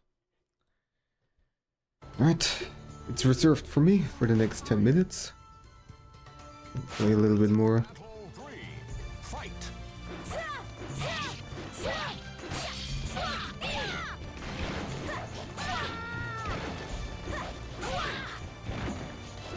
Perfect. You win. Battle 4. Fight.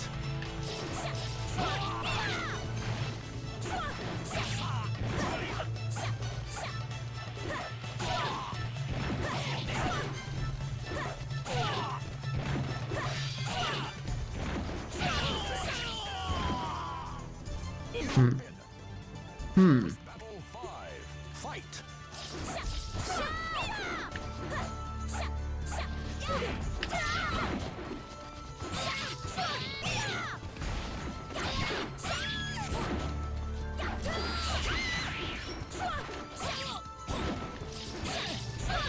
Knockout. Might have discovered a good new move this year. Perfect.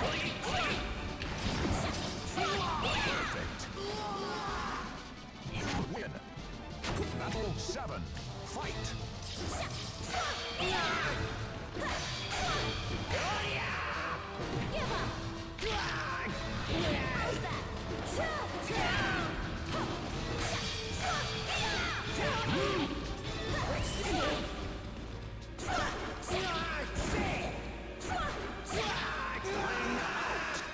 Okay. Win. Battle 8. Fight.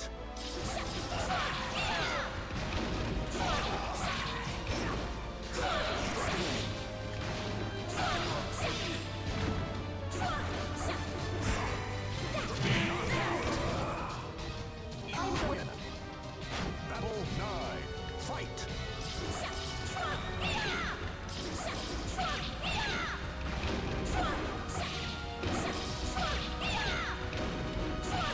Perfect. Okay. You win. Battle 10. Fight.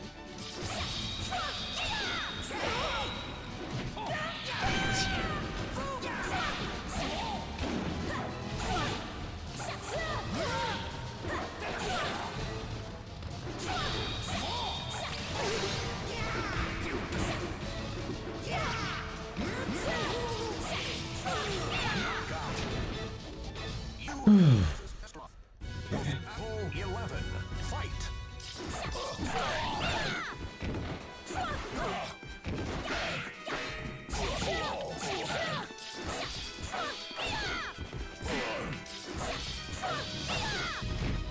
Shit.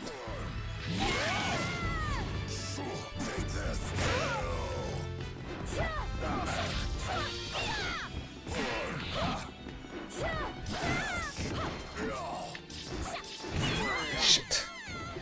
Well, work time. Almost all of us had to deal with it at some point. Eye strain. As you watch these light rays striking the magnified eye, similar tiny beams of light are entering your... Especially in today's digitalized world, it has become much more widespread. In this video I want to talk about the causes of eye strain, its effects, and how to treat and prevent it. And then later I will share my own experiences and some tips. Let's talk about the causes first. One of the main reasons for developing eye strain is close distance focus intensive work over long periods of time. Examples of activities like this would be reading, drawing, driving a car, or looking at digital screens.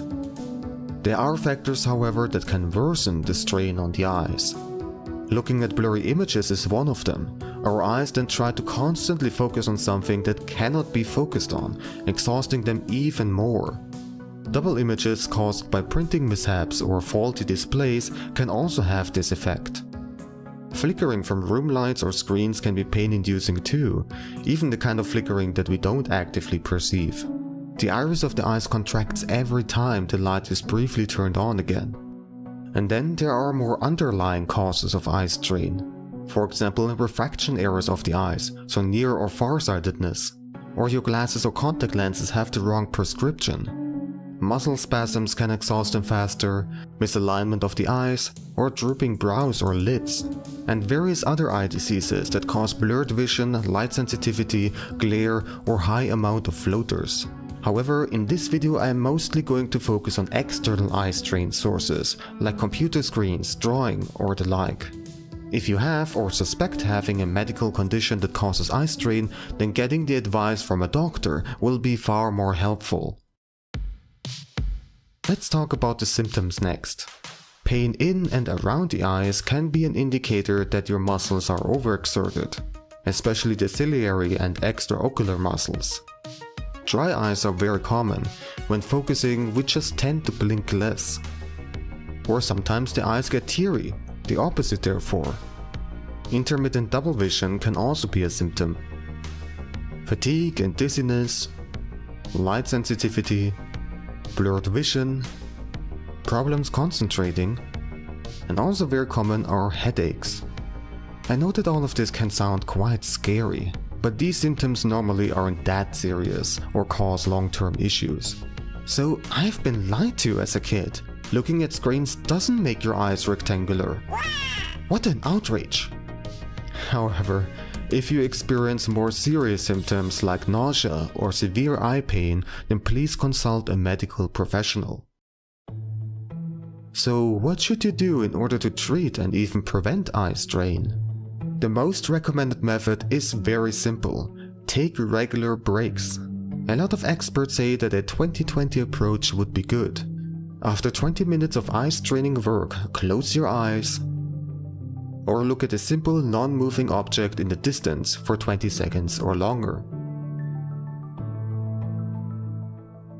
I do understand that sometimes you forget to take breaks or just don't want to interrupt your workflow, but reminding yourself to take breaks will not only benefit your health, but your productivity too.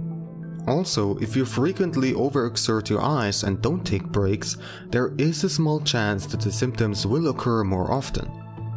To counteract dry eyes, you can use eye drops. If you have a related medical condition or the wrong glasses or contact lenses, then resolving those issues with professional help will lead to relief for the eyes themselves. Sometimes the solution can be rather simple, like by using proper lighting. It's easier for the eyes to read a book in a lit room than with just a dim desk lamp. Or looking on a computer screen is more exhausting in a dark environment. When reading, either on paper or a digital device, the font size and type plays an important role too. Since our computer, tablet and smartphone screens are the main culprits nowadays, I want to especially focus on some advice to reduce the eye strain caused by those devices. After all, it is estimated that more than 50% of people struggle with it. Firstly, avoid using displays that use pulse width modulation, a technology that makes the screen turn off and on constantly, and that flickering gets worse on dimmer settings. Fortunately, nowadays most screens use DC modulation and are therefore flicker-free. And so one thing you can do to reduce the strain on your eyes is to lower the brightness of your devices. By how much depends on the screen though. You want to lower it so that the brightness isn't that jarring anymore, but not too much, otherwise the screen will lose too much contrast and tasks like reading will become more straining again. And speaking of contrast, one thing that is becoming more and more popular are dark modes or dark themes. It basically means that instead of having dark text and other elements on a bright background, it is the other way around. A lot of people say that it is much less exhausting to look at, and several studies have shown that there is a measurable difference in eye strain between light and dark mode, with dark mode being the overall winner. However, it is very subjective. There are also a lot of people who claim the opposite, that dark mode is actually more straining for them. There is a valid point to be made. A darker screen causes the pupils to dilate more, making it harder for the eyes to focus on the bright text. However, I wasn't able to find specific data that showed how strong that effect is. Personal bias can still play a role too. A lot of people are simply more used to black text on a white background, like on paper prints. Another interesting study compared different contrasts between text and background. It was shown that the more contrast the better in terms of eye strain, so basically black on white or white on black. However, as for dark mode, the majority of people said that they prefer a slightly lesser contrast with a grey background. And if you look around, most websites and apps that offer dark modes do not use full-on white on black. I'm not exactly sure why that is the case though, I just know that I personally also prefer white on dark grey instead of white on black. Also, it has been shown that especially in dark environments, a dark mode is significantly less straining on the eyes than a light mode. You might also think that because dark mode is, well, darker, that it also consumes less energy, but that is only really the case with OLED screens. Most screens nowadays use a constant LED backlighting, which only can be reduced by reducing the overall brightness. And I want to throw in another study I stumbled upon just because I find it kind of silly. They wanted to test if dark modes motivate people to a more immoral behavior. Imagine a shady hacker typing the codes into the dark console, stealing information and money. Well, it doesn't. I know, big surprise. I suppose sometimes you gotta do a study just to be absolutely sure. Oh well. Another big factor for digital screens is blue light. It is known that it suppresses your melatonin production, meaning that it messes with your sleep cycle. And it also has been shown that it can be the source of eye strain, more so than other colors. It can even cause damages to your retina. However, the amount of light emitted by smartphones, tablets and computer displays is clearly below the amount of light our eyes would be subjected to during a sunny day. And people normally don't get blind by just going outside without sunglasses. Evolutionary, that would make no sense. Well, as long as you don't stare at the sun with your bare eyes. Please don't do that, even if it's during the middle of a solar eclipse. Important to note is that in terms of melatonin production, the color of the light plays a more important role than the intensity. Just simply reducing your screen's brightness won't help all that much in this regard. There are two methods for reducing the amount of blue light from the displays hitting your eyes. Well, 3 to be exact, if you count not using the devices altogether. It is advised to avoid looking at digital screens a couple of hours before bedtime. However, not everybody can or wants to follow that advice. Guilty.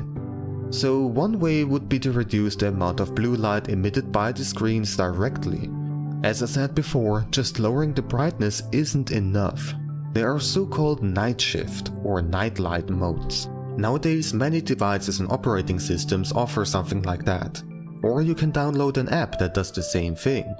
So it basically changes the color settings of your screen, making it warmer. Most of the time you can adjust the exact amount of color shift. However, even on very high settings, it is not able to change the color properties of the LED backlighting that most of our screens nowadays use. The backlighting still bleeds through the screen, and especially from the edges. And that white light also consists of blue light to a significant amount. So you additionally need to reduce the brightness of the backlighting.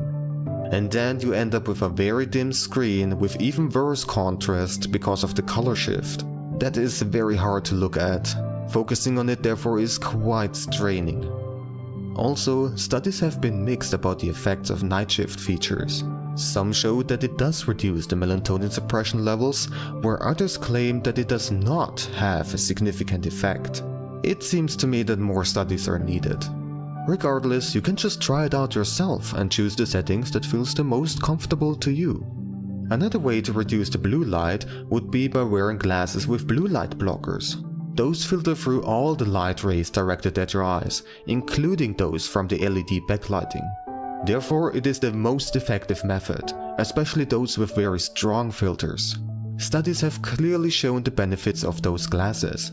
They greatly reduce both eye strain and melatonin suppression. Maybe the yellow or orange tint of those glasses might need getting used to, but it's worth it. Alright, lastly, I would like to give you some of my personal experiences and tips. So, I'm in front of my PC almost all the time. However, I'm not struggling with eye strain all that much, and I think it is because I take some good precautions. First of all, I use dark mode whenever possible. If a website doesn't offer one, I use an extension that changes the colors for me. Highly recommended, even though it doesn't always work perfectly. I adjusted my text editor so that the background is dark and the text white. My screen's brightness is reduced to the bare minimum of what my eyes need, and I use a night mode to reduce blue light. Now here's the problem though, Windows' night mode applies to all screens equally, and all of my screens are different models, different manufacturers, so I would get very uneven results. And the biggest problem is my drawing screen. Especially when I work on a colored project, I really need the full contrast and original colors. Reducing the brightness and or shifting the colors therefore is a bad idea. You can quickly turn the night mode off and on, but that's a bit of a hassle, especially since I often need to look at both my drawing screen and my other screens. That is why I use a program that lets me adjust the settings for each individual display, including a slider for making the colors warmer. So all of my screens have a low brightness and reduced blue light, except for my drawing screen, which makes it a bit exhausting to look at for longer periods of time. I make sure that my drawing programs are in dark mode, but if I work on a bright looking project, then there is barely anything I can do. However, if I just need to do some sketching or line art, then I can change the background and tool color to make a dark mode for myself. Currently I do not have blue light blocking glasses, although in the future I would like to get some. However, I wouldn't be able to wear them either if I work with colors. But at least I'm very consistent at taking breaks. The fact that I own a standing desk kind of forces me to take breaks. After standing in front of it for about half to 1 hour, my legs and back start to get tired and I sit down on the couch behind me. I still look at my screens from there, but at least those are the color adjusted ones. And also I'm a bit further away from them. By the way, a standing desk is also a really good investment for your posture. I used to have neck pain, and my new desk completely resolved that issue. So that's some advice that I can give. If you have some other tips, or there's a mistake to be pointed out, then please let us know in the comments down below. Again, I am not a medical professional. I just read a bunch of studies and articles and tried my best to summarize them. All of my sources are in the description, so feel free to check them out too. I really hope that this video was helpful to you. I wanted to make it because it is very relevant to me as a digital artist and video maker. My eyes are incredibly important to me, as are my hands. Speaking of, some years ago I also made a video about hand injuries and how to treat and prevent them. Also something very important for people who have to use their hands a lot. Alright then, thank you a lot for watching, and see you next time.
Hey there, and welcome to my tutorial about how to draw or paint birch trees. Very beautiful trees that are especially famous for the white bark. In particular, I'm going to focus on one specific birch tree, which is the silver birch or European white birch. And in Latin it is called Betula pendula. And I just really love how it sounds, like Betula pendula. Anyways, let's start with the drawing.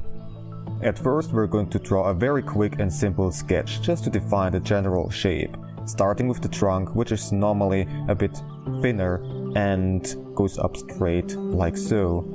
We don't have to draw too many details, however you can decide to add more if you like to. And then we drop in some random shapes here. We can also make it kind of melty looking to indicate.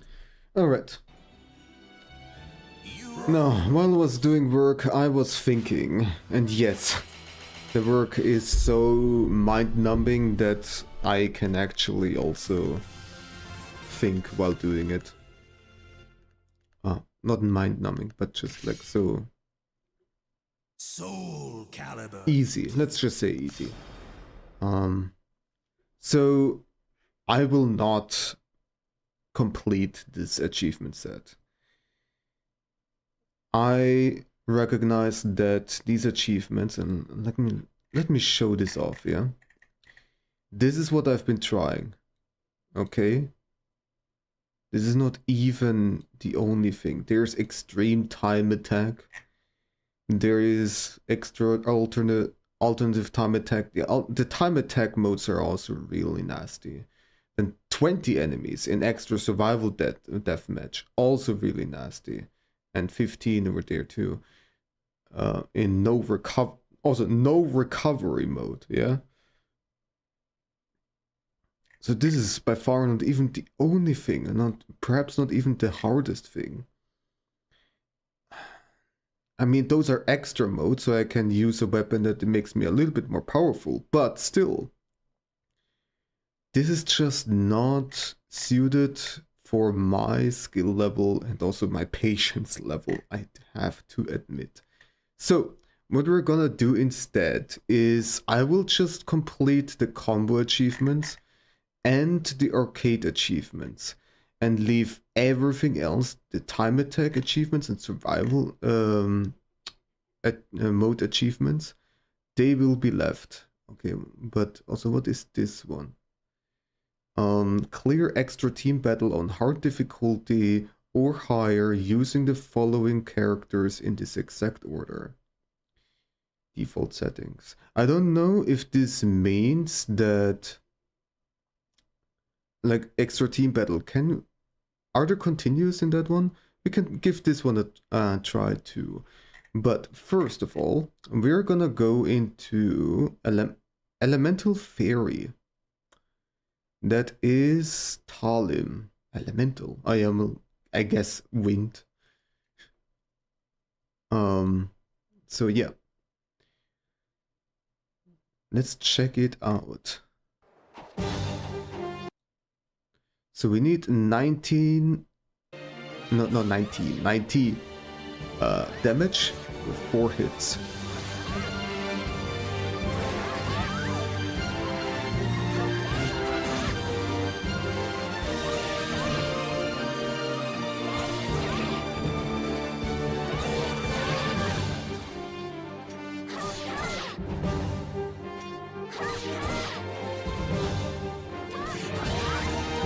Okay, what does the comment say actually?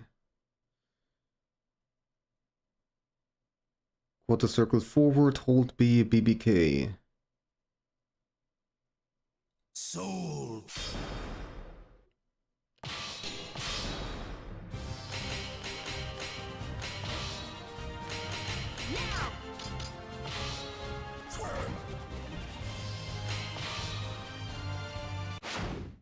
Versus Astaroth.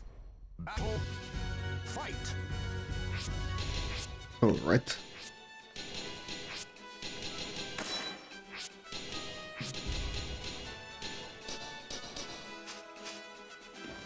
So, quarter circle forward, hold B.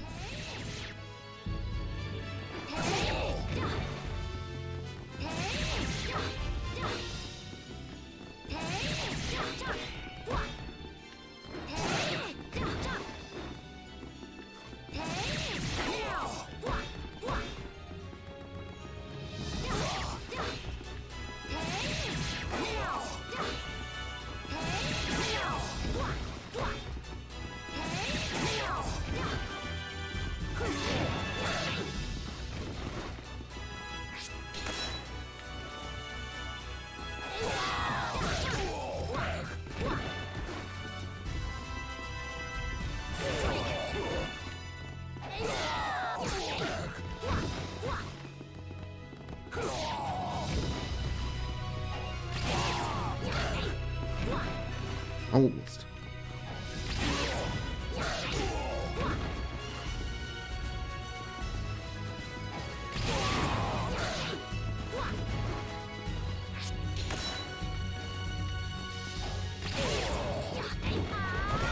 Okay, I need to time it a bit better.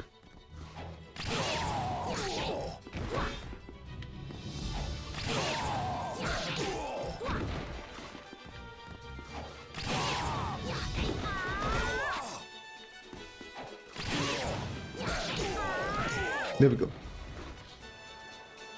Alright. We're just gonna do all the combos right now. And then all the arcade modes. I don't care about switching back and forth. Cassandra shall be the next. What does the comment say? Counter hit free. Oh my god, this is a bit more complicated, but I guess we can do it still.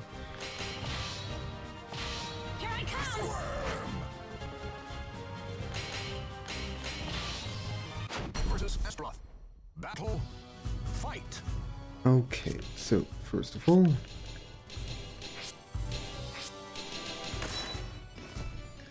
alright, so we have 3A. Just to check once again, A is horizontal attack, yes. It's basic, it's the same as on my controller, so just remember it already. God damn it.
Is it 100 damage? Oh, I was so close.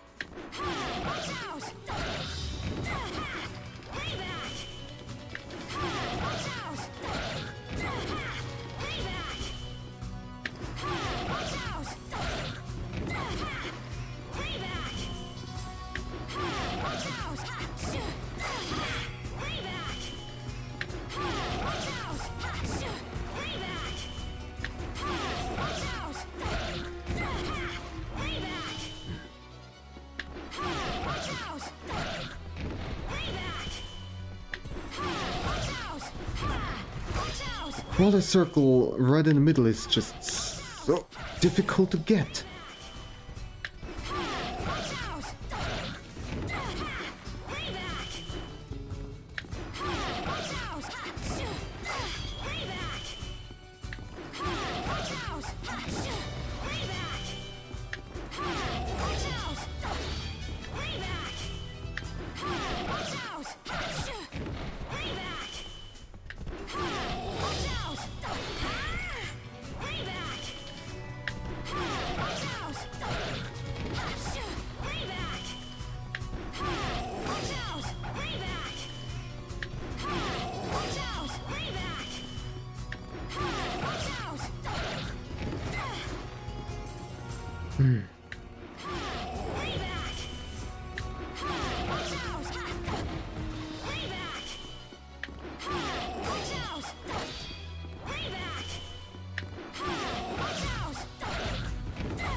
There we go. Oh, that was not easy.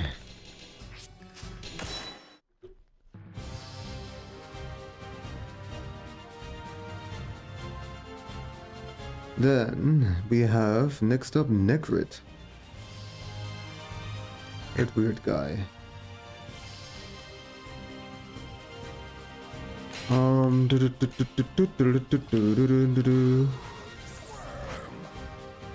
Did AK versus Astaroth. Battle. Fight.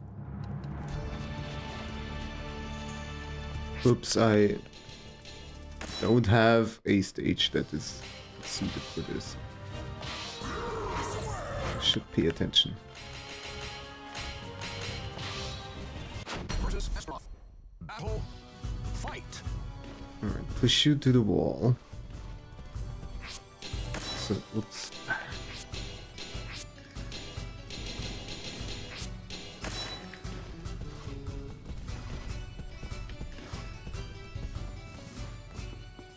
Okay.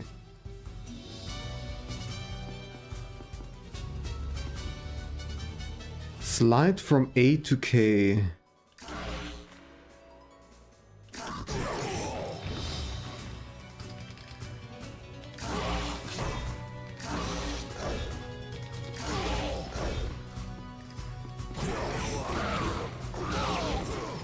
There we go. That was it. Okay, that one was much easier. Good, good. And then we have Yun Sung. 83 hit. We do. What's this?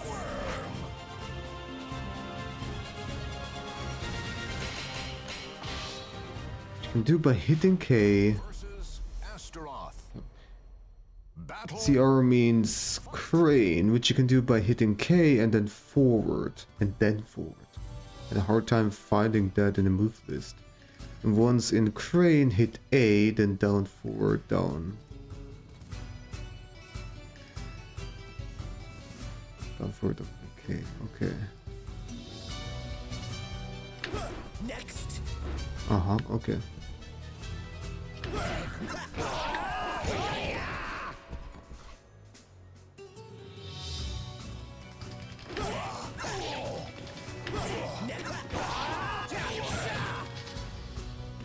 Whoops.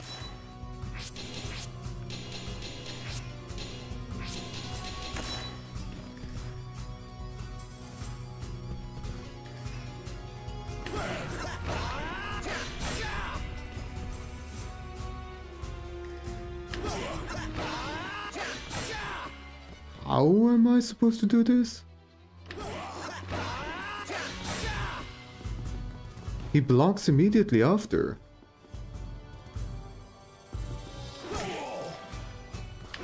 Next. Next. Next. Next. There we go. I do not think that this was how the comment intended it, but I did it anyways, so GG. And then the last one for the combo is Link, our Linky boy. So what do we have to do here? Counter hit, 6B mash. Okay, but that's it? Really?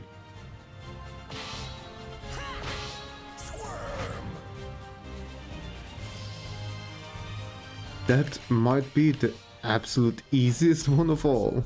Astaroth. Battle. Fight.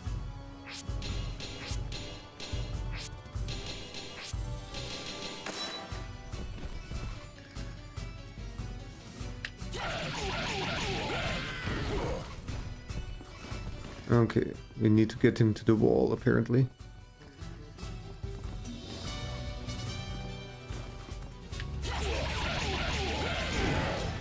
That's it. That's all you needed to do.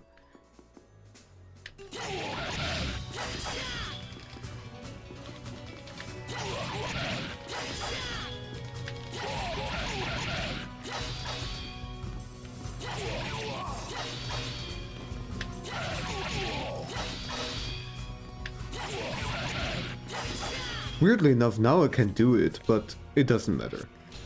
We have the achievement. Easy peasy. And now let's just go through arcade mode a bunch of times. Real quick. First up, Talim. Versus Changhua. Battle 1. Fight.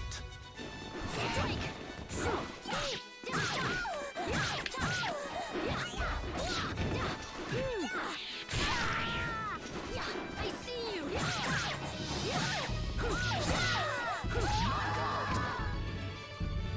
You win. Battle 2. Fight. Strike.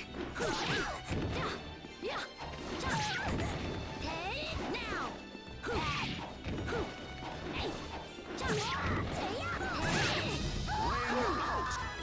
You win. Versus Kick.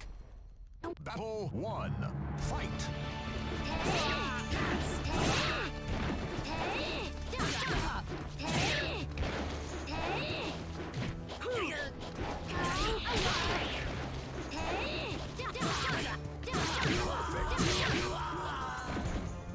You win. Battle 2.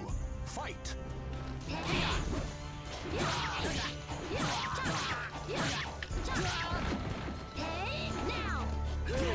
Ring out. You win. Versus Astaroth. Battle 1. Fight.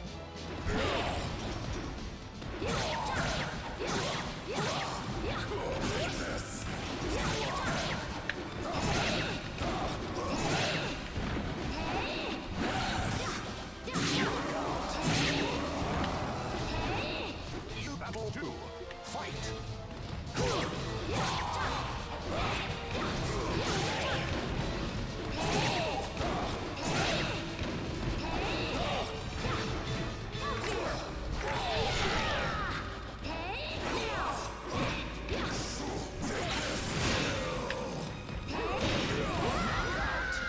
Too much damage from this guy. Fight.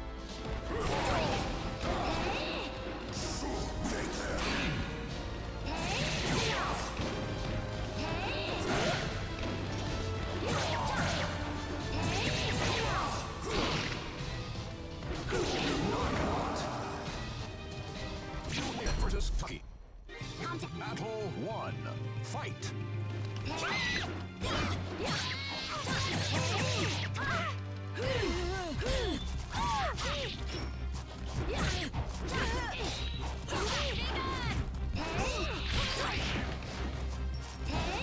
Knockout.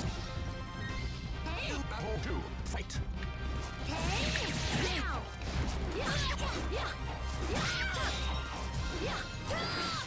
No, it's not.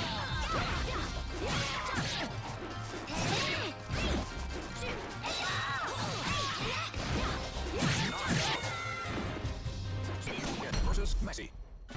Battle 1. Fight.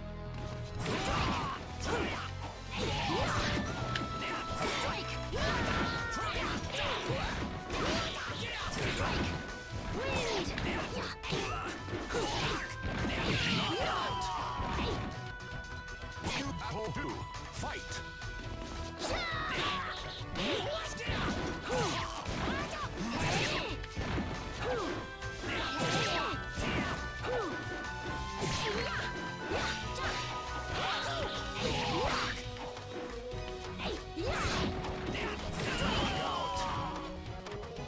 You win. Versus Nightmare.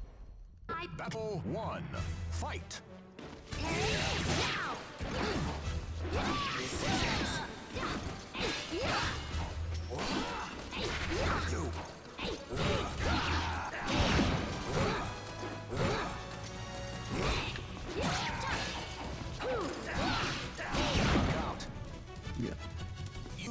Battle 2. Fight.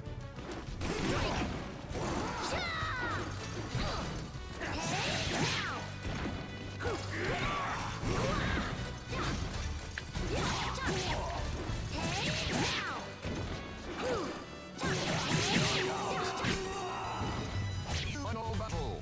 Fight.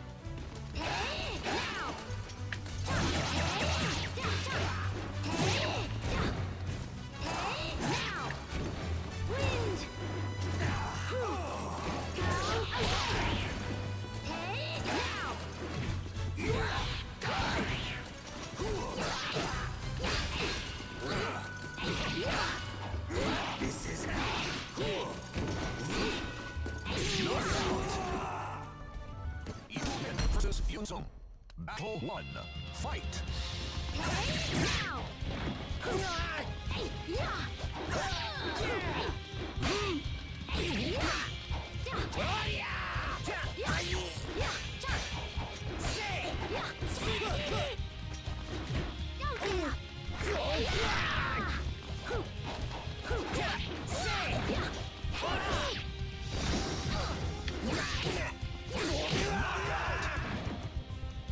You Battle 2.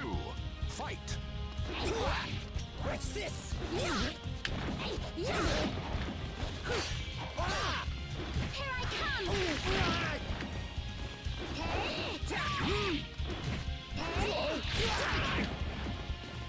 Strike! Men. Versus Inferno. Final battle. Fight.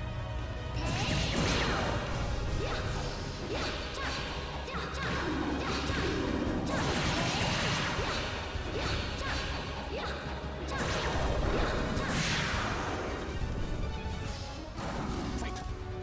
Giving Cerebot something to do, huh?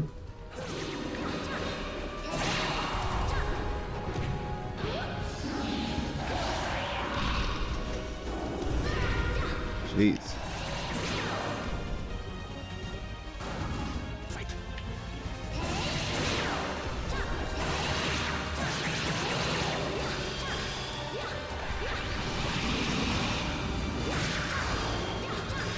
Come on. There we go. Next will be Cassandra. In order to restore the world to its original state, Talim returned the sword to its rightful place. The Hellfire lost its sustenance, and in the blink of an eye, it changed its form to scatter into the winds. The spiritual energies led astray, righted their course, and flowed towards this place. Talim must have sensed the change in the winds, for she looked to the sky and smiled.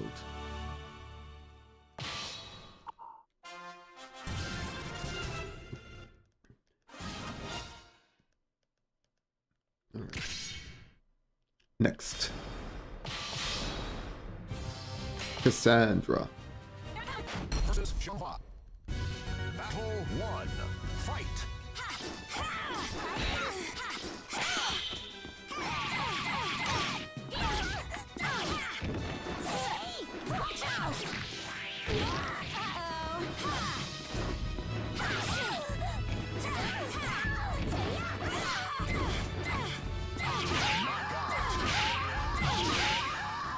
You Battle 2. Fight.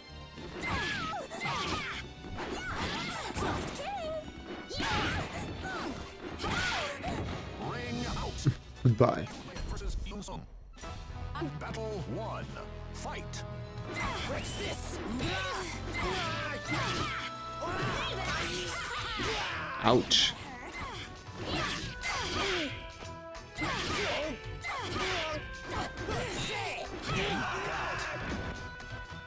You Battle 2.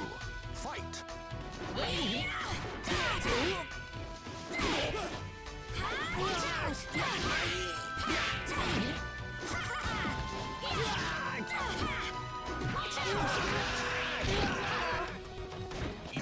Versus Photo. Battle 1. Fight.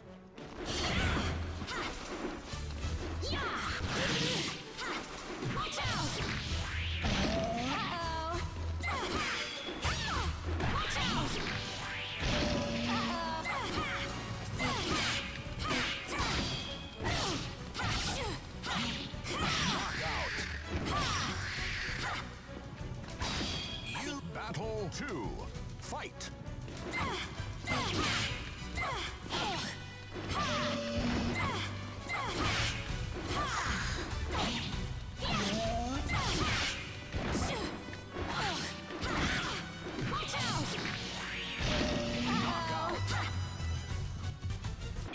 Versus Salim.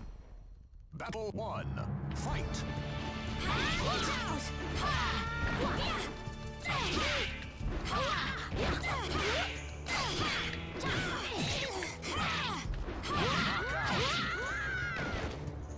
Battle 2. Fight. Watch out! Strike! Here I come! Okay! Watch out! Watch out!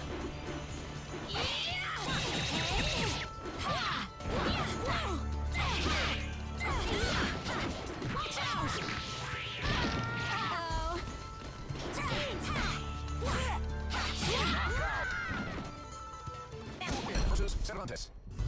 Battle 1. Fight. Watch out!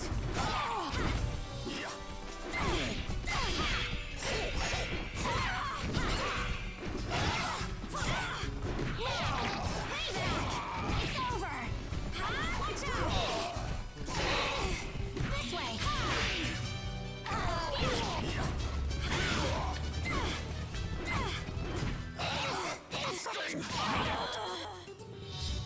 You Battle 2.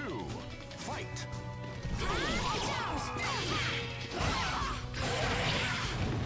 Damn. Nasty combo.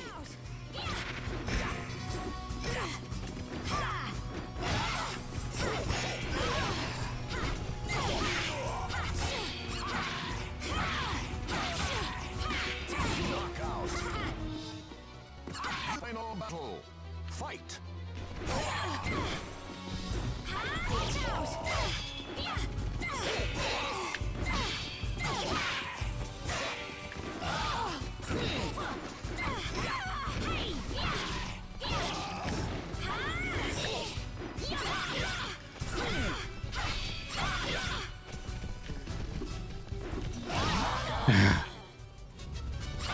Battle 1. Fight. Watch out! Watch out! Uh-oh.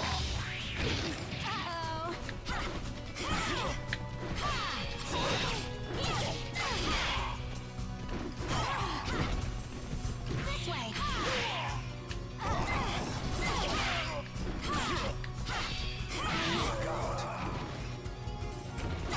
Battle 2. Fight. Watch out! Watch out! Uh-oh. Hey! Watch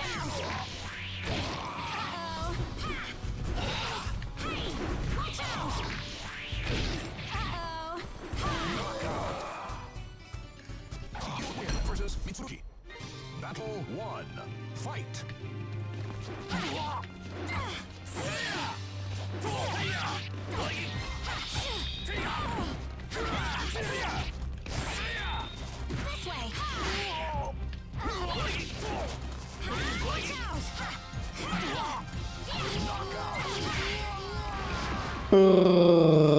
Most greetings. Fight. How's it going? Good morning to you.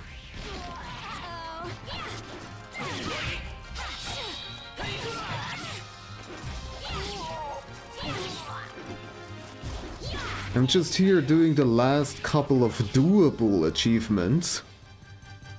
And then I'm done with this game. Charade. Some of those achievements are just way too hard, at least for me.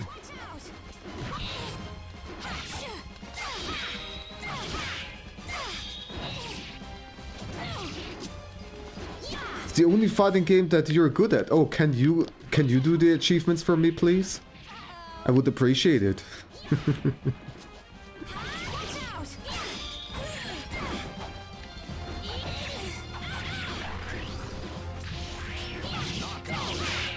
I'm very lucky that that attack was a high attack. Like, there, this could have easily hit me, and I would have been dead. Battle 2.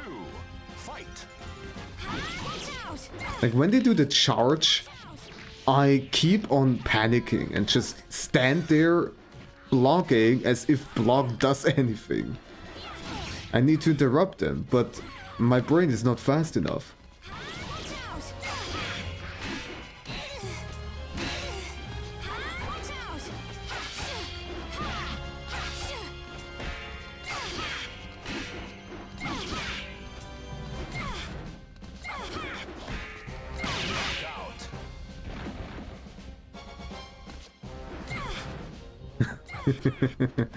Alright, deal.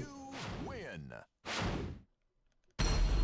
Versus Inferno.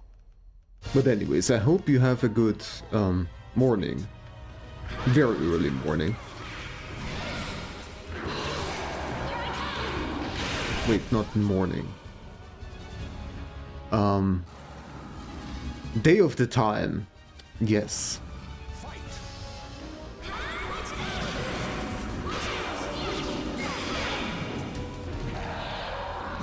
1 p.m. Yes. I remembered it. It's not. You're not ahead of me. You're behind me. Time zones.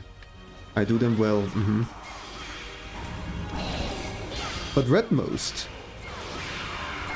you strike me as somebody who would like Nichijou. Do you know Nichijou? You're having breakfast. Nice. What are you having? There's no such thing. There never was. Wielding weapons, once dedicated to Hephaestus, Cassandra vanquished the evil. Her sister's precious sword and shield bore the scars from countless battles. So great was Cassandra's concern about the weapons, she forgot that she destroyed the demonic blade. Whoopsie! She need not worry, for surely her sister would be overjoyed with her safe return.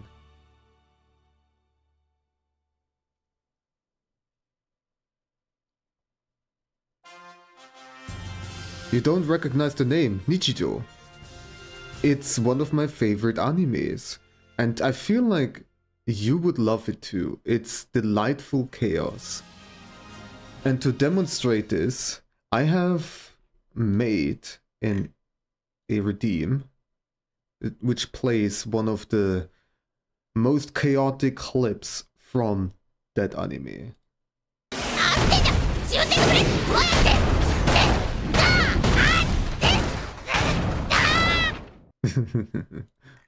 Another one. Oh, I can't because I put it on that cooldown. Good job, me. But yeah, there you go. There is so much more. This was by far not the most chaotic thing. It's just slice of life comedy, but ridiculous, absolutely ridiculous. And Poisson, hello. How are you doing? I'm hoping that you're doing well. I'm currently trying to get a slot for the work task that just popped up, and I got it, so soon I will do exactly that again. Soul Calibur 2. Yeah, the anime is very memeable indeed. I can highly recommend it. Okay, before I get in a work mode, let me just play a little bit more. Next on the list is Charade. Versus Taki. Am I just getting a randomized weapon with this guy? Apparently. Well, that's fine by me.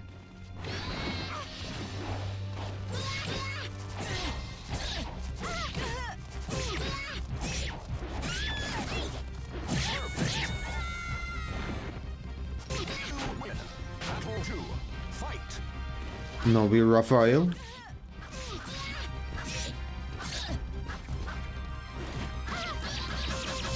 Step.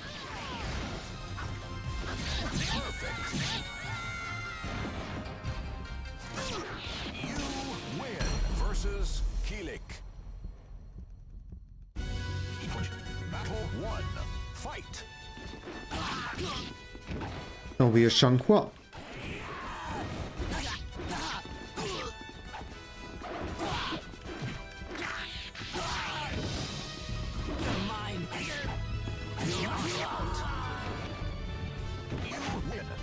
Battle 2. Fight. Now we're Sangmina.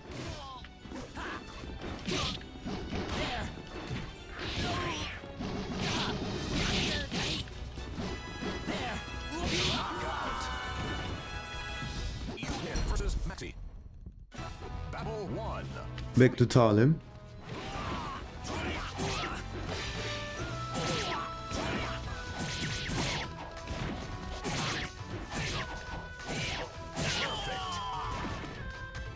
You win.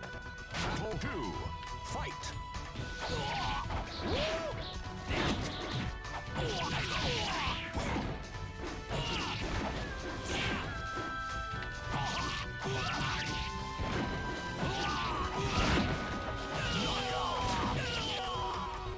You win versus Izuri. Battle 1. Fight. Ooh, there we go.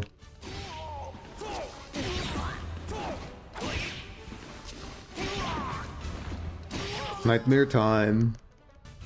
You win. Battle 2. Fight. And it's already over.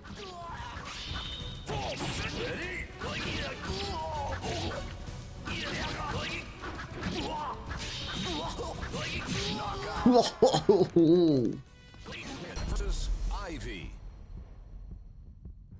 A difficult journey. I am something on fire. Don't ask me what exactly. Battle 1. Fight. I think I look a bit too organic to be a robot. At least the eye looks sort of organic. You win. Battle 2. Fight.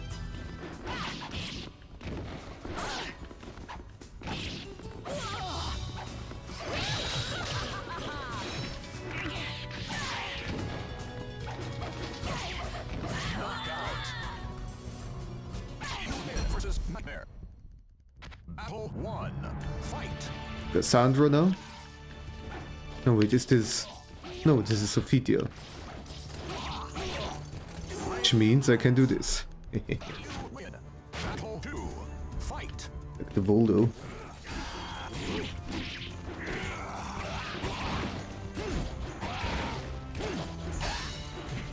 Ah, you're not giving me the ring out. That's so lame.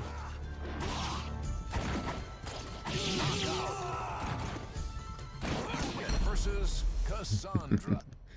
Yes. Battle 1. Fight. Killick, okay. Wait.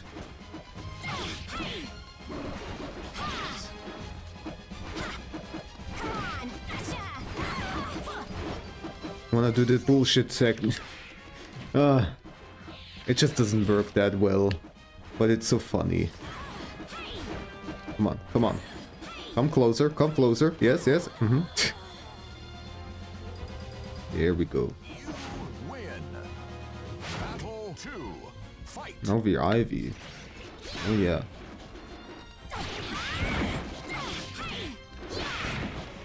I'm not good with Ivy. That is just... You lose. Come here, I wanna tell you something. Yes.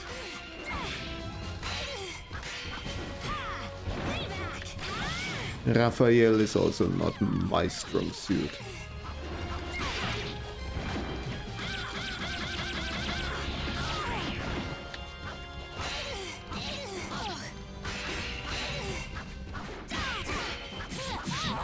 Okay. Still got it though. You win. Versus Infrared. Final battle. Fight. Voldo time. So stupid. In the lurking. Thank you, thank you. Thank you for the good luck.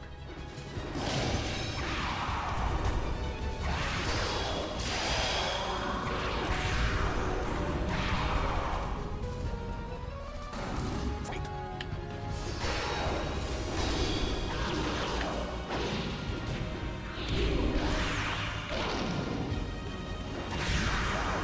And there it is. There are 3 more characters I need to do in arcade mode. It neither knew the reason nor cared why. But it had to return, and when they found one another, it was like finding oneself. They melded it together and formed one sword, then quietly closed its eye and slept, unknown to the world. It sleeps even to this day, awaiting the next hand to grasp its hilt. Yes, grasp me. Wait, what?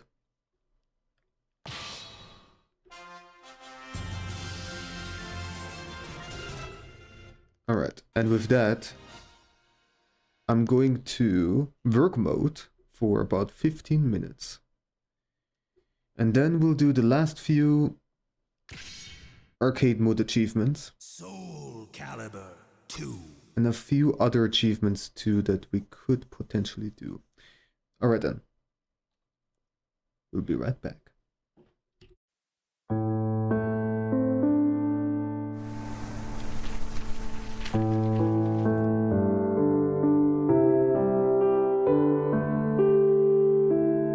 Hey there, and welcome to my tutorial about how to draw or paint birch trees. Very beautiful trees that are especially famous for their white bark. In particular, I'm going to focus on one specific birch tree, which is the silver birch or European white birch. And in Latin it is called Betula pendula. And I just really love how it sounds, like Betula pendula. Anyways, let's start with the drawing. At first we're going to draw a very quick and simple sketch just to define the general shape. Starting with the trunk, which is normally a bit thinner and goes up straight like so. We don't have to draw too many details, however you can decide to add more if you like to. And then we drop in some random shapes. Here we can also make it kind of melty looking to indicate the hanging twigs and leaves. The size varies a lot and they can hang over each other. They can be smaller ones. Normally the width is shorter than the height, and the distance between the ground and the bottom of the foliage can be a bit shorter, but it can also be quite tall. There is a lot of variation even for just this one specific birch tree. It also depends on its surroundings, if there are a lot of other trees close by or it just stands alone. And here is a sketch that I prepared beforehand just to make sure that I have something better looking. What I'm going to do next is already put down some paint. The sketching is for the most part over, and this paint won't be erased. Therefore, I'm already using one that has a lot of texture to it. I apply only very little pressure and make it very jittery looking, and also let it kind of have these melting down, these drooping down shapes. In particular, what we're sketching out are the leaf clusters. Now, what is that? The leaves are not distributed evenly, but they are grouped together, carried by the individual branches, and therefore we have these so-called clusters that I'm going to kind of sketch in here. The size of these clusters can vary a lot, and they can be small and very large ones. And also the shape should be at least somewhat contained. With that I mean it doesn't like go all the way super crazy and stringy or something like that. We leave some space in between those clusters, which can also vary a lot. And the sketch that we drew beforehand is just more of a guideline, but we can easily draw outside of it or leave some gaps in between. You're probably noticing that I'm using a very dark and greenish color. In general, it is highly recommended that you either start with the darkest or the brightest color. It might also depend on the tool that you are using. As for watercolors, colored pencils, or pastel chalks, the darker colors are normally more dominant. Whereas for oil paints, for example, it is possible to start with the darker color and then make the brighter color stick to it. And of course, if you're using digital media, then it is completely up to you. I personally like to start with the darkest color because it is easier for me to get the shapes right and also the overall brightness. However, if you want or have to use the brightest color, then this tutorial can still be useful for you. Well, at least I hope so. You just have to revert some orders, and it's not too complicated, so I know you can do it. And so let me switch to the version that I have already prepared, and it looks much nicer. In general, for this tutorial I have the steps already prepared beforehand, and in between these I am showing to you how it is done and explain everything to you. Also, I'm limiting myself to only one layer for the leaves in order to imitate the feel of traditional methods. This way I can make sure that my techniques are not only useful for those that are using digital media, but for everybody. And now when we look at the sketch here, you can see I left here and there some bigger gaps, brought in some variation, a lot of small but also big shapes. So there's a lot going on here. Next up, we want to drop in a lot of color. But at first we have to know where the light comes from. In our case, we want to have it from the upper left and slightly from the front. Therefore, the bottom right and the back part will be the darkest. And the tool that I'm using now kind of imitates very well the leaf shapes. It has a lot of dots that I can paint in.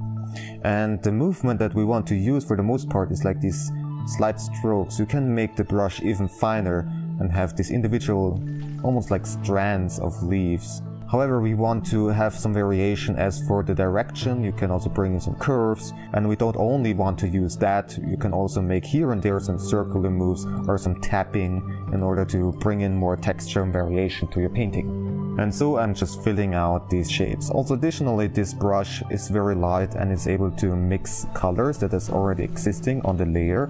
Therefore, I'm getting even closer to the feel of traditional media.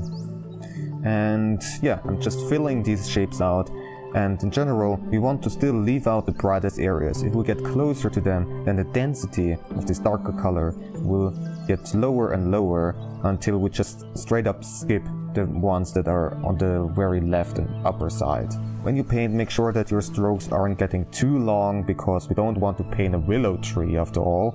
It is just a birch tree, and don't forget to bring in some variation here and there. That space in between those leaf clusters that we sketched out, like here, will also be filled in, partially or completely. It is up to you. The tree is not one solid shape, but has some irregularities and also some holes where you can look through. But still make sure that you have some leaf cluster shapes be visible. And the amount of how much the leaves are hanging down, or just are more of like randomly orientated, is also for the most part up to you. I personally like it a lot when they're hanging down like that. It makes it kind of more romantic looking in a way, if you could say that. But this is just personal preference, of course. Now what we also want to do is we want to plan in some holes for the front layer of the leaves. Now what do I mean with that? Well, you can imagine that the leaves are structured basically into two layers, the back part and the front part. So the leaves that are further away and closer to the viewer. The front part will be brighter than the back part. The back part especially will be quite dark. And therefore, if we have some holes in the front layer, there will be basically only dark color in that general area. This means there will be no additional paint or barely any paint in the later stages. And we have to make sure that we get enough paint already in these areas. For example, here, I want to maybe decide that here and maybe a little bit over here, there will be some holes in the front layer. We will see the back part of the tree. And so I want to get the density already right. And so at the end it will look something like this. The foliage of a birch tree is normally not that dense, and therefore you can leave some more gaps and don't have to go that crazy with the density of your paint. Now we want to pick out the next color. And actually let me talk about the palette for a bit. If we take a closer look, you can see I have a dark green, which moves more and more to a brighter yellowish green. This color variety in your painting makes it more interesting and also can define the mood of your painting. With some yellow for the brighter areas, we can make the tree much more warmer looking, like it's standing outside in the warm sun rays. But of course, what colors and how many different colors you're using is completely up to you. And what we want to do here is just basically fill out most of the rest that we left out, and also define where the light hits these clusters, so more on the upper left. But don't just exactly follow it, because these leaf clusters aren't like perfect shapes. There are a lot of irregularities in them, and so we drop in here and there some random spots that are also brighter. And this is how my prepared version looks like. And you can see at the border here it's still kind of looking scarce, but this will change later on. So let's go ahead and use the next color and drop in more areas. And you can just go ahead and don't follow exactly the shapes that you've defined beforehand, but also just straight up paint into the white or the background. It is completely up to you. And also, as you get closer and closer to the brighter areas, if you're painting more in the center, you want to have more and more finer details. You just lightly paint into it and don't just like straight up make some blotches, otherwise it would look kind of out of place. And especially for the brighter colors, we more and more want to avoid the holes that we have defined beforehand. And there we go, you can see I left out this area and a little bit over here too, and added more density up here at the top. In general, the top and the core of the tree will be the most dense areas, and while here on the side there are more gaps and less dense color.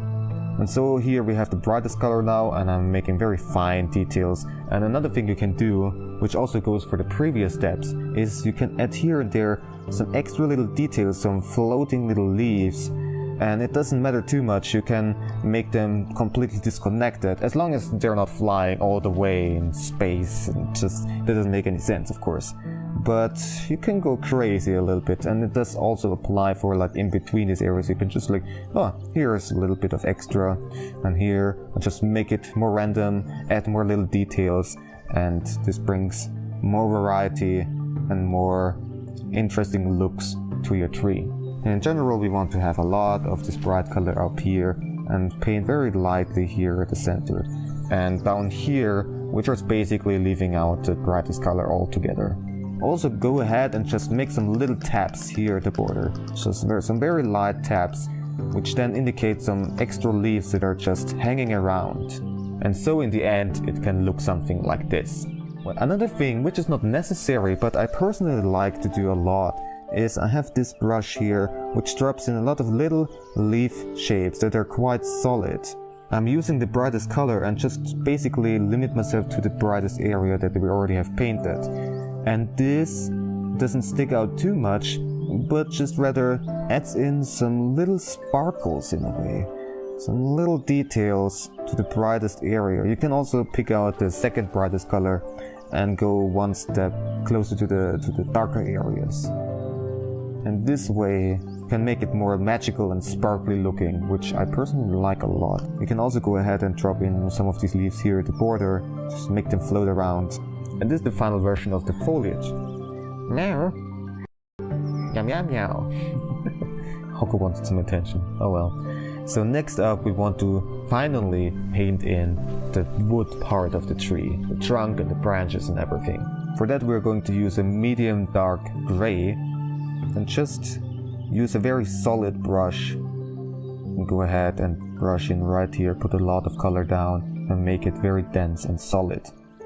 And as we get close to the leaves, we want to have this brush here again and just very lightly make some slight strokes right into the leaves, very lightly, and let the trunk fade out. You can partially paint over some little details if they're just completely in the way, but for the most part we want to retain the shape of the leaves and these clusters. And then it just grows up in here, can have some slight curvature, but normally it doesn't warp too much. And this trunk here will be designated as our main base of operation, as you could say. And so we have bigger branches growing out of it and carry all of these leaf clusters. And what we want to do is we want to decide already which group of leaf clusters is carried by which branch. So for example, here at first I'm gonna drop in the trunk again and then have a branch that curves towards this group here. There will be some smaller branches growing out of it and also some very fine ones here at the border, but only a few. We don't want to overdo it because they're going to be hidden underneath the leaves for the most part anyways. And this is generally how you do it. You decide over which parts you're going to paint over and which parts are going to remain, and then just make these fade outs. I'm not going to do this right now, but we have a prepared version that we can take a look at. It is kind of nice to have these holes in the front layer of the leaves, because then you can very clearly see the branches and the trunk. As for the shape of the branches, they're not getting too warpy, but still bring in some curvature, and also make them always progressively thinner and thinner. This means you don't just go ahead and have a small branch, like a small twig, growing out of the trunk of the big trunk. This wouldn't make any sense for this kind of tree. And as for the number of branches, now this is a very reduced version, and in reality there are hundreds and hundreds of branches. When you draw or paint all of these little details, not only is this very time consuming, but you overload your painting very quickly by doing that. It takes a lot of effort in order to make it somewhat look good, and it only makes sense for something like ultra-realism style. However, here I'm just doing something like semi-realism, and you could reduce it even more to like some sort of comic style. Therefore, my advice is just make sure that everything is held together. When you get to a number of branches where you think, yeah, for the most part, it looks alright, there are not too many leaves and leaf clusters floating around, then that's about the time where you simply stop. Of course, there can be here and there some little details that are not connected by branches, but it doesn't matter too much. It really is totally fine. There are some other options too, as for when to add the wood part of the tree. You could even start with that and then add the leaves. Or you can paint at first the back part of the leaves, then the wood part, and then the front layer of the leaves. First of all, if you're using traditional media, some of these options might be impossible even, or just very difficult. And all of these have their pros and cons. Here in this case, for example, I was able to paint the leaves and these clusters very freely however I wanted, but then had to adjust the branches to them. I had to connect everything, and I wasn't able to just go crazy with those. However, if you start with the branches, then you can do whatever you want at that stage, and then have to adjust the leaves to them. So it just simply comes down to personal preference. So next up we want to add more values to the trunk and the branches. So I'm using here this light gray. Also make sure that you leave those areas that right underneath the leaves very dark still, because they are in shadows. And here at the center there would be probably less brightness going on. And now you can decide which branches are growing to the front or to the back. And there are some methods to it. For example, here we have some lighter spots on top and the bottom of this branch here. If you want to decide that this branch here grows to the back, what you do is to just paint this light arrow as if this branch doesn't even exist. So you cut it off from the trunk in some kind of way. And you can then paint some its own little details, of course.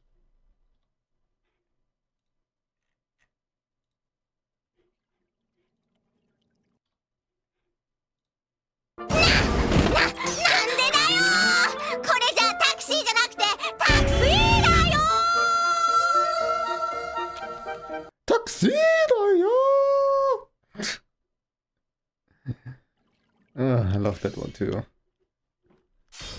Alright.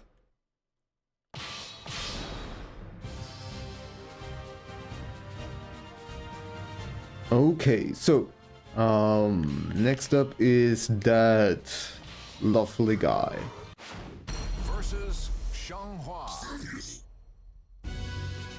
Battle 1. Fight.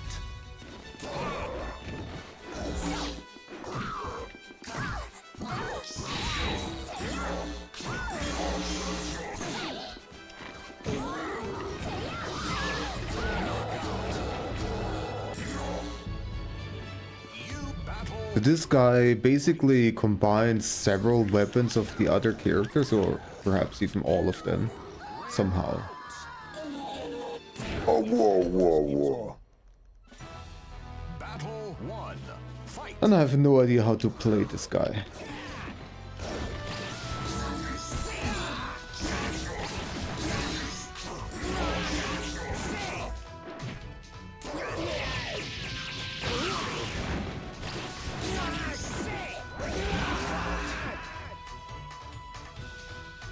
Battle 2.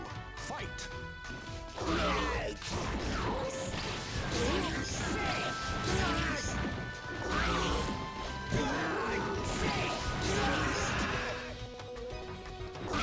Versus Ivy. Battle 1. Fight.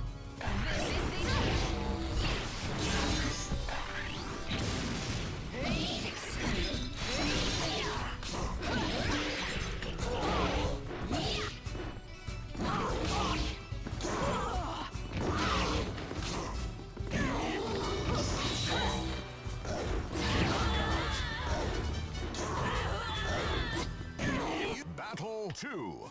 Fight. How did that not hit?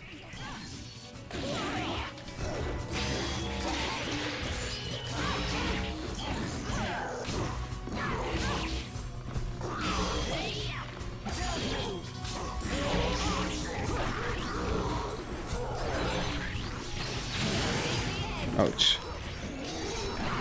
Knockout. This was a close one. Versus Cassandra. Battle 1. Fight.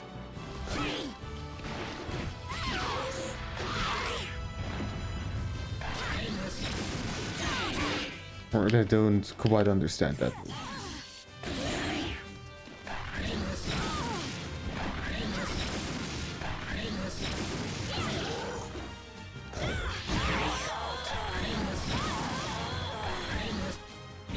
Battle 2. Fight. Right, let's not do that one.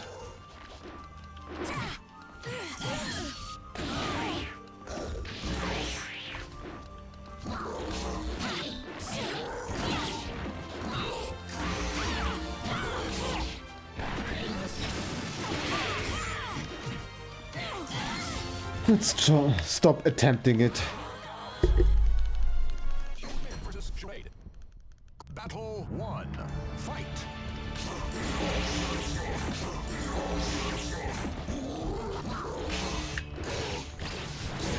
Ring out. Goodbye. You win. Battle 2. Fight.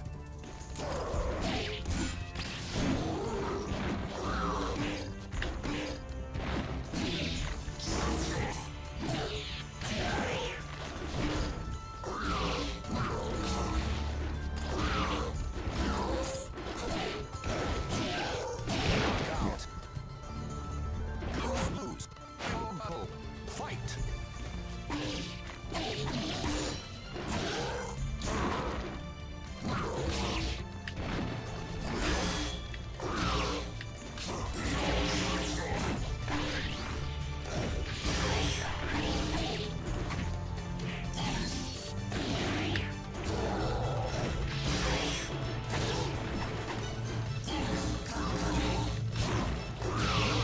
Okay. Win versus Yujitsu. Battle 1. Fight.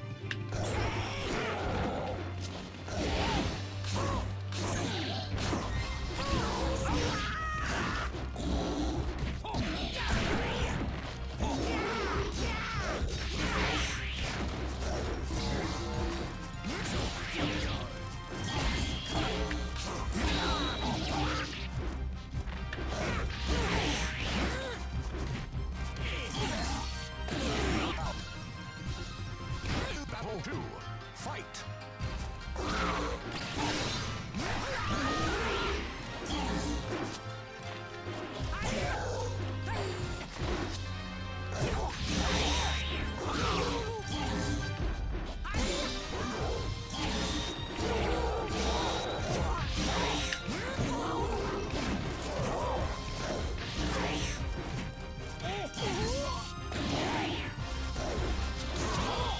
I almost jumped off the fucking ring. Versus Okay. Battle 1. Fight.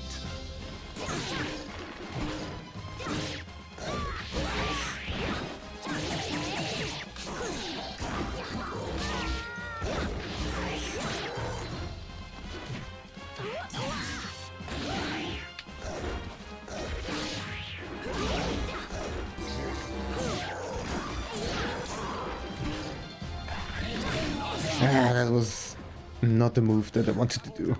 Fight. How does this not hit?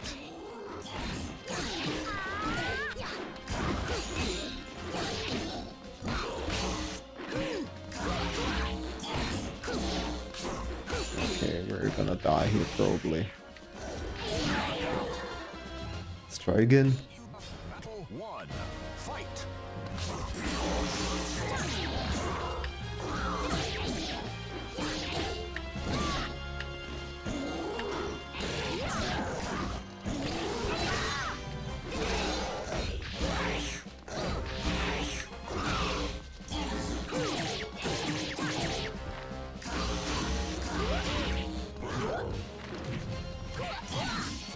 Knockout. Battle 2. Fight.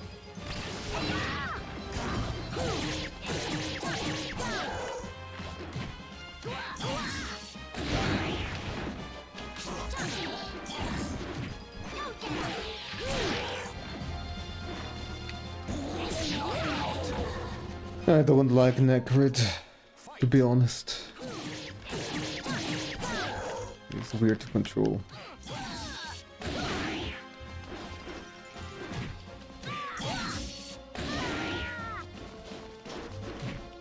Oh, but we're just gonna try to grab.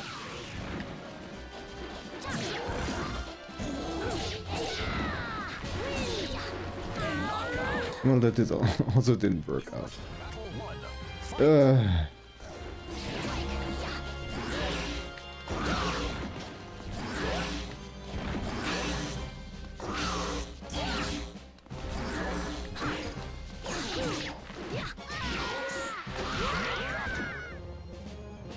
Battle 2. Fight.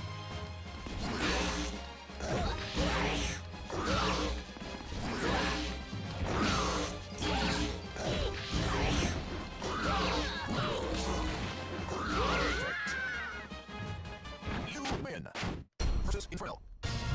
Just Inferno now.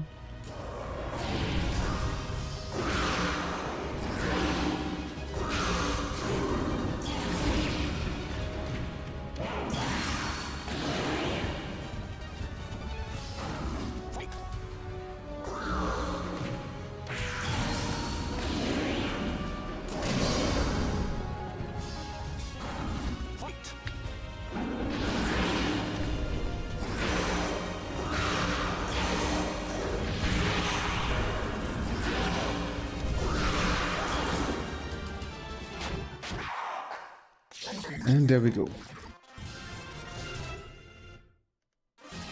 I skipped over his story thing. Oh well. Sorry for everybody who really cares about Necrit. Okay, so I think there's just Yunsung and Link left. Let's refresh. Yes, Yunsung, Link.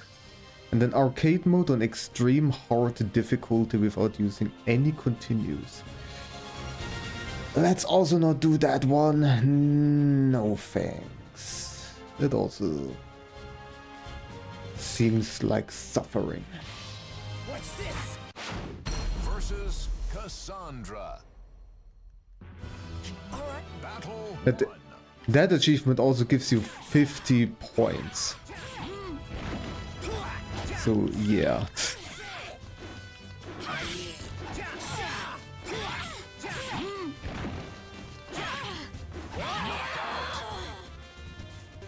I have no idea how to play this guy.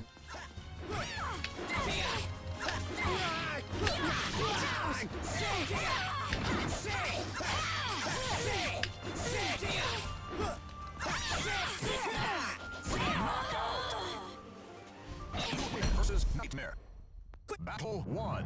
Fight. Nice try. Next. Nice try. Next. This is it.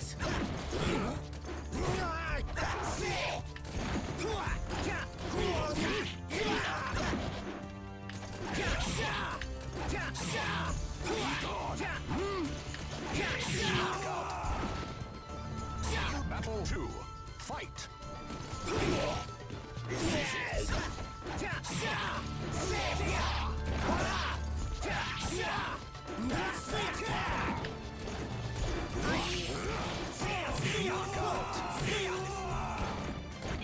Versus Cervantes. Battle 1. Fight.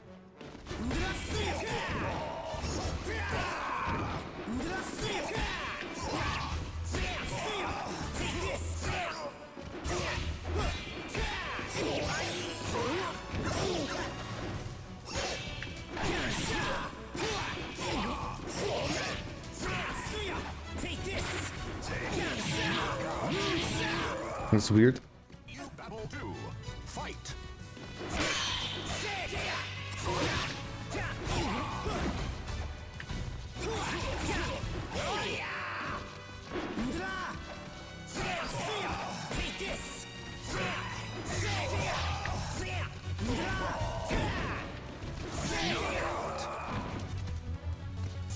Versus Fucky. Battle 1. Fight.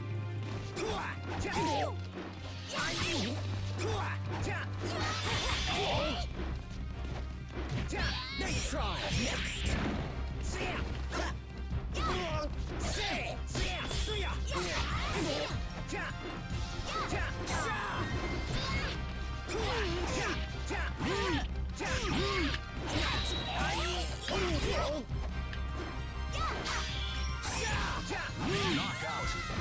Yunsung is so awkward to play for me.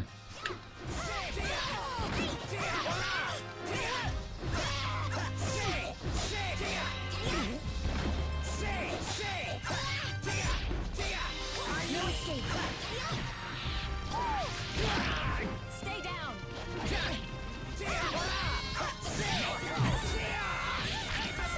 You win versus Voldo. Battle 1. Fight.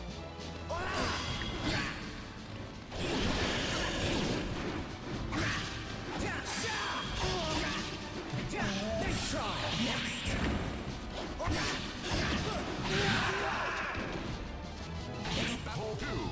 Fight.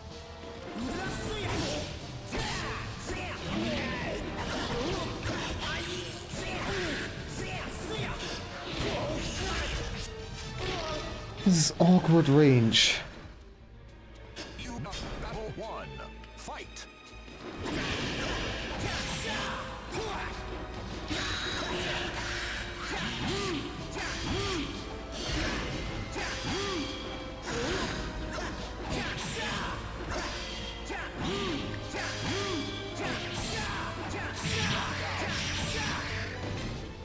Battle 2. Fight.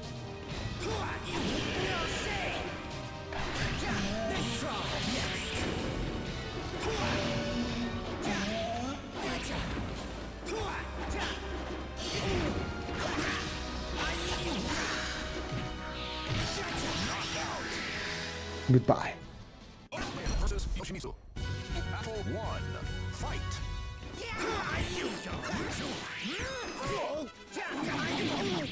Don't run.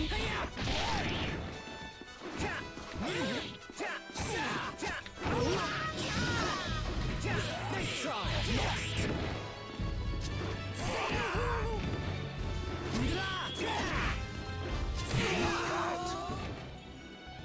Battle 2. Fight.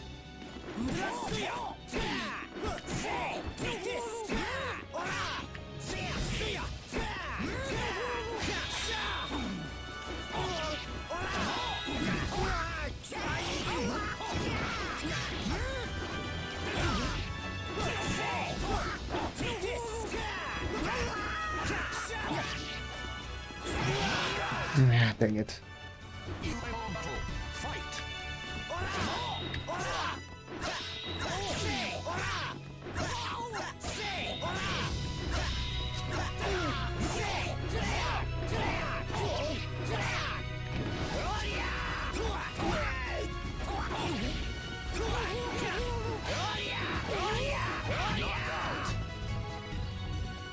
Versus Salim. I can't let you go on. The sword is evil. I don't care if it's evil. I will protect my country. Please. He's also an idiot. Fight.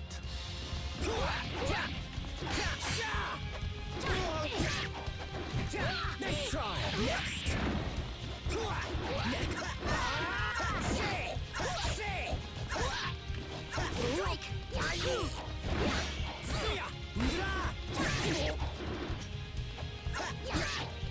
Knockout. Battle 2. Fight.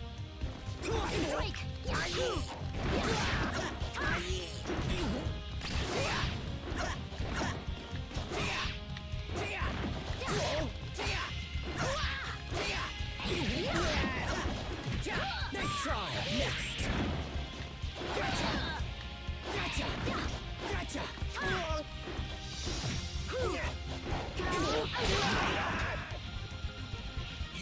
Battle. Fight.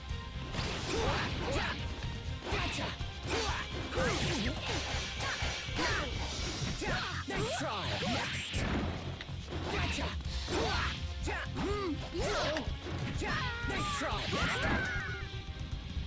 You win. Versus Inferno. Final battle. Fight.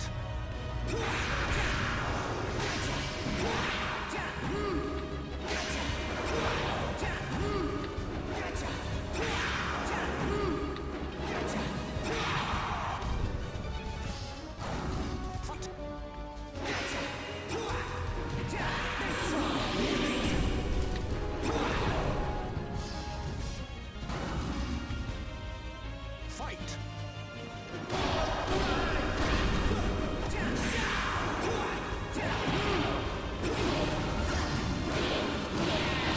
I wanted to do a grab. How dare. How dare.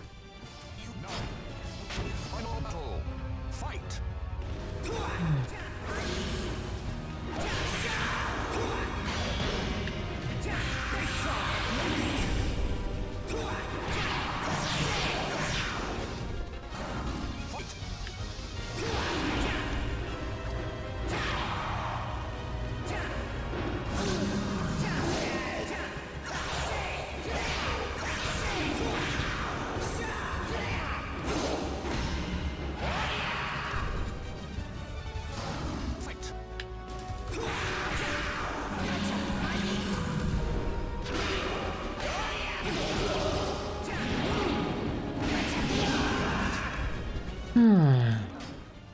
Final battle. Fight. Let this end already. I don't like Yoon Sung.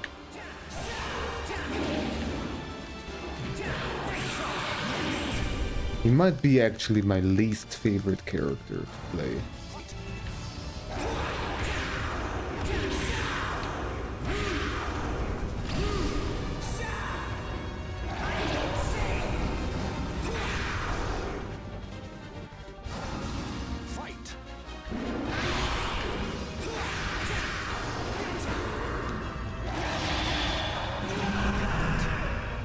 Okay, let's do this again. Fight. Oh, cool, cool.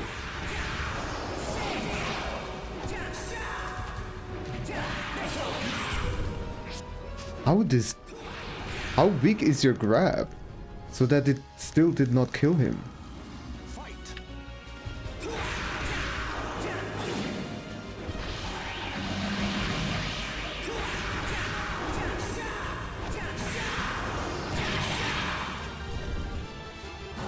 Fight.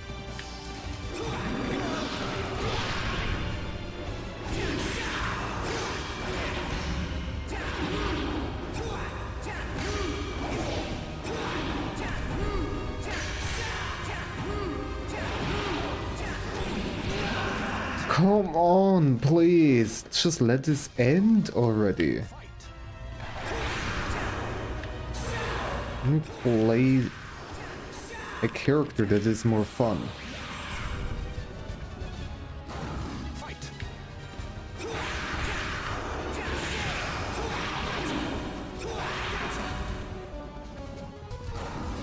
Fight.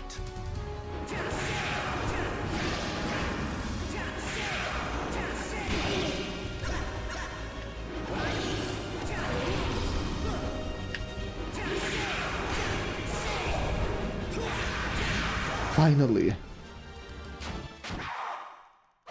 Did you feel my true strength? I don't even care about his story. Let's just skip it. He wants to protect his country. Oh, so noble, blah blah blah. Anyways, let's play as our boy Link. Finally. Versus Taki. Well said. Battle 1. Fight.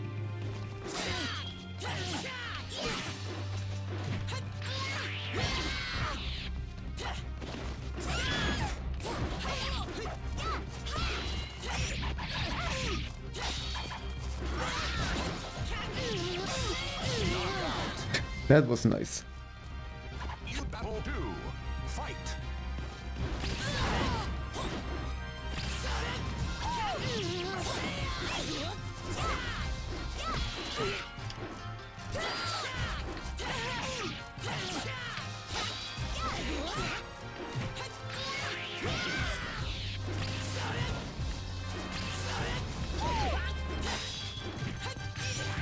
Knockout. versus Nightmare. Battle 1. Fight.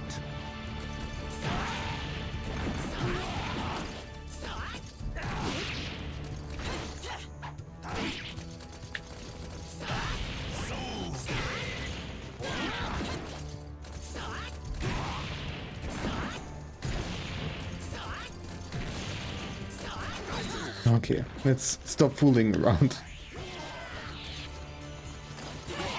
Ring out. You battle 2. Fight.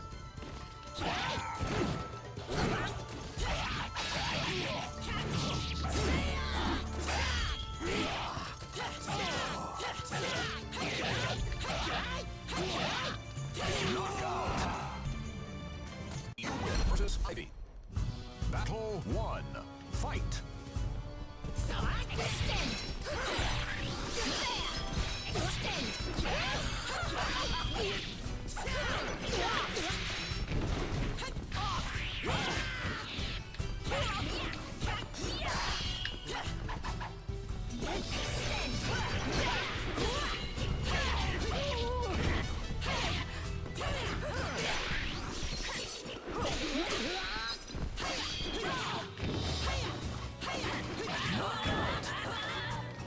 You battle 2.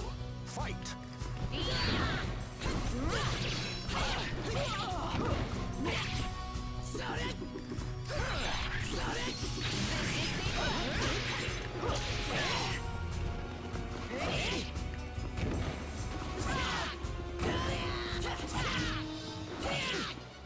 Ring out.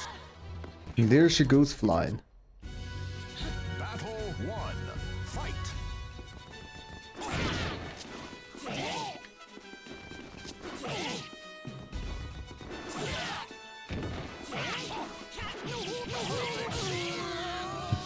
Nice. Battle 2. Fight.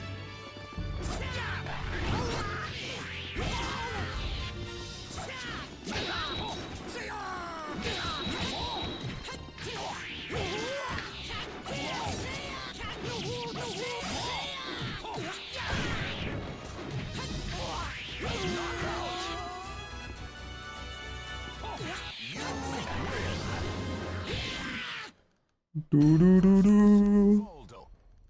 Battle 1. Fight.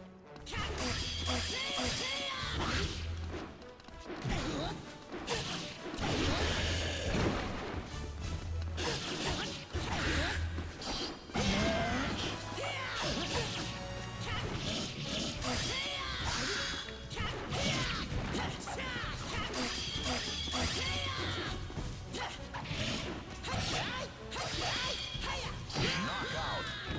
Oh well. You battle 2. Fight. Ring out.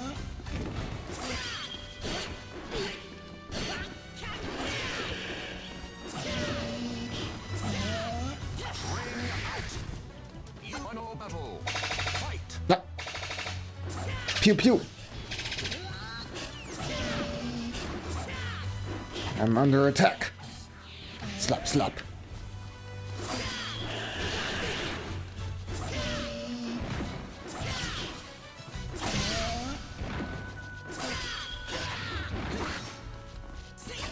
Knockout.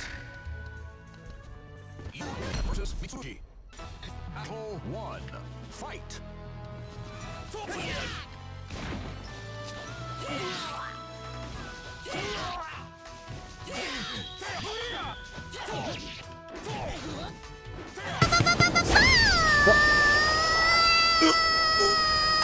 Oh no, Sakamoto. No!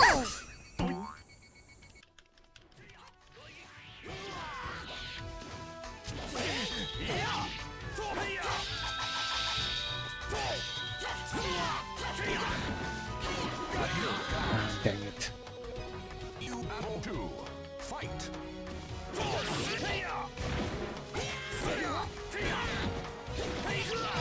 Oh my god.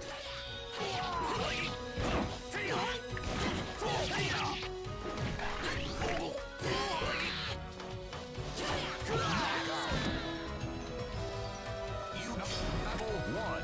Fight.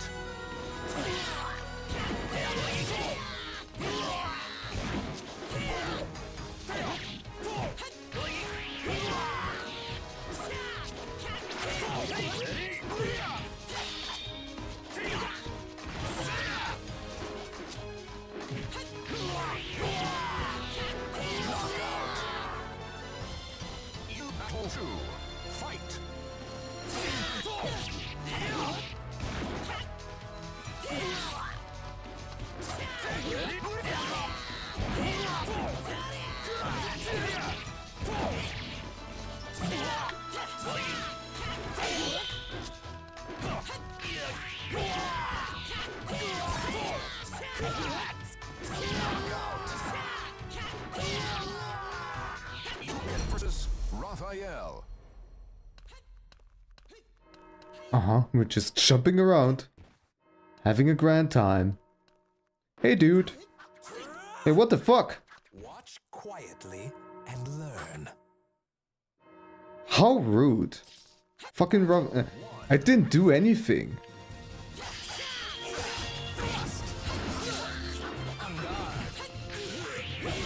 What a douchebag.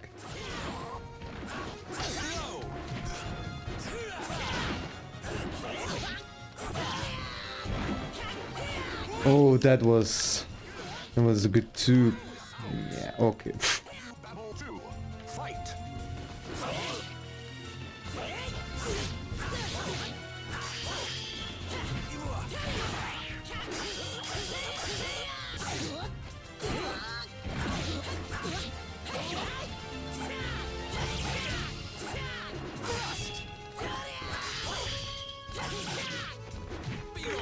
Ouch.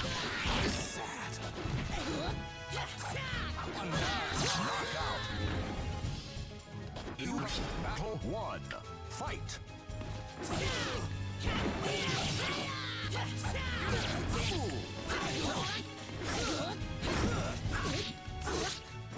Let me grab.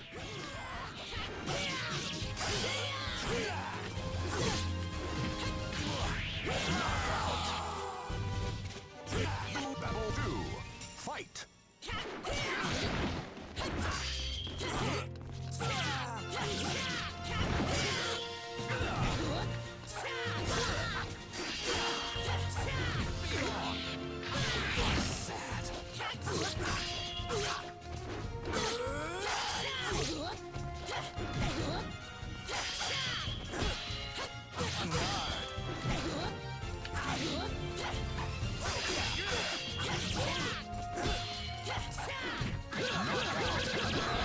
I barely did any damage. Link is just not good.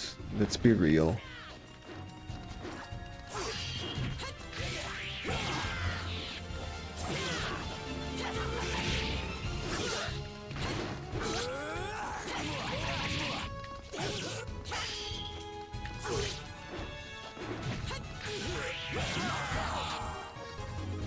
Alright. Versus Inferno. Final battle. Fight.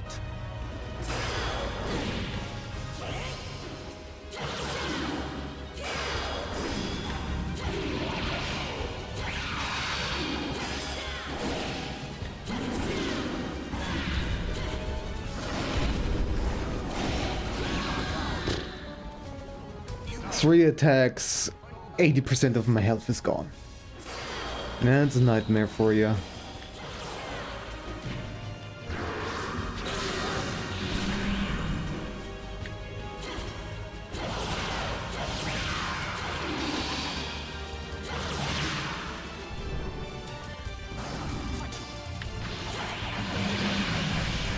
Cool.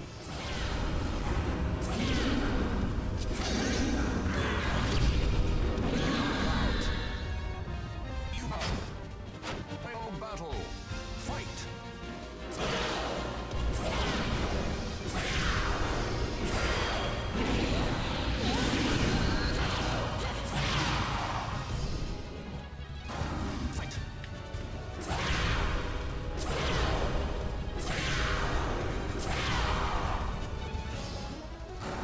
Fight.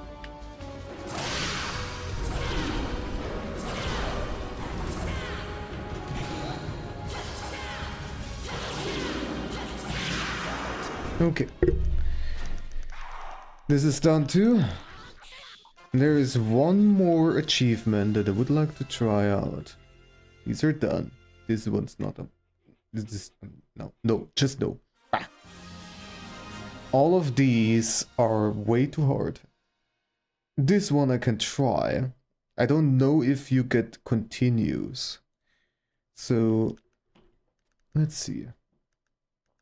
On hard difficulty.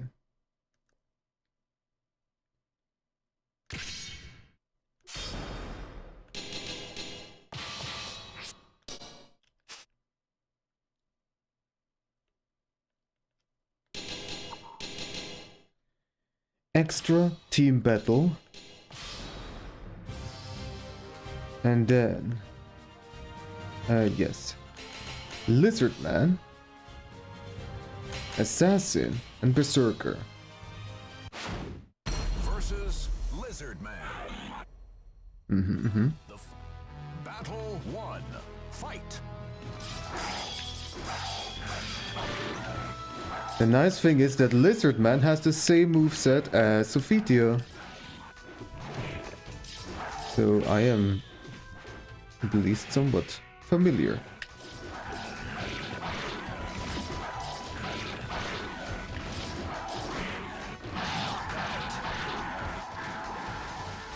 You win. I win, I win. Battle 2. Fight.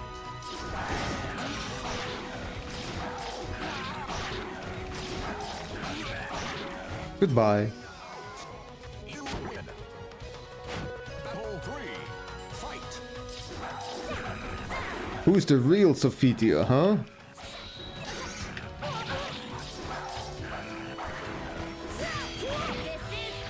How did I not block this? Oh, Sophitia is the real Sophitia. Oh. Fight.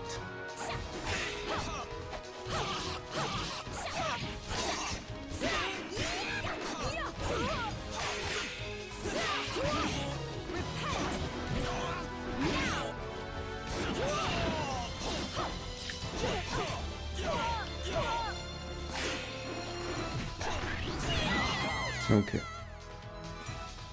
This was just stage 1.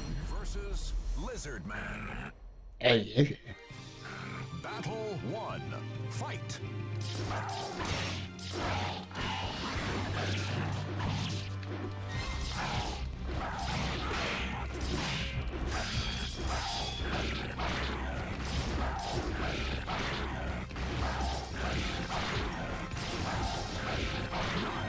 Good. You win. Battle 2. Fight. Wow. Okay. You lose. Well, now it's not looking so good.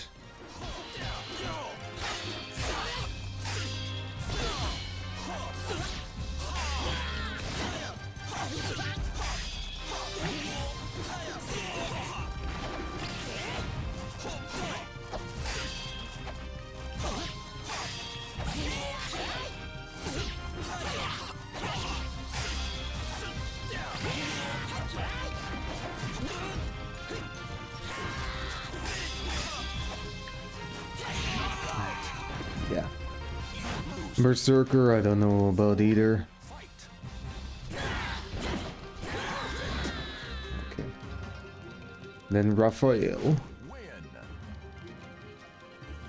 Final battle. Fight.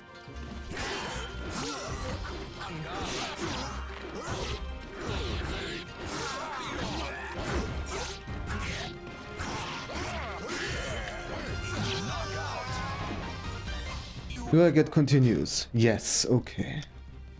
Then it doesn't matter. Battle 1.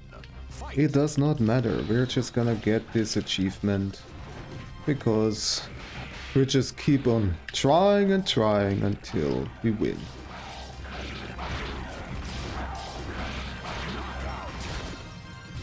You win. Battle 2. Fight.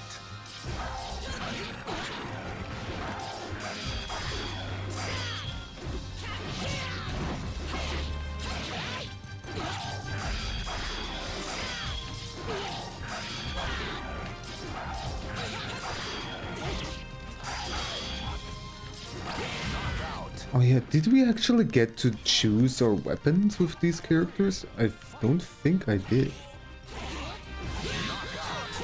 Well, it doesn't matter. Battle 4. Fight.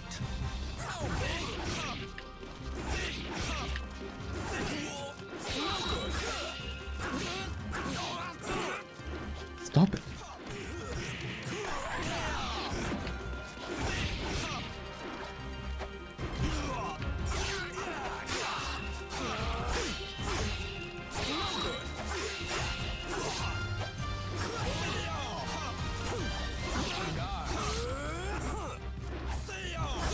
I hit him so often and still it's just not going down.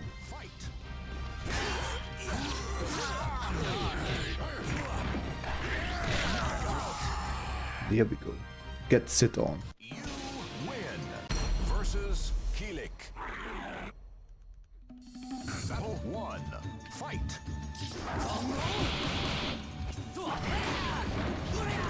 Come on.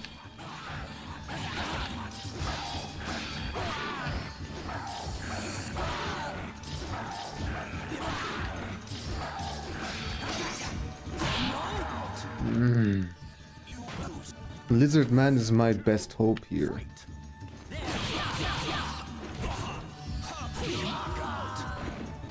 You win. Battle 3. Fight.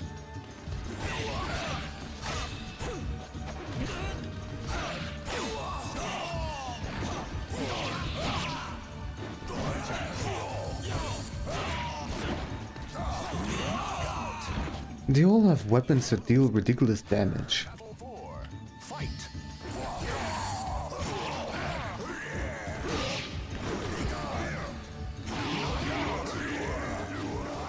You win.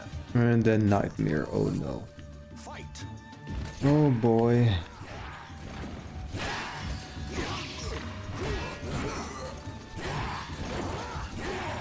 Here. Good. Versus Lizardman. Battle 1. So many lizard men that I fight against.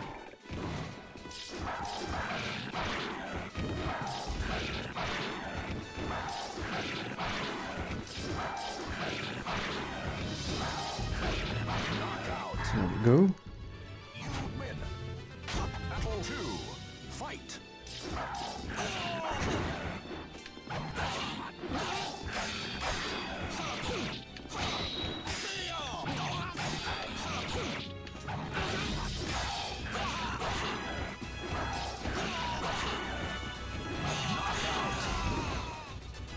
You win. A win. Fight.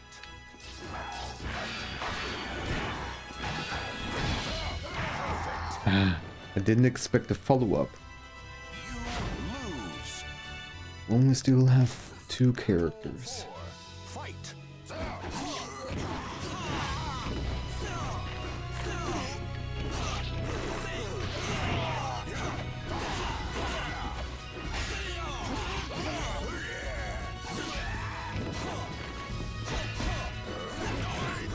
That's it.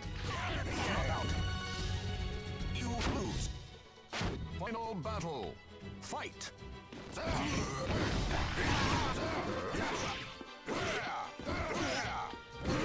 I can't play as this guy. I don't know what attacks to use. Because some attacks are ridiculously short range and some are ridiculously slow. So if you don't know which attacks to use as Astaroth or Berserker, you're just gonna leave yourself so wide open. Fight.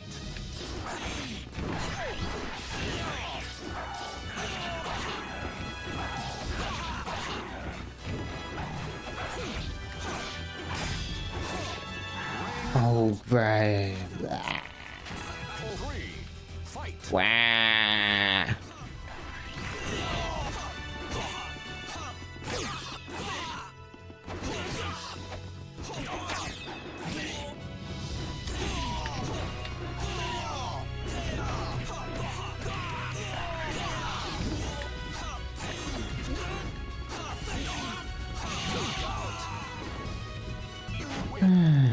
Battle 4. Fight. At least a little bit of damage. Final battle. Fight.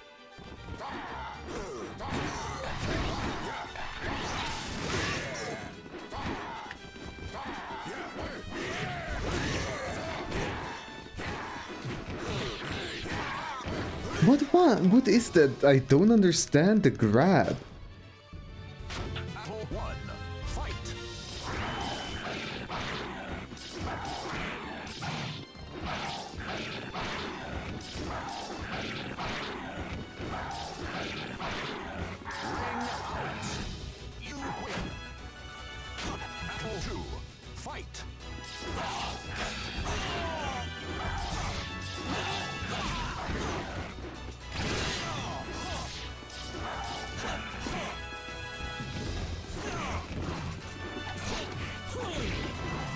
I'm going on my nerves.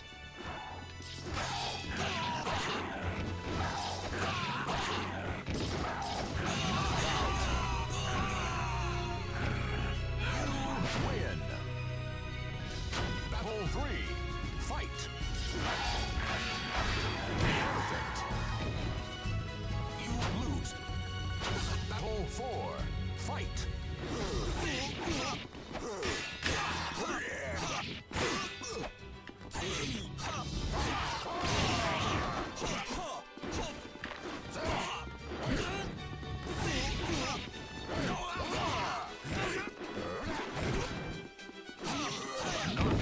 Finally.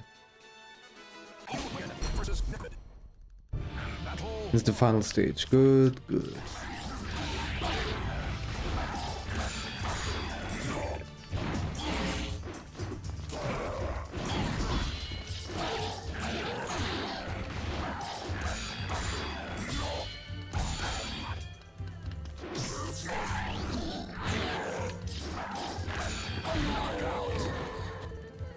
You win. And then there's an inferno. 2. Fight.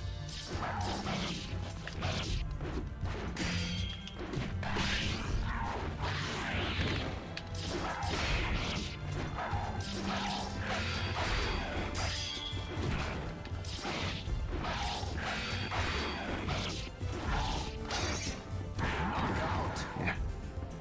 You lose. Battle 3. Fight.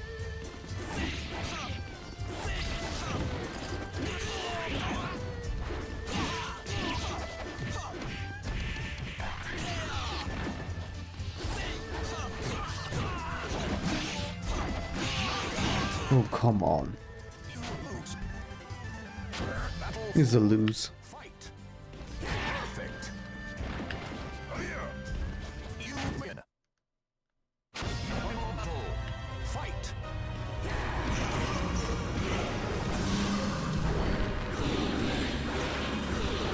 Like, what is that? What is that grab? Where it just hump the enemy for kind of weirdly. Like, what? Battle 1. Fight.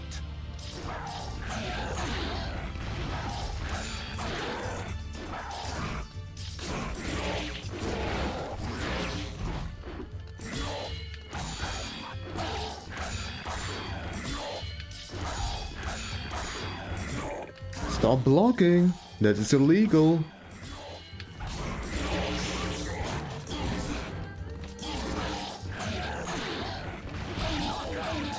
And that guy was annoying. Battle 2. Fight.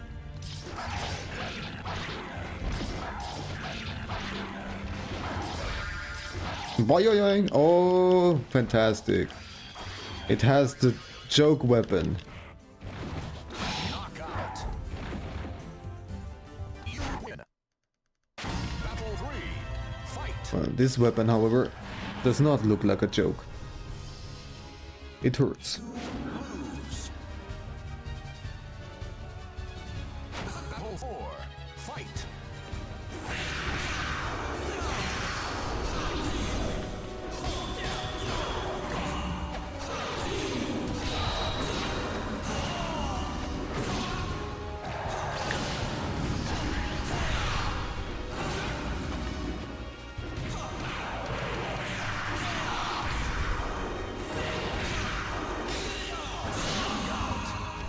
Okay. Just a little bit more. Final battle. And then we're done for today. Don't attempt to grab with this guy.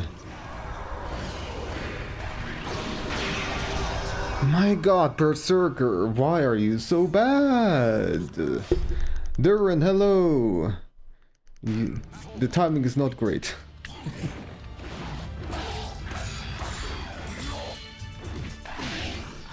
But how are you doing? Hope you're doing well.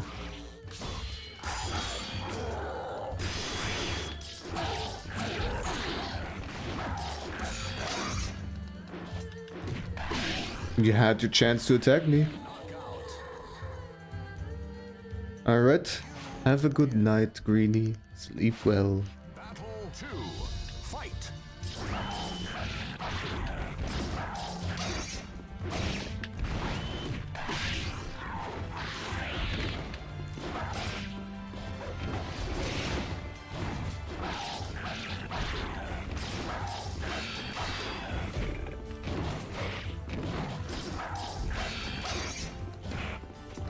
Knockout. You win. Okay. Battle 3. Fight.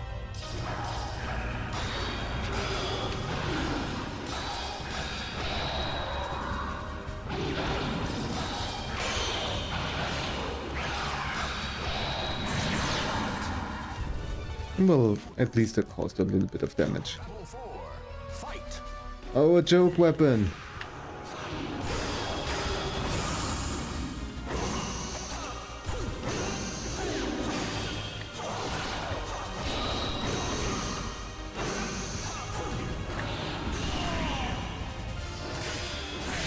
Alright, there it is.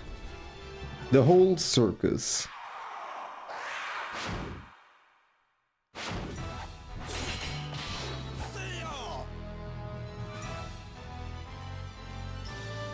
And with that, this game shall be retired. All the achievements that are left are ridiculously hard. I mean, this one might be doable. There's only 5 enemies in no recovery mode. That is doable. It's extra survival, but then there's this 15 enemies. It's just ridiculous. It's just gonna be it. That's just gonna be it.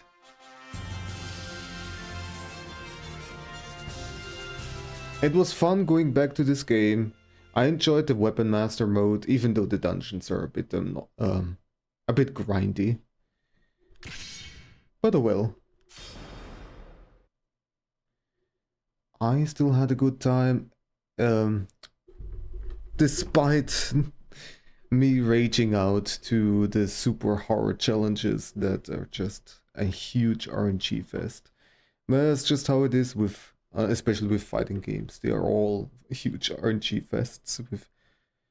If you play against the CPU, and the CPU technically could read all of your inputs and react perfectly to everything you do. So then, let's see. Who is online? Who shall we bother? Bother and butter.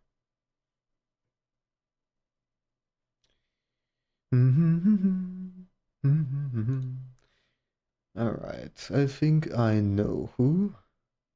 We have not raided him in quite a while.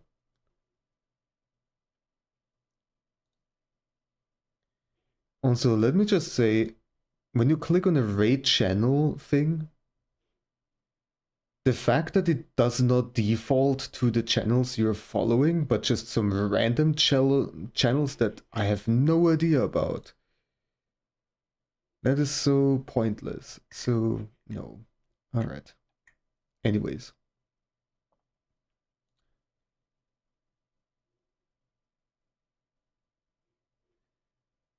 So then.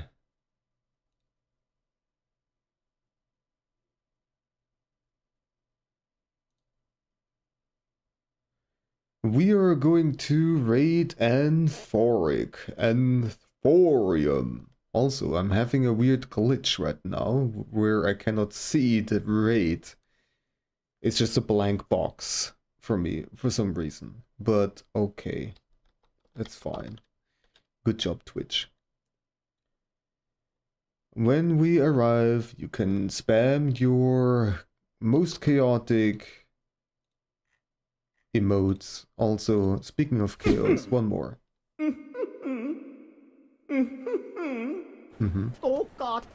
Oh my god. 帰りたい。わあ、散歩。もう散歩じゃダメなのか。